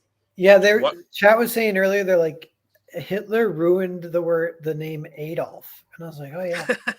And they also ruined swastikas. A lot of those swastikas are kind of cool. They would be. I mean, that's literally the sun symbol. It's supposed to be like the best of all fucking symbols. Do you know what I mean? It's like praise the sun. Yeah, it's a great. It means the sun, but it also means infinity, and it's so widespread. So the origin is Indo-European, so that's why you see it in ancient European tradition, and stuff like the Triskelion is kind of linked to it. So you see it in Slavic religion and Germanic religions, but also sort of like the more Eastern branch, which is the Hindu branch, is that version is the actual like square swastika that we're more familiar with. But it's this ancient symbol, and it stands for the sun and rejuvenation and infinity. And in that actual word manji in Japanese, and also it's a loan word from Chinese that means infinity. Man, that means infinity. And so it's an ancient symbol, and I love ancient culture, and it pisses me off so much that it's like we're giving in to what Hitler did and letting him take over this symbol. Unless you're using it in the context of like in a white circle on a red background, marching and calling for the death of like certain people, then it's not offensive. You know what I mean? Yeah. It means something else. You know what you're saying about those souls have never incarnated as humans before? It like. In the experiences that I've had, like that girl who looked like Mindy, who I said earlier that experience, she was a medium. And, you know, in some of the conversations I had with her and her guides and my guides, spirit guides, like they hinted at like, you know, alien planets having different life forms, like you would have alien planets, and it's still similar souls. I'm imagining like some planet of aliens somewhere getting fucking Death Starred and all of them dying, and then they're like, shit, we need somewhere to put these motherfuckers. And they're like, send them to Earth! And then you have this whole generation of the internet coming around, and like all these new alien souls that have never been humans before. They're all like, oh, what do we do? I'm just gonna make a fucking OnlyFans. Yeah, probably. I mean, in Buddhist cosmology, aliens totally exist. I grew up with this stuff, so it's like science fiction is totally compatible. It's like I grew up with monks telling me, so like, well, in other planets, life forms are totally different, and in some planets, they take the shape of like light, but they're conscious light formed like blobs of light and stuff. So Yeah. I'm like, this stuff is like, that's why I love science fiction. There was a long time ago I made the decision within my own beliefs that like when people say chicken or the egg, like, does the consciousness, is it as a byproduct of the physical, or is the physical a byproduct of the consciousness? And like, I pretty much committed to the point of view of like, it's consciousness first, and the physical coalesces around it. Yeah. Speaking of swastikas, there's a funny thing I remember. Speaking of swastikas.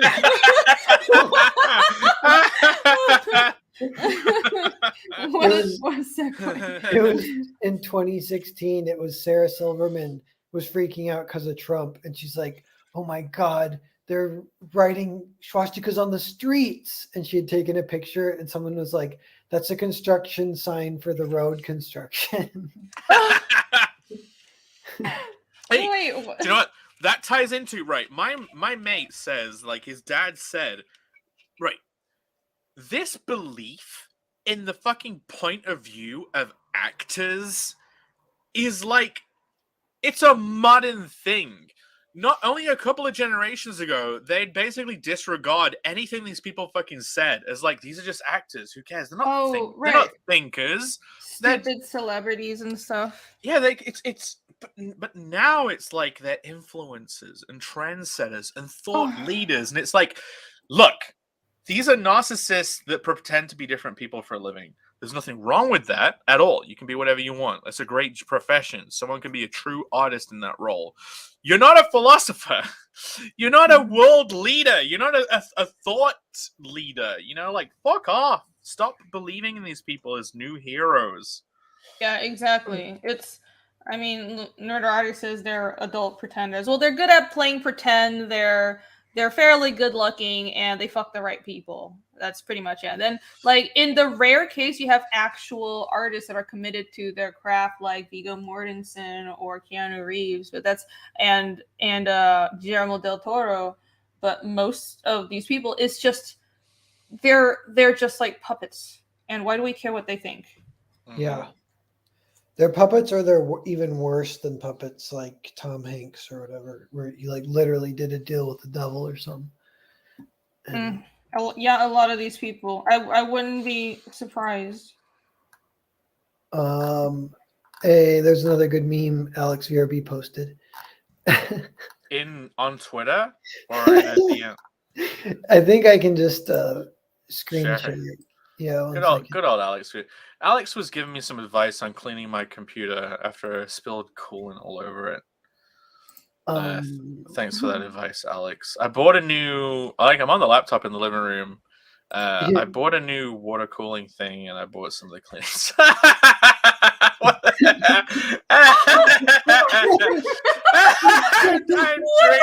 is this? The fucking the bottle opener is in there. I need to retweet this.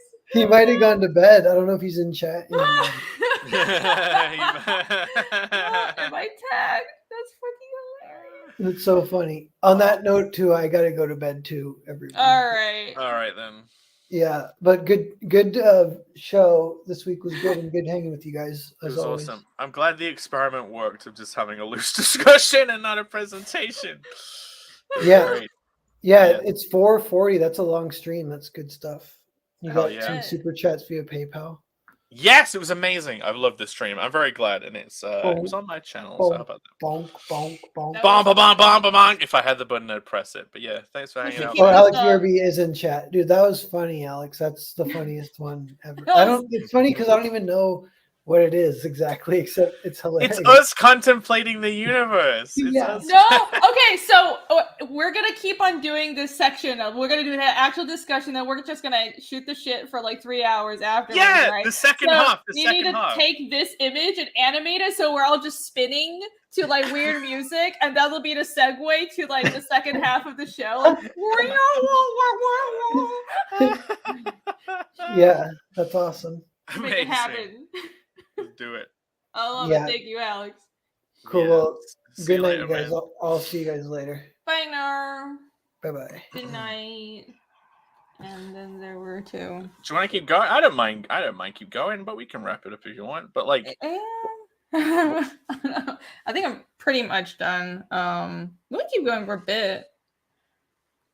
No, I'm almost done. So. Let's talk more about swastikas. Yeah. Oh, I have nothing else left to say. I think this turned out great. I can't believe we go for nearly 5 hours. Let's try and do 5 hours and then we can wrap it up. How about that? Okay, yeah, sure. It's only 20 minutes. Cool. I can keep, going, now you've got to draw the whole behind of this. If you actually want to do it double-sided, you have to draw the other side. No, I don't. I'll just mirror it because her design is symmetrical. Oh, okay. In my yeah, that's no. I'm not gonna do the back, like the back side. That's the clever way of doing it. So have you already made all of the little demon standee things? Yeah, this was from chapter 1. So they still all exist from chapter 1, and those are the ones that is that included in the box, basically? Yes, so in the box you'll get the Ragna standee and the demon standee. So both of these are included in the box, plus the world map and all the variant covers and the art book. So this art book, I can't wait. Big box. I want that. Is that the new version or the old version? This is the old version. The new version sadly won't have gold foil. I'm sorry, everybody. The title will be just white, but I'm gonna do like soft touch. So I think it's the same kind. If you got Inglorious Rex or Isom, it's like that really nice soft lamination. It's the scuff proof. Yeah, it's nice. Matte. It'll be this nice matte scuff proof, and but everything else will be the same except some interior pages. There's a bunch of like some like old. I like the thumbnails. One thing I had prepared for the show was like showing some of my kind of like thumbnail development stuff, but maybe we'll do that on a future thing. I'm gonna show you guys if this will entice anybody to get the art book. So I have like this stuff in the art book already. I showed you guys this early Fiendish work, but I actually put some extra early Fiendish work in this. Someone link the campaign. One of you mods, you know the links. Link the campaign. You can get this art book, and it's going to be coming down soon. The campaign is, so if you want this art book, you can get it'll be down soon. Yeah, it'll be coming down in a week. But and they add on the last page, it'll say 2nd edition right here. But almost everything will be the same. Oh, you guys want to see my crazy, insane thumbnails? This is pretty much to size as well. This is how I do my thumbnails. What are they? Are they all the thumbnails of chapter 1? So no. Oh, Dango Silva isn't a mod. He needs to be a mod. These are my Gwenpool thumbnails. Oh, you know what? I looked up some of your Gwenpool art, and I thought it was cute. It's cute. I was doing a different style. I mean, it's obviously different than what I'm doing now, right? Yes. And this is a chapter of Fiendish that it was actually a story that takes place in the future that I completely scrapped. So none of this shit happens anymore. But I was thinking of doing like a side story, like jumping ahead to the future. And I was like, that's a bad idea. And also I'm only gonna do flashbacks. I'm not gonna do any flash forwards. When you cut stuff, do you really cut it for good? Do you never try and like salvage bits? Like there are shots that I've cut, and I'm like, that'll be a good shot for something else. So like little story bits that I cut, I'm like, I could use that. I completely detach myself because the idea is still in my head, and I try to just be like, because I'm focused on just telling the story the best way possible. And if so I just completely cut it. I don't try to force in, because I've had like really cool character designs and stuff that I've totally cut from the story. And are those designs there from Fiendish? Are they from so this book? Do I have any copies? I might, but it's in my convention suitcase. So this is a silent comic called Beads, and it's this is like a 25-page People story. Wanted that. People last time you showed that, people wanted it on the campaign. So this the story is, it's a silent comic. It's the pages are horizontal. So this is one page, 2 pages, and it's 5-page shorts and 5 short stories. And the idea is it's two souls that reincarnate through time. So this short story here is like two kids. They're born in ancient China, and they're lovers. And every time they reincarnate, you can see like one of them has a mole and one of them has a birthmark. But sometimes one is a boy, sometimes one is a girl. And in one of the lifetimes, it's two boys. But every time they fall for each other, but they can't be with each other through every single reincarnation until the very end. It's reminding me, I know, it's reminding me of Darling in the Franxx with that. Like, I loved that aspect of Darling in the Franxx' story. And this one, it's like they reincarnate in ancient India, but the guy gets drafted to a war. But I don't have the whole thing here. I only have like the China and the India reincarnation. And I don't know if I have more copies of this. I think they're gone. Yeah. So there you go. And the story ends. Maybe if enough people bully you into it, they'll you'll offer it in the future. I would if enough people want it, but the thing is, like, I don't know. Nobody was really. I've been putting out these little comics forever, and like nobody was interested in them. But that was before you found your audience. Here's like, so I was just. I mean, I don't hate. Yay! Look, I have a bunch of. Were you the first artist on Gwenpool, or No, the main artist wasn't me. Oh, it was Gurihiru. I was just a fill-in artist. I think they were like, "Oh, you can draw anime stuff, and so we're gonna hire you to be Gurihiru Light." So a bunch of people commissioned me to do like Gwenpool custom covers, and I mean it was work. I didn't hate it. I didn't love it. Whatever. Well, Vic Tanaka said I'd buy that. I'd buy it, but like I'm literally gonna buy anything you do, so I'm just full on simp. This one was actually really fun, but I don't know. The thing was more, I just wasn't happy. I mean, I was happy I was working on a book that people knew about, but then after a while, I was like, I feel like I'm selling out. I want to do my own thing. So then I started drawing this. Oh, I showed this earlier. Look at this. This was the early version of Iskul when he was older. Look at him with Wyoming. Wyoming? Wyoming. She's on the back. Her first name was Yeria. That was her first name. Yeah. Her first name was Yeah. Shut up. Shut up. Yeah.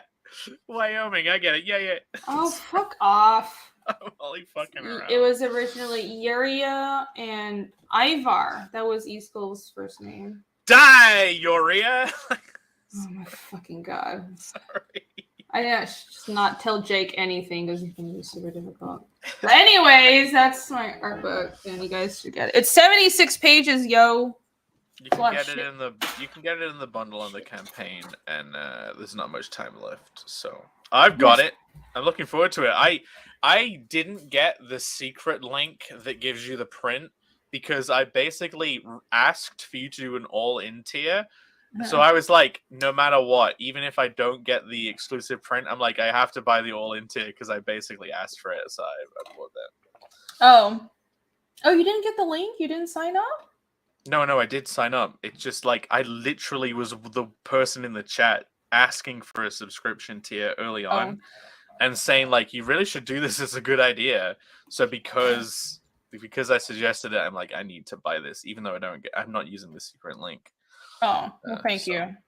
I appreciate you supporting what you asked for. No, for real. I gotta commit. If I make promises, I have to follow through on them, no matter what, even if it disadvantages me. But one thing that never comes up. The pyrography.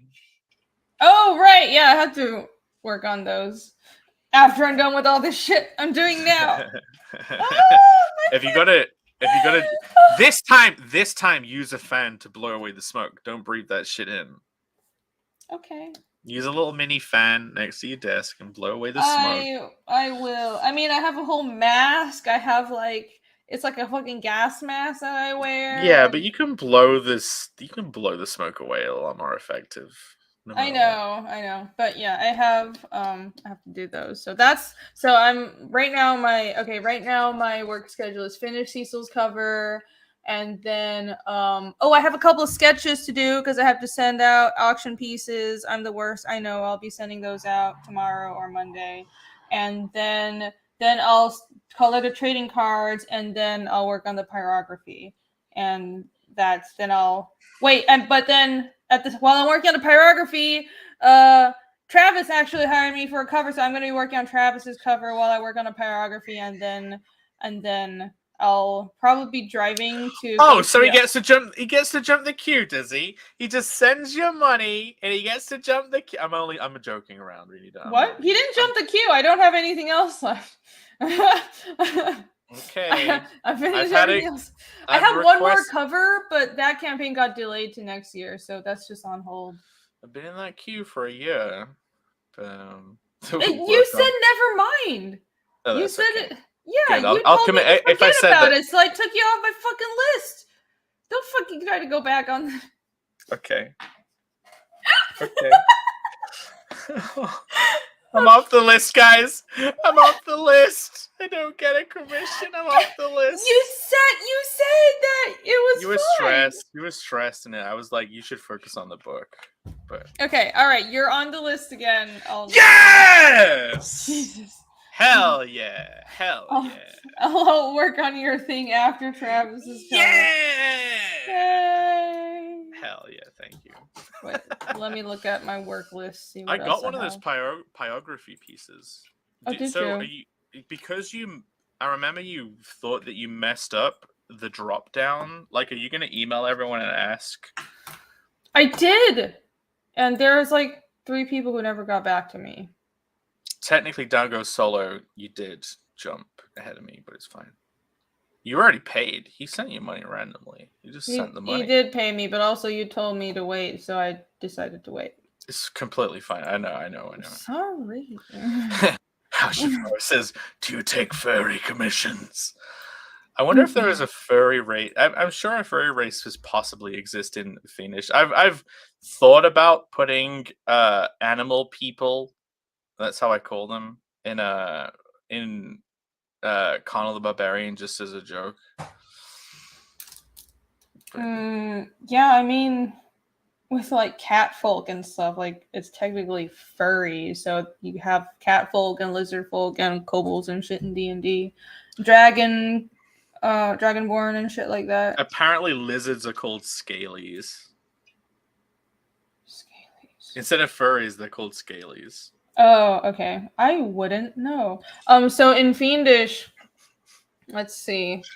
I have, so on the website right now, I have one race they're the Etten, and right now they're like covered in fur. They're like these mountain giant creatures, but I'm gonna change their designs. I think I'm gonna make them rocky instead. Ooh, rock people. Yeah, and then in the another continent that's not on the map that I've shown, the like sort of my fantasy Asia, there are another set of fantasy creatures, and there is one species that they're kind of like kitsune, but not really. They're like furry-ish shapeshifters.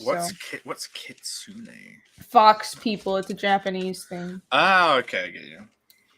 Yep. So that does exist in our world. I mean, it's just a background thing. I don't think we're going to see any of them. What we're going to see, so the main races in Arvos that we're going to be dealing with are obviously humans, Isfoliad, Dev, but also the Aluka, which is sort of my vampire race. You're going to see a few of them, and they're really cool. I can't wait. There's so much. Seeing more of they're like bloodbenders, and they're like what? They look like skinned, flayed people, and they have like sharp, Can they suck the blood out of other people, or would their personal aura prevent that magic from influencing them?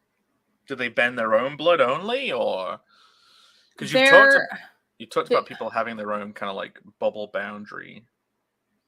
So the Aluka's powers aren't aura based. Okay. Yeah.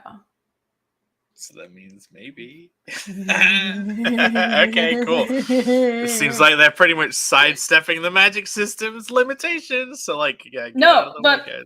it's not their magic system. Every single race has their own magic system. Oh, that is interesting.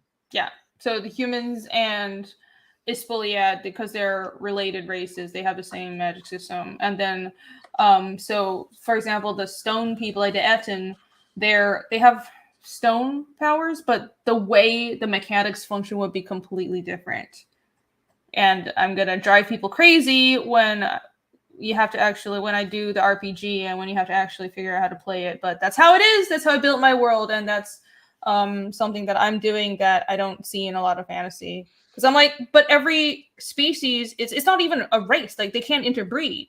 Like, I made a point to say that they're different species, so they would be biologically different. So the way any supernatural powers would manifest would be completely different. I think the blocks in Connell. I think they can breed with every other race. I think they have plastic DNA.